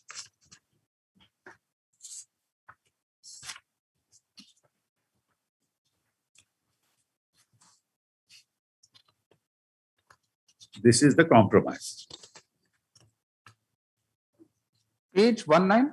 190. Oh, I see. This court's order at 190. This is dated 30th of June, 1998.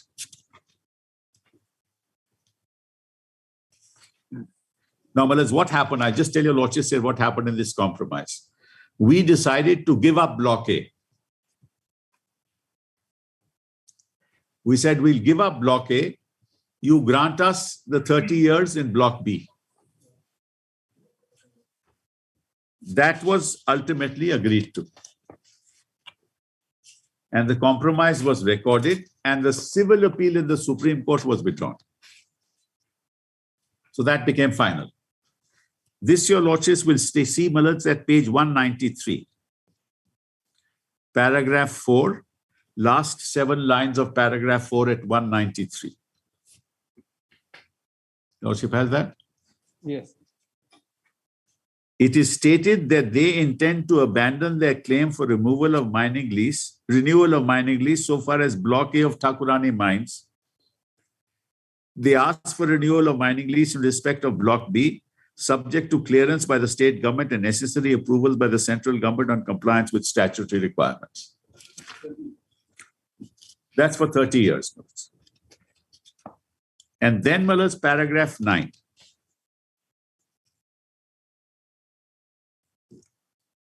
At page 195. It is obviously to be recorded that there was a direction of this court earlier for renewal of the mining lease in respect of both blocks A and B, and the matter is pending before the apex court in civil appeal at the instance of the state of Orissa. So they record that fact and then come over the page to 196, paragraph 10. It's actually page 258. Anyway. 258. That is the printed page number on the top. We seem to have a paper book with the printed page number. No, Malats, no, it's 196. No, anyway, we're reading the same. Your lordships must be seeing the other paper book. Yeah, my lord is seeing that. Lord, that's the other paper book. This is 3115, Malats. WPC 3115. Oh, I see. All right. It's the other paper book. Okay. Anyway, we're reading the same order. All right. So para 10, it says the affidavit of 24/6/98 filed by the state of Orissa clearly says that it's willing to renew the issue in favor of Sarda only in respect of Block B, and further the state is not inclined to pursue the above civil appeals and are inclined to withdraw the same provided both warring parties relinquish their claim for renewal in Block A. Correct, Malats? Yes. And then paragraph 13 at 197. It is brought to the notice of the court, last paragraph. Yes.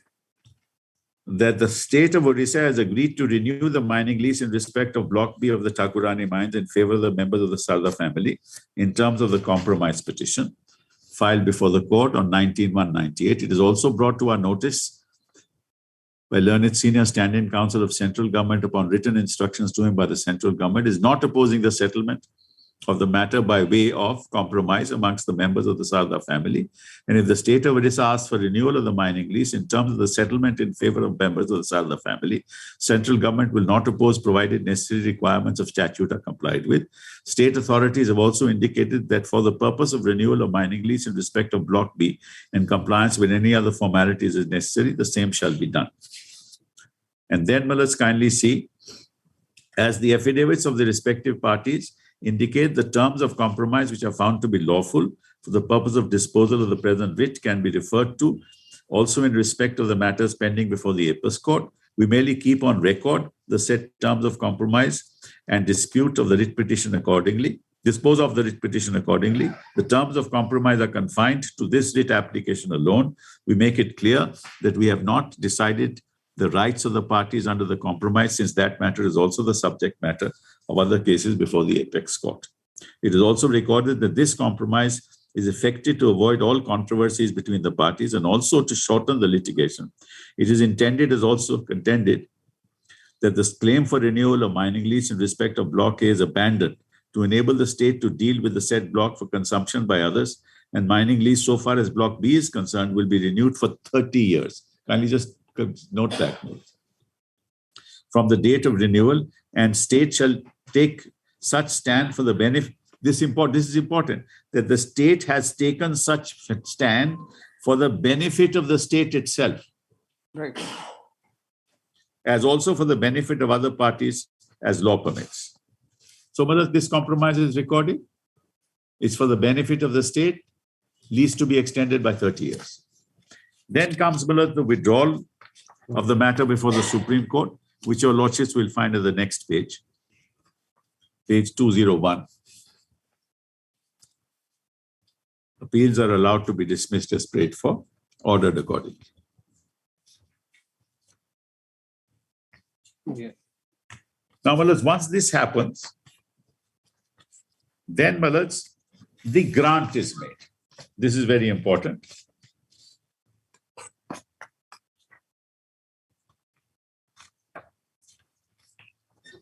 And your lordship will find the grant order on 11th of February 1999.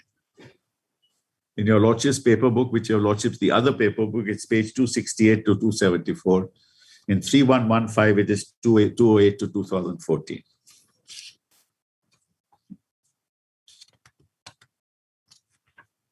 Yes. The grant, Malas, this starts at 208 and Malas, the relevant part is 211. Now, therefore, Malas. Yes. The last part. Now, therefore, the state government are hereby pleased to accept the relinquishment of Block A over so-and-so acres made by Sundarlal Sarda and Mohanlal Sarda, representing both the branches of the Sarda family, and to order the RML in respect of the area over so many acres in the village Soyabali of Thakurani Iron Ore Mines in district Keonjhar by grant be granted to Sundarlal Sarda. Just note the word. Be granted to Sundarlal Sarda for a period of 30 years from the date of execution of the lease. So, Malas, the 30-year period will start from the date of execution of the lease, which happened in 2001. But the grant of the lease has been made on 11th February 1999. So the lease deed was executed only in 2001? Yes, the lease deed was executed in 2001 and the 30-year period starts, Malas, as this order says, from the date of the execution of the lease. 14 August 2001 was the date of execution. That's right. That's why we have said that this extends to 2030. 2031 was the 30 years expire, Malas.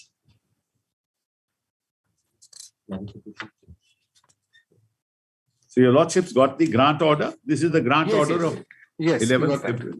Yes. That's right. Then, Malas, all kinds of complications started again. Collector started asking many questions. But he said, look, I can't renew it for 20. I can only renew it for 20 years. Since the government had granted renewal for 30 years, how can I do this? Additional Secretary Malas then clarified this, and that's the next very important document, which is at page 280 of your lordship's paper book. And mine, Malas, it's at 220. Yes. This is 13th of July, 2021, from Malas, the additional secretary to the government, to the collector, who sought this clarification.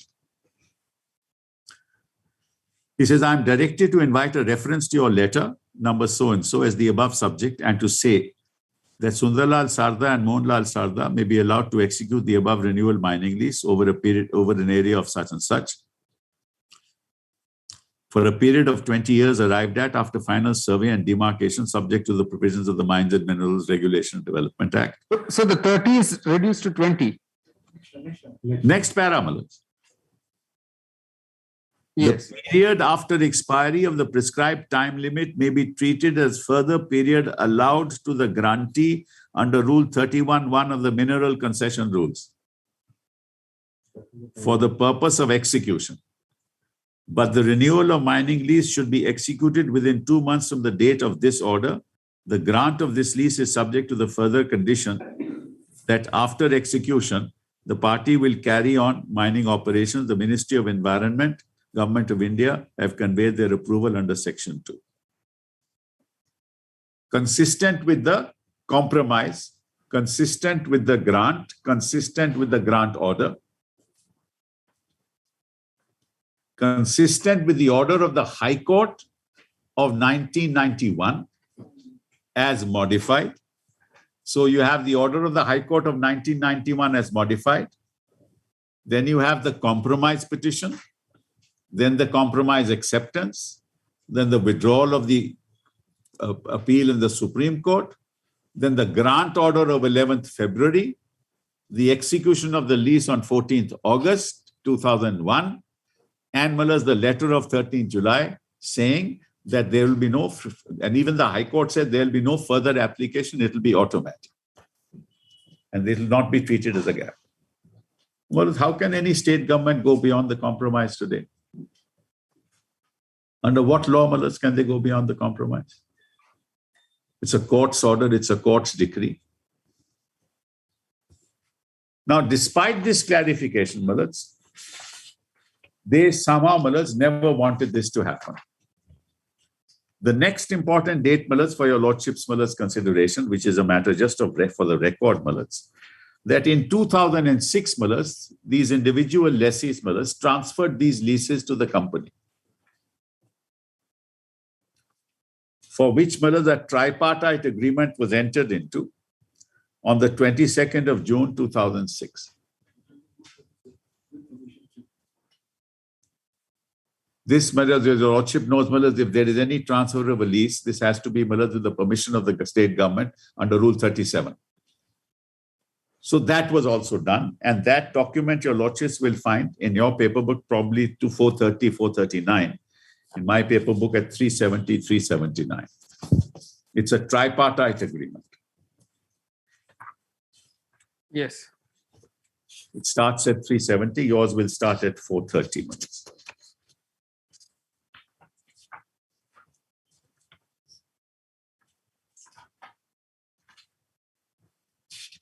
Lordship has that? Yes, yes. So, therefore, this agreement is on 22nd of June, 2006. It's between the two lessees, individuals, and the governor of Orissa.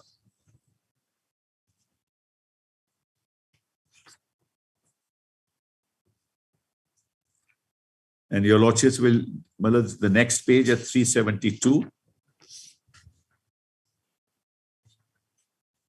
The transferee covenants with the state government that from and after the transfer and assignment of the lease, the transferee shall be bound by and be liable to perform and observe and conform and be subject to all the provisions of all the covenants, stipulations, and conditions contained in the said herein before recited lease. So the company was bound naturally by all those conditions, and it is hereby agreed in para 2 and declared by the transferor of the one part and transferee of the other part that the transferor and transferee declare that they have ensured the mineral rights over the area for which the mining lease be transferred vest in the state government.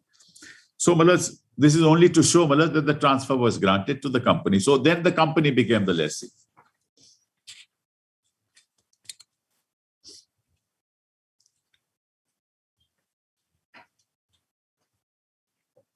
Yes. That's right. That happened, in 2006 on the 22nd of June. In the meantime, some CEC proceedings were pending. And the company, which then became the lessee, was stopped from winning the mineral. CEC filed its report in 2014.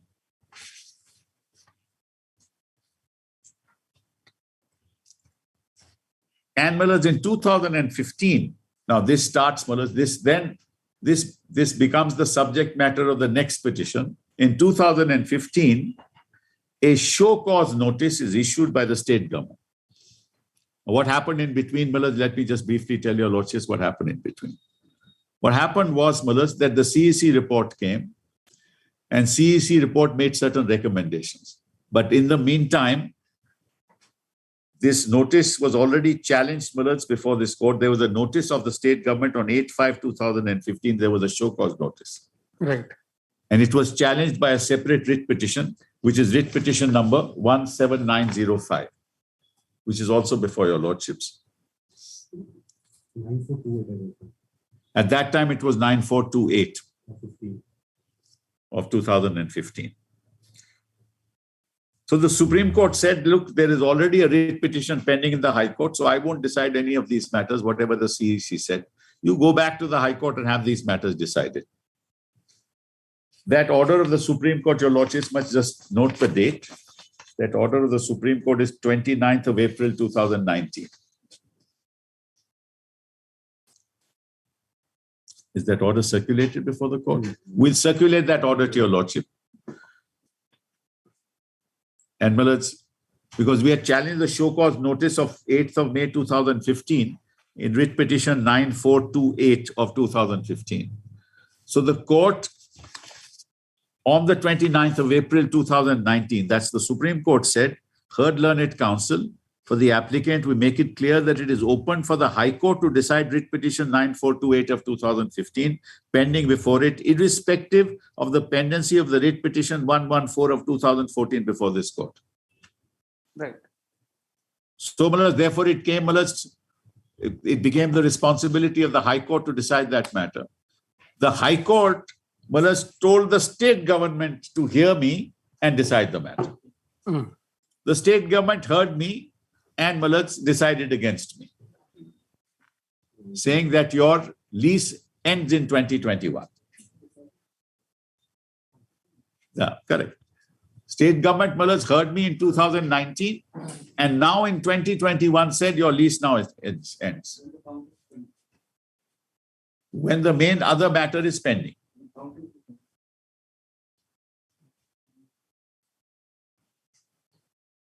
So that I'm sorry. The decision of the state government is again challenged. And that by virtue in the writ petition 17905. Now you just take 17905.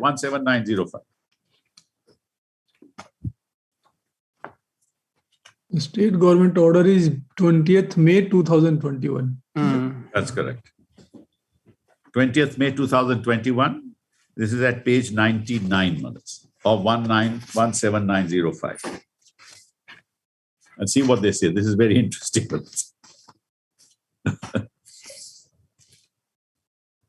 Yes. If my lords turn to just page 99 of that petition, yes. It says disposal of show cause notice 4233 dated 8/5/2015, which I indicated to your lordships. Right. So, just let's leave the beginning out. And let's kindly come to page 100.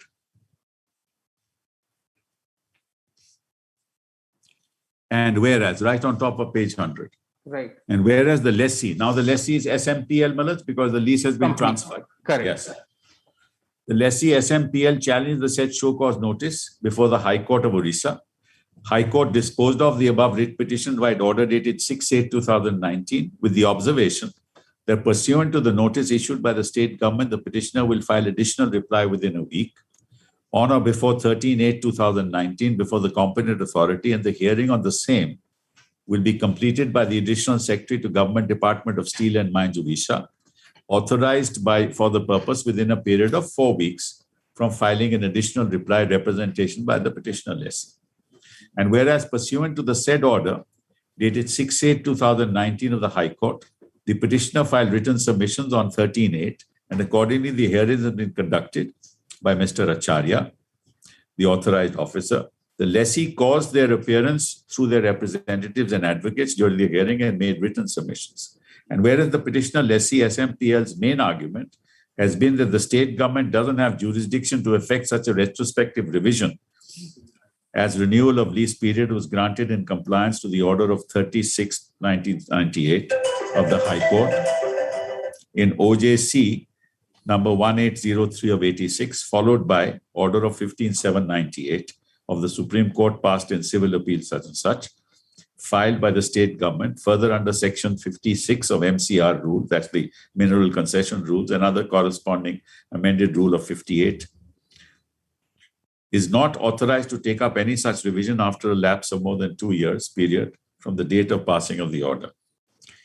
And whereas upon examination of the submissions of the petitioner lessee and the recommendations of the hearing officer, it emerges that while evidently the jurisdiction of the state government is barred after a 2-year period of passing the order only in cases of clerical and arithmetical mistake, as provided in Rule 58, the renewal of lease with effect from the date of execution of the lease deed as made in the instant case is neither a clerical nor an arithmetic mistake. And whereas the High Court of Orissa in OJC 1803 of 86, by their judgment dated 30th of June 98, had in para 15 ordered. It is intended and also contended that the claim for renewal of mining lease in respect of Block A is abandoned to enable the state of Orissa to deal with the said block for the consumption by others.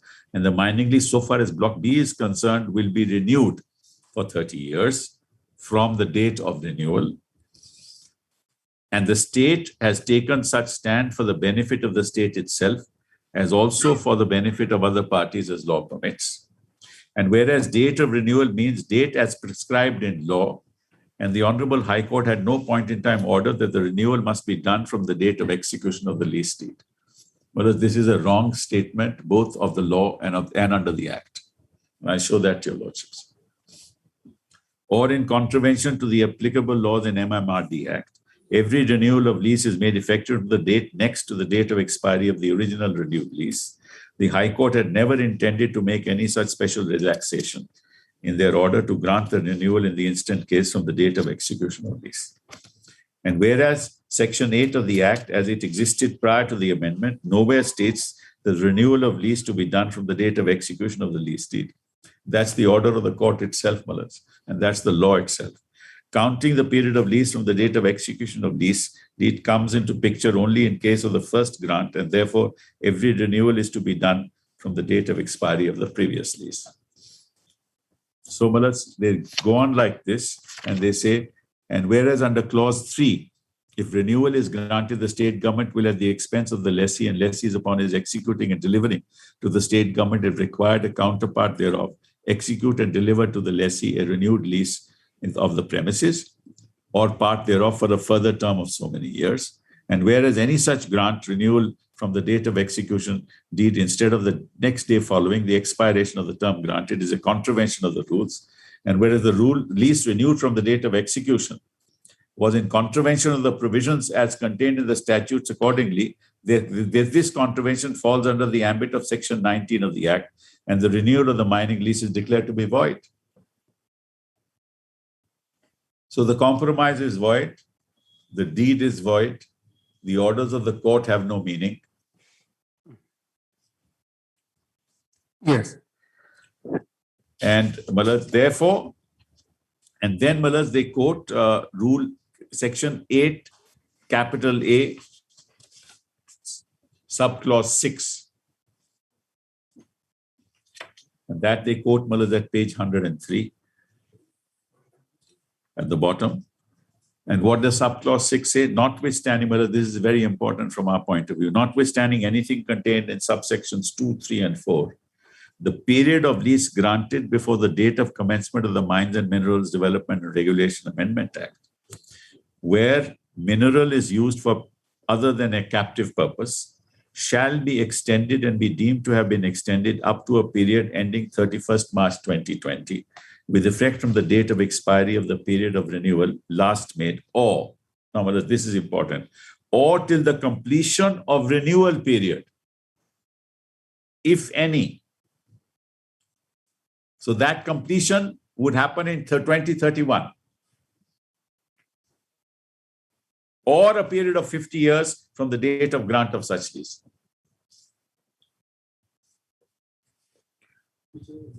Whichever is later. So 8A6 protects us.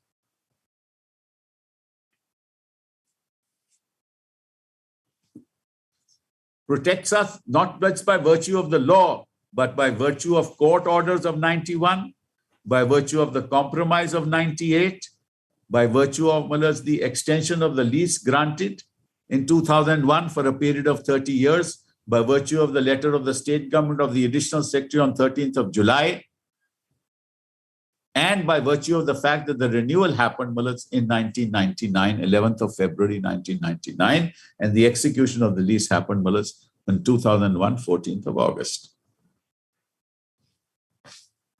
Now, what they say in the show cause notice, and kindly have a look at that show cause notice. No, what I find is they've granted you therefore time till 13th August 21, which is 20 years from the date of execution of the lease anyway. That's right, but I'm entitled to 30 months. No. So even this, in a sense, contradicts what they've been arguing earlier. Yes. That the renewal, that the 20-year period should not have been running from the date of the execution of the lease. But Yes, from yes, earlier. yes. Yes, correct. Your Lordship is right. Even this is contrary, my lords. What they now say And you is in say fact, because of the compromise, you are entitled to 10 more years. yes. But no, now their stand is, my lords, which is the show cause notice that your lease has expired in 2004. Right, because they calculating it from 64. That's right, my lords. So now they say your lease already expired in 2004, which is also in contradiction to what they are saying here. Page 104 extends it till 30th of August 21. That's right, because 104 seems to still stick by 13th August 2001 plus 20. Your Lordship is right. Yes, yes. So, my lords, everything that they say now is contrary to everything that they have committed to in the past. And now they say your lease has expired in 2004. That's why I wanted you to show you the show cause notice, my lords. That's what they decided also. In fact, I think your argument, Mr. Sybil, will be that you cannot recast the facts. That's right. So there was on certain set of facts, certain orders were passed, a compromise was reached. Yes. And the Supreme Court, in a sense, when they withdrew the appeal, it was on the basis of the compromise. That's correct. So my lords, sorry. So you're saying that set of facts on which the compromise is reached cannot be changed. Correct, my lords. Cannot be changed by an act of the state government. It can only be changed, my lords, by an act of the legislature. It cannot be changed in any No, but other even way. there, I think your argument is Section 8A6 recognizes that there could be some factual peculiarities. Correct. And since your renewal period is completed only on the completion of 30 years after 13801, Correct. under 8A6, you still can go up to that date. Absolutely. Absolutely. So, my lords, the legal argument is my vested right that inured in my favor at the time of the renewal of the lease in 1962 inures still today and cannot be taken away. No, but factually, you never operated the lease after 74, is it? No, there's an order of the CEC which says their statement that I never operated the lease. No, factually, I'm just saying there seems to be some, I saw for a period of 11 years and 2 months and 28 days. Come to page 103. Yes. The second paragraph. That's the transit passes that were given to me, my lords. The compromise happened after that. No. So you did operate it up to 28 July 74. That's right, my lords. That is because transit passes were given to me, my lords. My lease was not renewed, for which special permits were given. And then, my lords, the compromise took place after that. In fact, my lord, that was the reason why the reservation was cancelled by the High Court. That since the lessee is already continuing and is being given transit permits, you can't say that the area is available for reservation. I'll deal with that when it comes. No. That's not that, my lords. They cannot make out their case after the compromise. I will show your lordship the High Court judgment. No, that's all right. That's not that case cannot be made out at all, my lords. You can't enter into a solemn compromise, make me give up Thakurani, Block A in Thakurani. I gave it up. Say that you will renew it for 30 years. And my lords, there is a very interesting judgment, my lords, of the Supreme Court, and I just showed to your lordships, my lords, that judgment.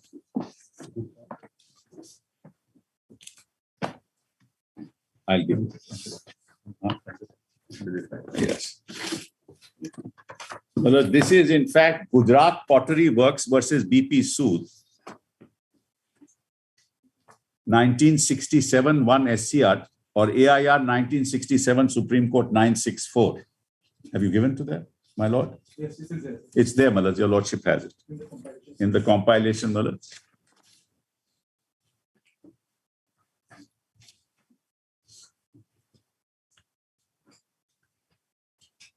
Yeah, there's a compilation judge. You're right.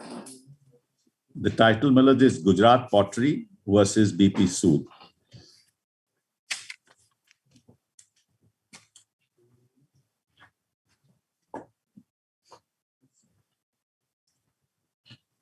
Compilation has 21 judgments. This is not there. I thought it is.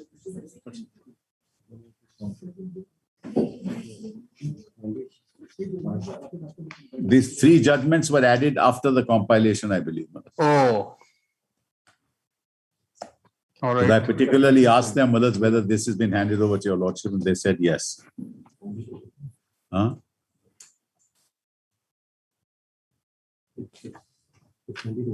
It is handed over separately, Mulad.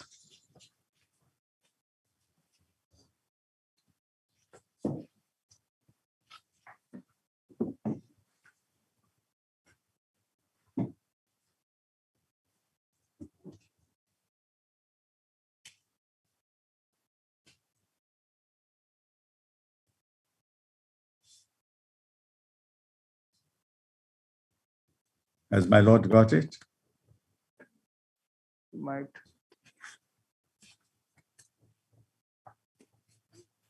The provisions of the Act.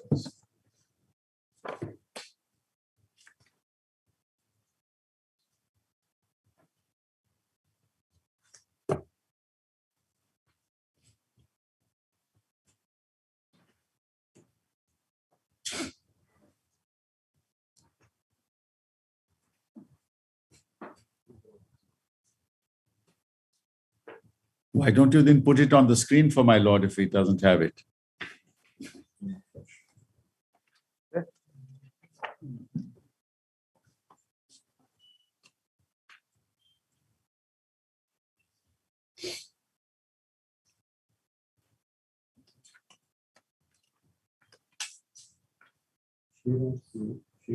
I think that might be better. Let him share it on the screen.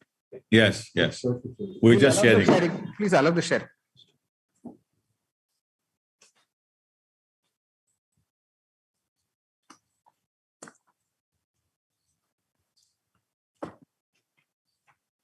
You've granted that permission? They can share it. Yes. Now, just paragraph 7 of this judgment is the relevant part. Let them just zoom in a bit more. Zoom it, Mala, so that I can also, apart from your lordship. Right. Lordship has it, Mala? Yes. So he says the granting of a lease is different from the formal execution of the lease deed. Right. The mineral concession rules made under Section 5 of the 48 Act and hereinafter referred to as the 49 rules deal with the procedure for the grant of mining lease in respect of land in which the minerals belong to the government under Chapter 4, Rule 27, deals with applications of mining leases. Rule 28A provides that when a mining lease is granted, the former lease shall be executed within 6 months of the order sanctioning the lease.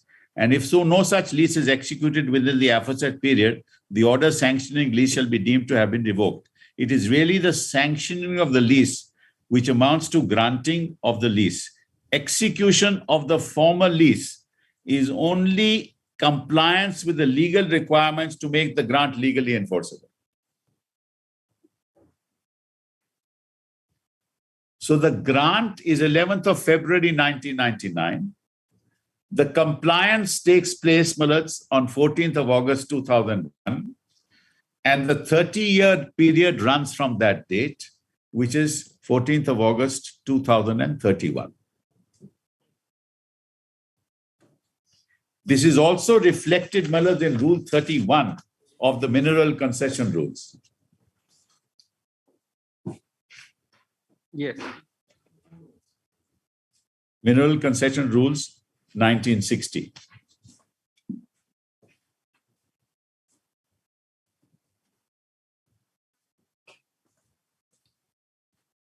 Okay. Yeah. Sub-rule 2 of Rule 31. Yeah. The date of commencement of the period for which a mining lease is granted shall be the date on which the duly executed lead under sub-rule 1 is registered. Right.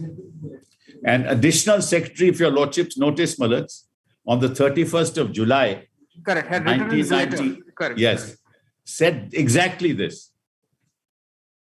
Actually, 31(2) is very explicit. It says date of commencement of the period shall be the date on which a duly executed deed is Correct, Malats. And that's what the Supreme Court also says.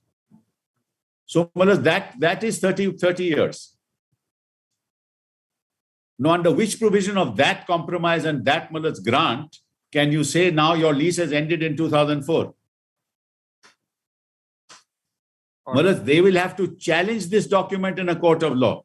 Malats, A mark of illegality can never be on the order itself. Somebody has to challenge it. That also, Malaj, is a very famous judgment, and I just give that to your lordship, Malaj. That is Board of Trustees.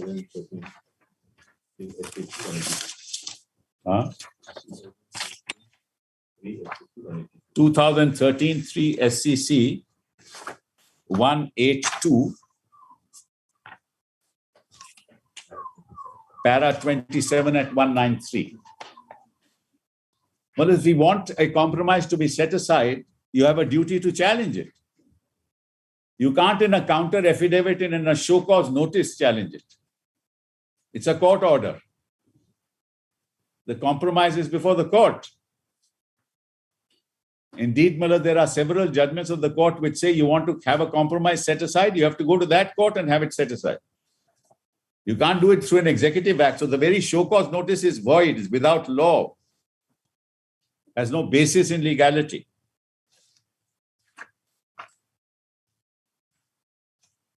So, Miller, if your lordship has this judgment, 2013 3 Supreme Court cases 182, and if your lordships don't, Miller, I'll request my learned colleague to again. I think we have these books. You have it. Now just read para 27 of that at page 193. Yes, okay.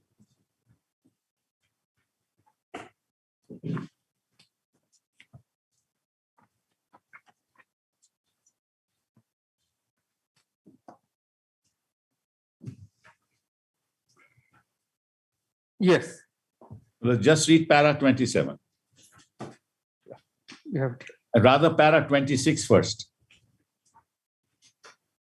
Mr. Ahmadi next argued. Yes, Mr. Ahmadi next argued that the termination of the lease being illegal and non-est in law, the respondent plaintiffs could ignore the same, and so long as they or any one of them remained in possession, a decree for injunction restraining the port trust from interfering with their possession could be passed by the court competent to do so. We're not impressed by this submission. The termination of the lease deed by an order, which the plaintiffs ought to get rid of by having the same set aside or declared invalid for whatever reasons, it may be permissible to do so. No order bears a label of its being valid or invalid on its forehead. Anyone affected by such order ought to seek redress against the same within the period permissible for so doing. We may in this regard refer to the following off-quoted passage of Smith versus East LO Rural District Council. The following are the observations regarding the necessity of recourse to the court for getting the invalidity of an order established. An order, even if not made in good faith, is still an act capable of legal consequences. It bears no brand of invalidity on its forehead. Unless the necessary proceedings are taken at law to establish the cause of invalidity and to get it set as squashed or otherwise upset, it will remain as effective for its ostensible purpose as the most impeccable of orders. This must be equally true, even where the brand of invalidity is plainly visible. For there also the order can effectively be resisted in law only by obtaining the decision of the court. The necessity of recourse to the court has been pointed out repeatedly in the House of Lords and Privy Council without distinction between patent and latent effects. The above case was approved in this court by Krishna Devi, wherein the court observed as follows. Thus, from the above, it emerges that even if an order notification is void, the party aggrieved by the same cannot decide that the said order notification is not binding upon it. It has to approach the court for seeking such declaration. The order may be hypothetically a nullity, and even if its invalidity is challenged before the court in given circumstances, the court may refuse to quash the same on various grounds, including the standing of the petitioner or on the ground of delay or the doctrine of waiver or other legal reasons. The order may be void for one purpose or for one person. It may not be so for another purpose and for another person. Yes. So, Malaj, on what basis can such a show cause notice be issued at all? That I consider that your lease has expired in 1994 despite a compromise order recorded by the court. From all accounts, it's a legal order, it's a valid order. It binds the state of Orissa. The state of Orissa, by an act of the executive, cannot set it aside. It has to come to court. So, there are two submissions, therefore. My writ petition 3115, says that I be granted the extension for 30 years. Yes. So, that's the relief I want in that petition. So, the execution of the mining lease for the remaining 10 years, because 20 years have already expired, in terms of the order of the High Court of 1991, as modified. In terms, of the in terms of the grant and of the compromise, and in terms of the letter of the state government of 13th of July, 1998. The second relief is that this show cause notice is void ab initio, because it seeks to challenge a compromise decree by executive action, which it cannot do so. You can't, in a counter affidavit, say that the compromise is void, or you cannot, in a show cause notice, say that.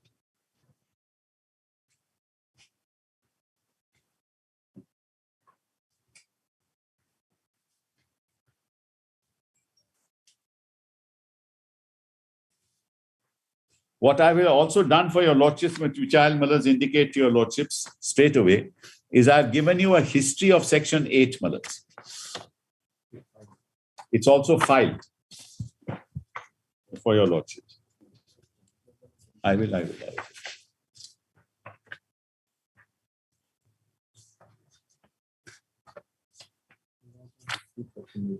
Yes.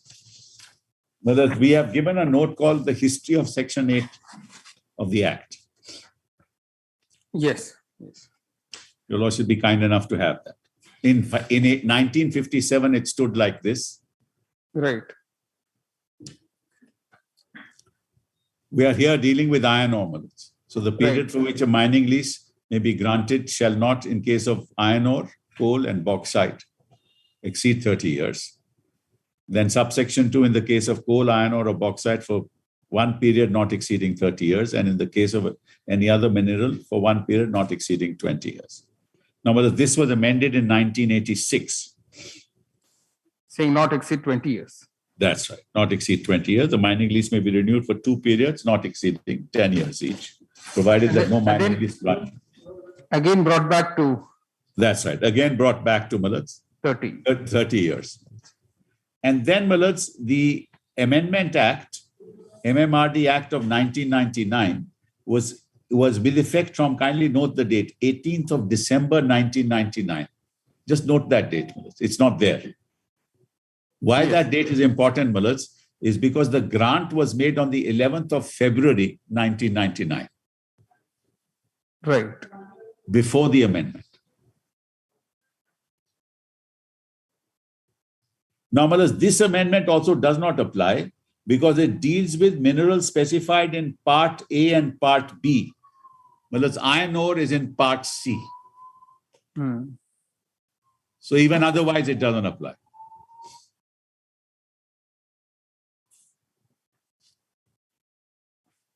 Then 2015 amendment also doesn't apply because, again, it deals with Part A. We are dealing with the mineral in Part C.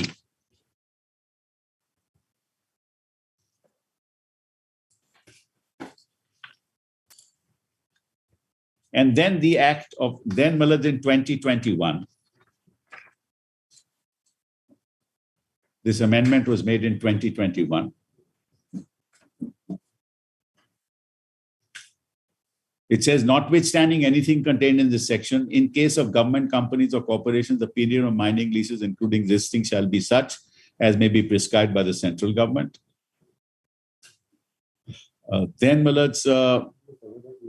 We are covered by 8 capital A and not by 8.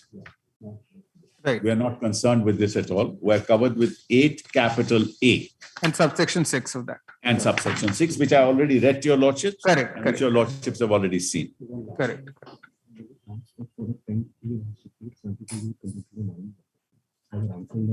So should we... So should we Malaz, hear- your lordship, I'm sorry, your lordship. No, said should we hear Mr. Parija? No, Malaz, no, just one other thing. Malaz, in our rejoinder affidavit, but your lordship asked me the question that we have been operating. Right. We have now covered that fact in our rejoinder. Also, Malaz, this is academic. It doesn't, Malaz, this is all prior to the compromise. So it has no meaning. But kindly come to page 19 of my rejoinder. At Rejoinder in that, in the other one. 3115. In 3115, Malaz. Right, right.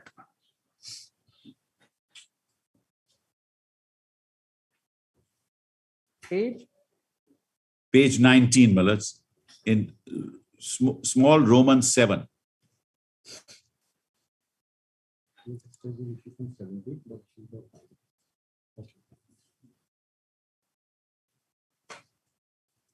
We have touched upon this issue from page 17, but the operative part is Roman 7 at 19. State government is now stopped from contending that since the petitioner has carried out some mining activity from 63 to 74, it is not entitled to full grant of renewal for a period of 30 years.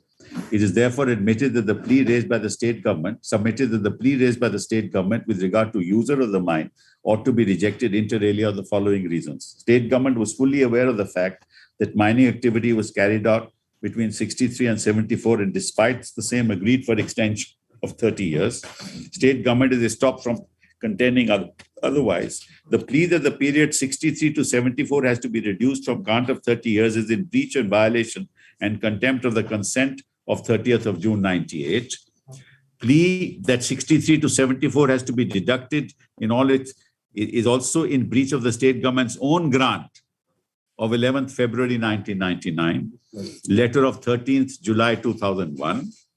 In any event, the state government, by agreeing to the settlement for renewal of Block B for a period of 30 years, as well as issuing the grant order, changed its contention that the lease ought to be reduced for a period of 10 years since mining activity was carried out between 63 to 74. The state government is barred by the principles of constructive res judicata from raising a plea of reduction of grant of period for a period of 10 years on the ground that this argument should have been raised in 98.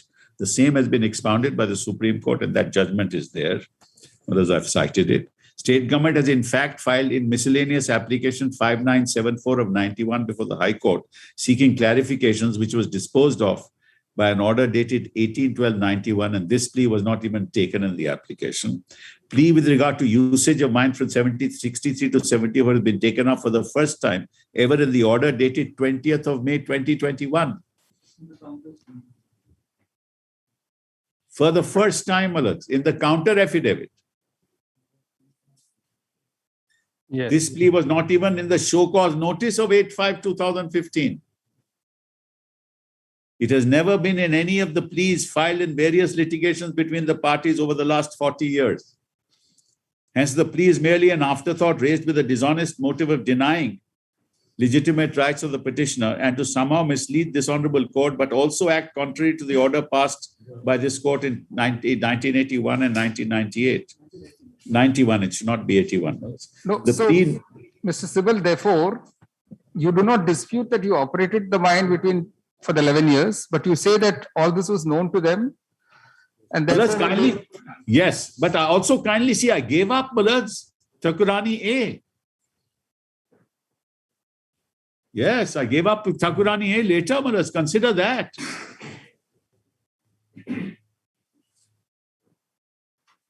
I acted to my detriment through that compromise. See, the only argument, Mr. Sibal, could be this: is there an estoppel against law? That's right. No, there is no law here, Malaz. No. I'm on this history of Section 8. Yes. So at one point we saw that, I think it was in 1991. Yes. They brought back 30 years, correct? Yes. So suppose, this is, I suppose, the argument. They say, okay, you enjoyed it for 11 years, even before 2001. And you are, even under the statute, entitled to a maximum of 30. Yes. And they're anyway giving you 20. No, but that's not the compromise. No, that's not the compromise. No, you're right on that. Yes. You're right that it is not part of the compromise, but the argument, I suppose, I don't know, we can't anticipate what Mr. Parija is going to argue. But certainly there is an argument that cannot be an estoppel against law. No, Malas, that can't be an argument because the law is what? The compromise decree. No, there is a statute and there's a compromise decree. Which says for 30 years, namely the normal, a formal lease for 30 years. In a certain sense, both are consistent that you can't go beyond 30. Yes. But in a lease, working out those 30 years. No, it's in a formal lease. I'm sorry, Malas. If they allow me to continue while my applications are pending and they give me specific Malas permits,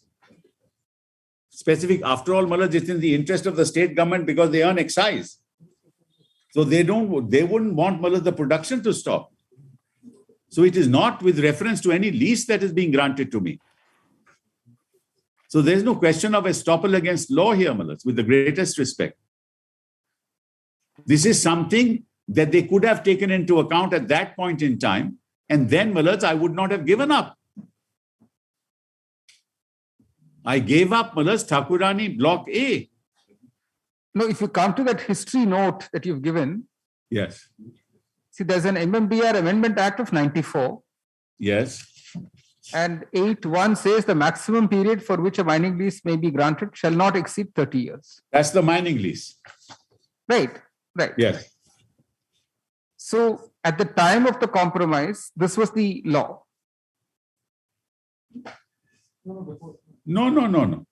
Yes. He's talking of original period. Then there will be renewal. Well, no, I'm sorry. Maximum period for which a mining lease may be granted is 30 years. Yes, but this is an extension of a lease, Malas, the right to extend. Transit part is not an extension of the lease. Malas, kindly see, the original grant is 30 years. And Malas, the state has admitted to the CEC that there was no mining. May I show that to your lordships? No, under the MMDR Act now. Yes. What does it say about renewals? Yeah, it says 30 years, Malas. If it is beyond 2021 already. That's what 8A6 says. Yeah. Renewal nahi kara report. Kindly see 8A6, Malas. I'll read 8A6 with your lordships. The court would have said there will be no renewal. But I've got it here. It says, notwithstanding anything contained in subsection 2 and 3 of subsection 4 and subsection 4, the period of lease granted before the date of commencement of the Mines and Minerals Regulation Act 2015. So this is granted before that, where mineral is used for other than captive purposes shall be extended and be deemed to have been extended up to a period ending 31st March 2020 with effect from the date of expiry of the period of renewal last made, or till the completion of the renewal period, if any. So that completion of the renewal period is 2031. And this is Malas, Justice Kehar's judgment also, and I show that to your lordships, interpreting 8A6.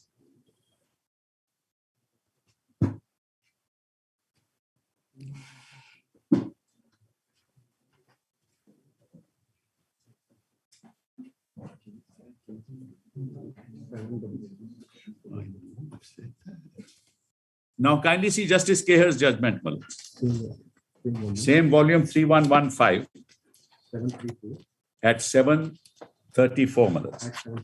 At 766. Exactly this.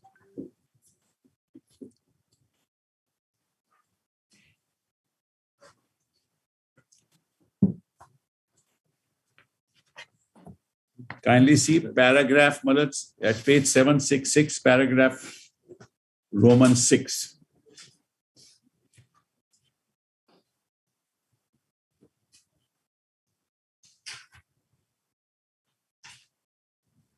Do my lords have that? One minute.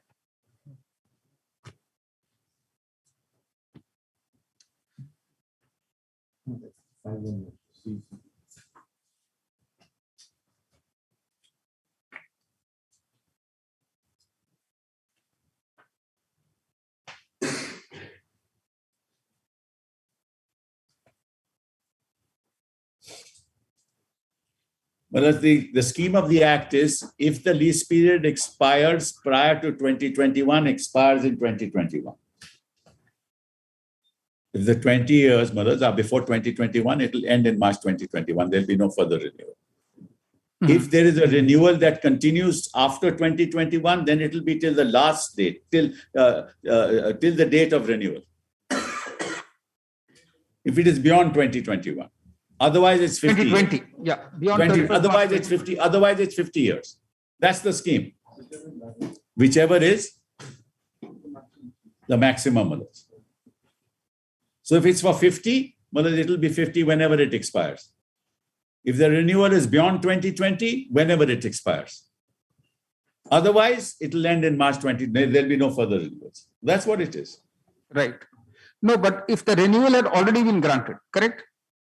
Yes, it's already granted here. It's granted, Malas. No, on the 11th of February.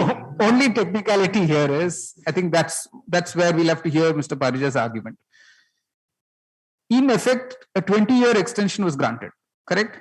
A renewal for 20 years was granted with the promise, because of the letter of the additional secretary, that you will get 10 years more. Not a promise, Malas. That's the compromise. Not even that. One second. That's the compromise. No promise, Malas. That's the compromise. Right. There's no promise here, Malas. Renewal is for 30 years, not 20 years.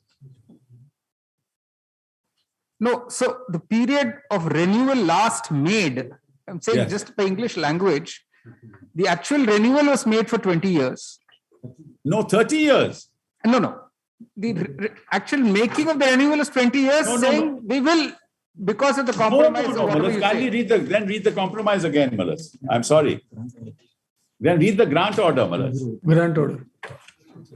No, that's not correct. It's actually not correct. I may be wrong, Malas. Kindly 208. No, I'm saying we go by the lease deed executed, Mr. Sibal. No, lease deed executed had to be only for 20 years at the beginning. No, I'm saying if you read 8A6 in light of the lease renewal executed, then you end up with 20 years. No. But Malas, the renewal is for a period of 30 years. That's the order, Malas. That's the judicial order. For that, we have relied on Gujarat Port. Just see, Malas, just see 208.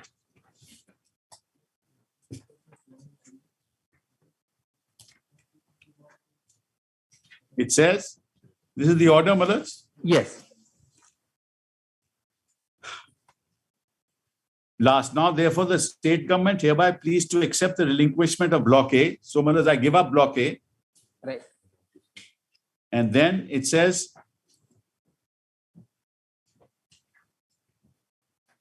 and the iron ore mines in the village, Thakurani iron ore mines in the district of Keonjhar be granted. Your Lordship has that expression? Yes. Be granted for a period of 30 years. From the date of execution of the lease. Now, procedurally, you could not grant 30 years at one time.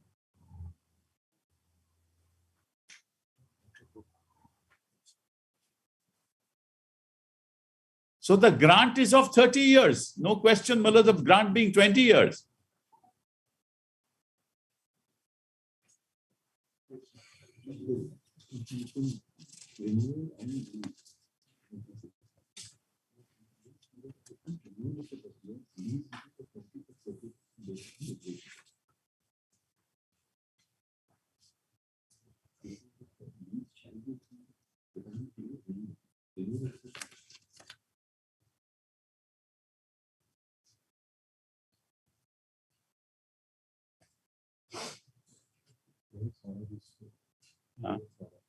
Clauses of the lease deed. I'm sorry? I think that may hold some key for us. The preamble clauses of the lease deed itself. Yes. Let's see that, Malas. Age? 222. 222, Malas.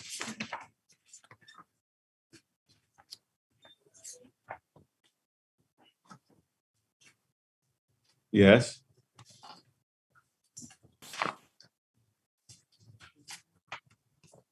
Whereas, let's see, that's the one your lordship wishes to read? Yes, yes.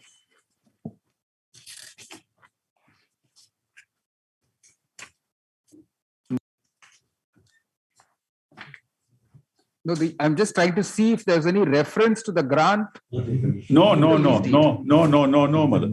So that's, I think that's the technicality here now. So this is what has to be argued. So what this is the lease. That's right. I'm just saying, I was just trying to see if there is an incorporation by reference to the grant in the lease deed itself. It cannot be, Malad. The lease deed is a separate document in law. No, that's true. In fact, that's the catch, if I would say, if we can use that expression, because of your Gujarat judgment, 1967 Supreme Court, which you rightly pointed out. Yes. The actual act of execution of the lease is the relevant act.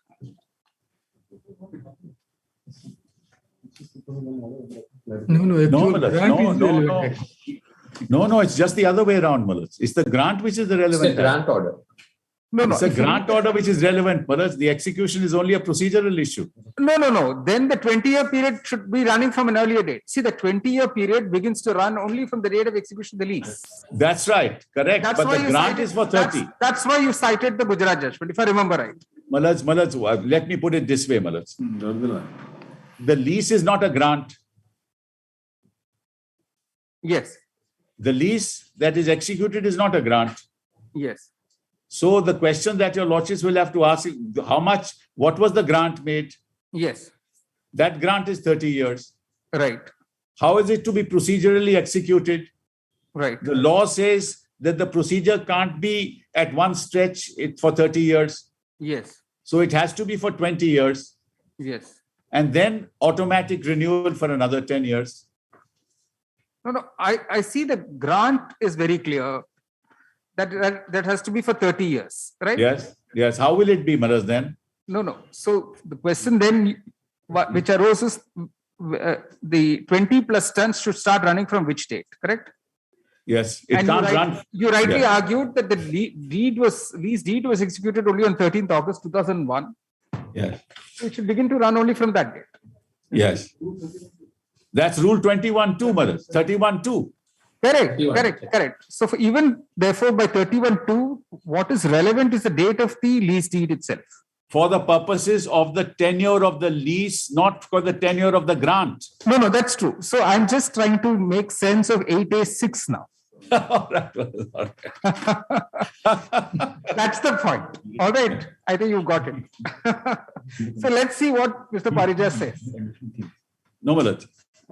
There's another. Apart from this argument, Maharaj. Yes. There has to be some sanctity to the compromise, which is court order. And the Supreme Court order, all of that. Yes. So, Maharaj, so what is that? That's also covered by judgments of Supreme Court that you cannot challenge the compromise. Correct. By an executive order. Correct. You have to go to that court, Maharaj. That the Code of Civil Procedure tells your lordships, Maharaj. That where there's a decree, Maharaj, pursuant to a compromise, you have to go to that court to challenge it. Now, Maharaj, this is latest judgment of the Supreme Court, Maharaj, Janki Amal 2021, Supreme Court Online 444. No, see, I think in a sense, the argument that 8A6 respects all acts already done prior to that amendment. Yes. That is well made. It respects all the acts done prior to that amendment. Correct. Does it therefore say, and this is your argument, 8A6 protects the grant in toto, according to you? Yes. And therefore the grant has to be given its full effect. This is your argument. That's right. That's right. Okay. That's right. All right. And this is a court order now. Well, the grant is an executive act. Well, please appreciate that. Yes. Grant is only an executive act. Correct. Right? They can even withdraw from it for good reason. No, after the grant, we don't have any court order, Mr. Sibbal. We only have a withdrawal of the Supreme Court appeal. In fact, even that, I think, happened prior to the grant itself. No. The compromise order itself says 30 years. No, that's true. I'm just saying you mean the High Court compromise order? Yes, High Court compromise order, withdrawal of the Supreme Court order. That means that the compromise has been entered into. There's a decree that I will get a lease for 30 years. Right. Therefore, let's put it this way. Yes. Grant, as I told your lordships, is an executive act. Correct. a compromise decree in which the court accepts the compromise is a judicial act. Right? Now that judicial act, have to be given effect to. And what does that judicial act say, that the compromise is for 30 years. And I've given up Block A of Thakurani. Yes. So, if the compromise decree says that I will get a lease for 30 years, then whatever the nature of the procedure, in what manner I will get, is for the state government to ensure that that happens. Now, the state government doesn't object to this. Your lordships are looking at two separate issues. One issue is, that the state government says your lease has expired in 2004. So let's, at least get rid of that issue. So you're left with only one issue then, that is writ petition 3115. In that, the only question to be decided by your lordships is, am I entitled to a 30-year lease or not? Correct. So correct, should it be 13th August 21 or 13th August 31? Correct. That's the only question your lordships have to decide. Right. Now, that is based on what? It is not just based on an executive act of a grant, of 11th of February. The grant of 11th of February is consequential upon a court order, which is a compromise, in which I have given up,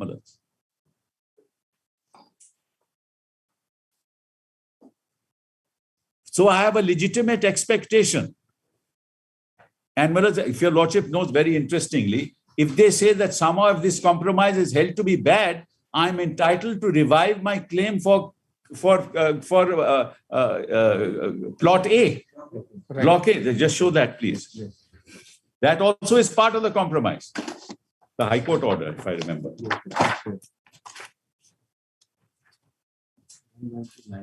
At page 1. Yes, page 187 of 3115. I'm sorry, that I...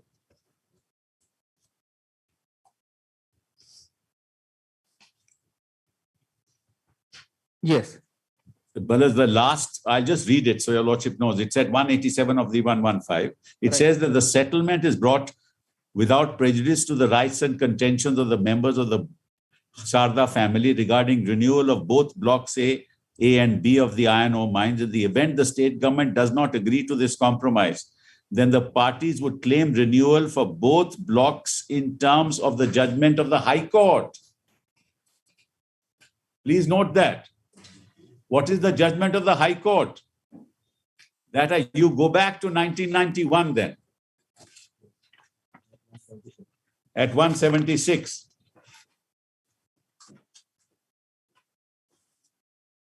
At page 176.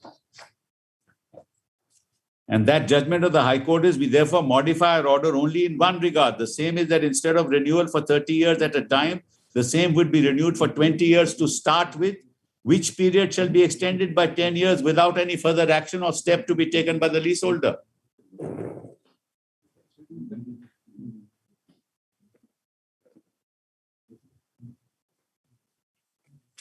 So it's just not, the issue of renewal.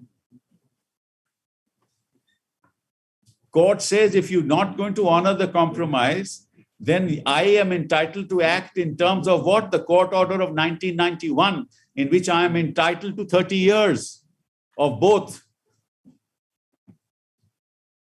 First 20 years and then 10 years without any further action on my part. That becomes final. This judgment has become final, This has not been set aside by any court.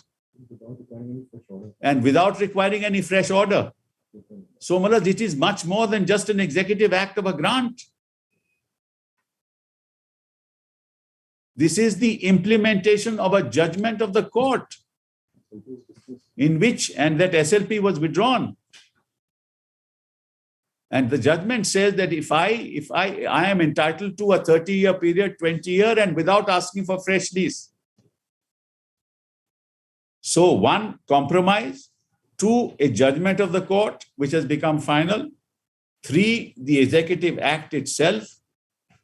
4, the grant of 30 years.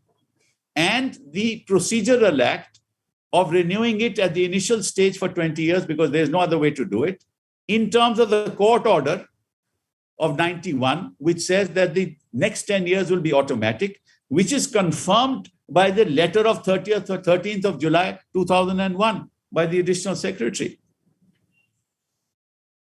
So, Mullahs, with the greatest respect, your lordships doesn't have to consider anything else. Yes. All right. The lease is only the outcome of a court order. All right. All right. Then, Mullahs, Justice Keher's order, Mullahs, that I was showing to your lordship, same volume, at 766.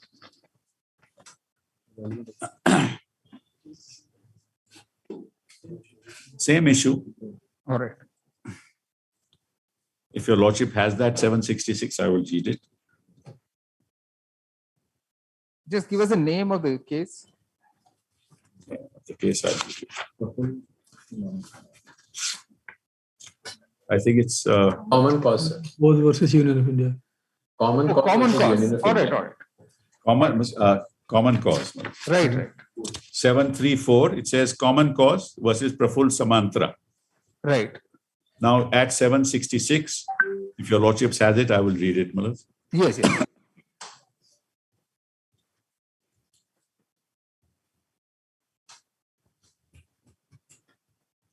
Roman small 6. Yes. Consequent upon the amendment of Section 8A of the MMRD Act, the regime introduced through subsections 5 and 6 thereof provides for 3 contingencies where benefits have been extended to leaseholders whose lease period had earlier been extended by a renewal. Firstly, for a leaseholder whose renewal period had expired before 12/1/2015. Yes. And the leaseholder had moved an application for renewal at least 12 months before the leaseholder's existing lease was due to expire, and whose application has not been considered and rejected, the lease period would stand extended to 31/3/30 or 31/3/2020. Just mark this, Mullahs. Yes. It's either 30 or 20. In the case of captive, non-captive mines, respectively. Additionally, a leaseholder whose period of renewal would expire after 12/1/2014, but before 31/3/30 and 31/3/20, the lease period would stand extended up to 31/3/30 or 31/3/20 in case of captive, non-captive mines, respectively. Secondly, now this is important, where the renewal of the mining lease already extends to a period beyond 31/3/20. In the case of captive, non-captive mines, the lease period of such leaseholders would continue up to the actual period contemplated by the renewal order. Right. So you have now the Supreme Court judgment on it. Right. So 11 February 1999, it fits in, would it continue up to the actual period contemplated by the renewal order, not by the lease.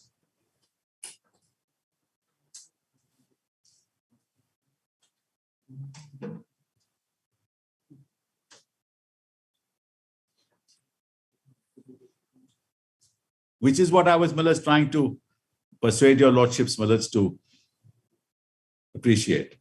Yes. So, Mullahs, 8A6 is clear. But we are not only on 8A6, Mullahs.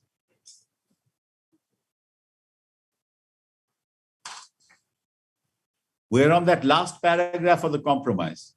Right. Which says, in case the compromise is not adhered to, which they don't want to, then I'm entitled to fall back on the 91 order, which entitles me 20 years plus 10 years without fresh application. We're both mines. All right.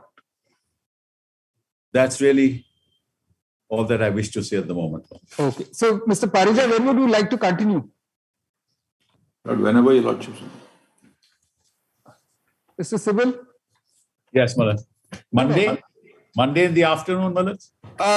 See, there is a distinct possibility. In fact, that's what we've confabulated. Now the notification has come out, so we're going to have a judge sworn in on Friday. Oh, okay. So it might require some reconfiguration, if I can. Oh my God. No. So we just have a word with each other that Yes. we will continue in this combination to hear this matter. Yes, so we'll we'll treat it as appreciate part third. Yeah, we'll treat it as part third. And so can we keep it for Friday next? Or whatever is the next Friday? Friday is what? 5th. Sorry, no. Yes. 12th. Sorry, 12th. I have a matter on the 12th. Mulaz, it's all right, Mulaz. Let my learned friend respond. Then if I need something, if I'm free, I'll come, Mulaz. Otherwise, I'll request your lordships to give me. Mr. Parija, House 12th, does it suit you? Yeah, Mulaz. I am here. So where am I? 2 o'clock on 12th. Very good. And if I need some accommodation, your lordships will grant me, Mulaz. Correct. Obliged. Milord, anything for Mr. Sibal. No.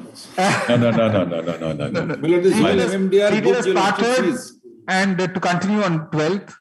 Obliged. At 2 p.m. My lord, your lordships had asked us at 2 o'clock what the arrangement can be. Correct. I have a practical suggestion. Just one second. Can I make a practical suggestion? Please. Lord, the practical suggestion which meets with compliance and reversibility, as my lord put to me, would be that, my lord, we should be permitted to, in the normal course after dispatch, sell, and the amount can be kept in an escrow account under orders of the court.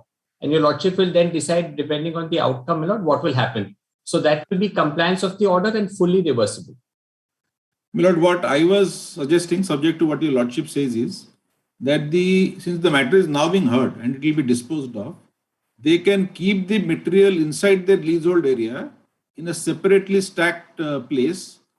And then that material will be subject to whatever your lordship decide. Lord, we are in your lordship's hands. No, there is no new lessee for this area, is it? No. No. Your lordships have protected no third-party rights. 1 minute. We have not gone for an auction. So all that is far away. So, Mr. Jain, that's fair enough. Very well, ma'am. All right. You say in the contempt petition, Mr. Muduli points out that there is an advance list brought out by the Supreme Court, which indicates SLP civil to be civil 9042 of 2021 to be listed at serial number 23 of that list. Full stop. He adds, however, that it's added by Ms. Kirti Mishra, learned advocate, appearing in virtual mode, that this is not the final list for the 9th of November 2021, which will be known only in a few days. Paragraph. In the meanwhile, it has been agreed by both Mr. Gopal Jain, learned senior counsel for the petitioner, as well as Mr. Ashok Parija, learned advocate general, that the quantity which the petitioner seeks to remove from the leasehold area can be kept separately within the leasehold area and earmarked in the presence of, there will have to be some official. DDM Joda, Deputy Director of Mines Joda. Okay. In the presence of the Deputy Director of Mines? Joda. Okay. And that this earmarking should take place before the next date. Lordship pleases. And this will be subject to orders, further orders of this court. Lordship pleases. All right. Can this also come up on the same date? Same date, yeah. List on Friday, same 12th at 2 p.m. Deeply obliged. Very good. All right. Lordship pleases. Also, may dispense with the personal appearance to VC. All right. Okay. We carry on with our other matters. So, I may be. Personal appearance, your lordship may dispense with for the time being. The presence of the officers is dispensed with till further orders. All right. Okay. I may be pardoned to mention, my lord. Grateful, my lord. Yes. That matter, my lord, miscase I have filed for Yes. interim release of the present petitioner, Yes, my lord, yes. on the ground of death of his Yes, father. yes. Yes, my lord. Lord, I think the copy of the IA has not been served. But the lordship kindly adjourn it to day after tomorrow. I'll take the instruction. All right. Notice, Mr. Das accepts notice and IA states that number? We'll come back with instructions. So list on Friday. Yes. 1102 of 2021 IA number. Right. Mr. South, please send me, please provide a copy of the IA be Yes, sent to him. I have today. I have already supplied the copy. No, you send it to IA Mr. Das specifically. Yes, my lord. All right. IA number 1102 of 2021. Right. My lord. Friday. It will come up on Friday now. Yes. Obliged.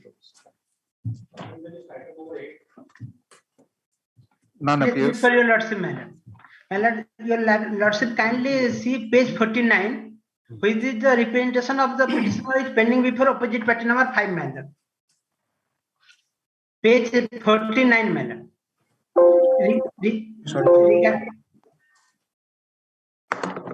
Lord, the grievance of the petitioner is plying of heavy vehicles on road. My lord, my lord, my lord.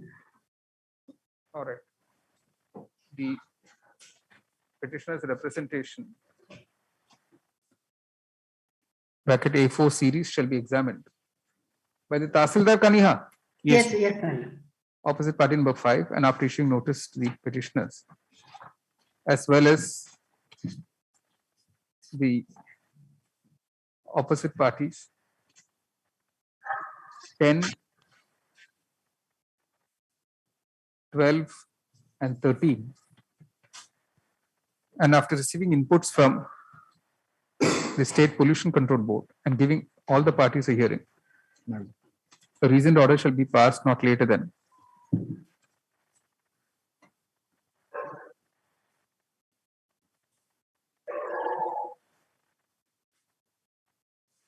20th December 2021. The order should be made available to all the parties not later than 27 December 2021. It is made clear that the court has not expressed any view on the contentions of the petition. All right. May I please, your lordship? There's an illegal encroachment of government land, your lordship. The villagers have already pointed out these things to the collectors. In number of times, your lordship, no action has been taken. I have mentioned the plot which has been illegally encroached. No. Who are the encroachers? The name of the encroachers has not been mentioned. But I have given the plot some number. That won't hold. You make a fresh representation pointing out the encroachers. Let me file this writ petition as a representation for the. No. The counsel for the petitioner seeks leave to withdraw this petition with liberty to make a fresh representation in the first place, naming all the alleged encroachers, and thereafter follow up on the representation before seeking appropriate remedies in accordance with law. This post of is withdrawn with liberty is straightforward. All right. You can call out VP. I have already given the plot name to. That's not enough, please. Yes. Weekly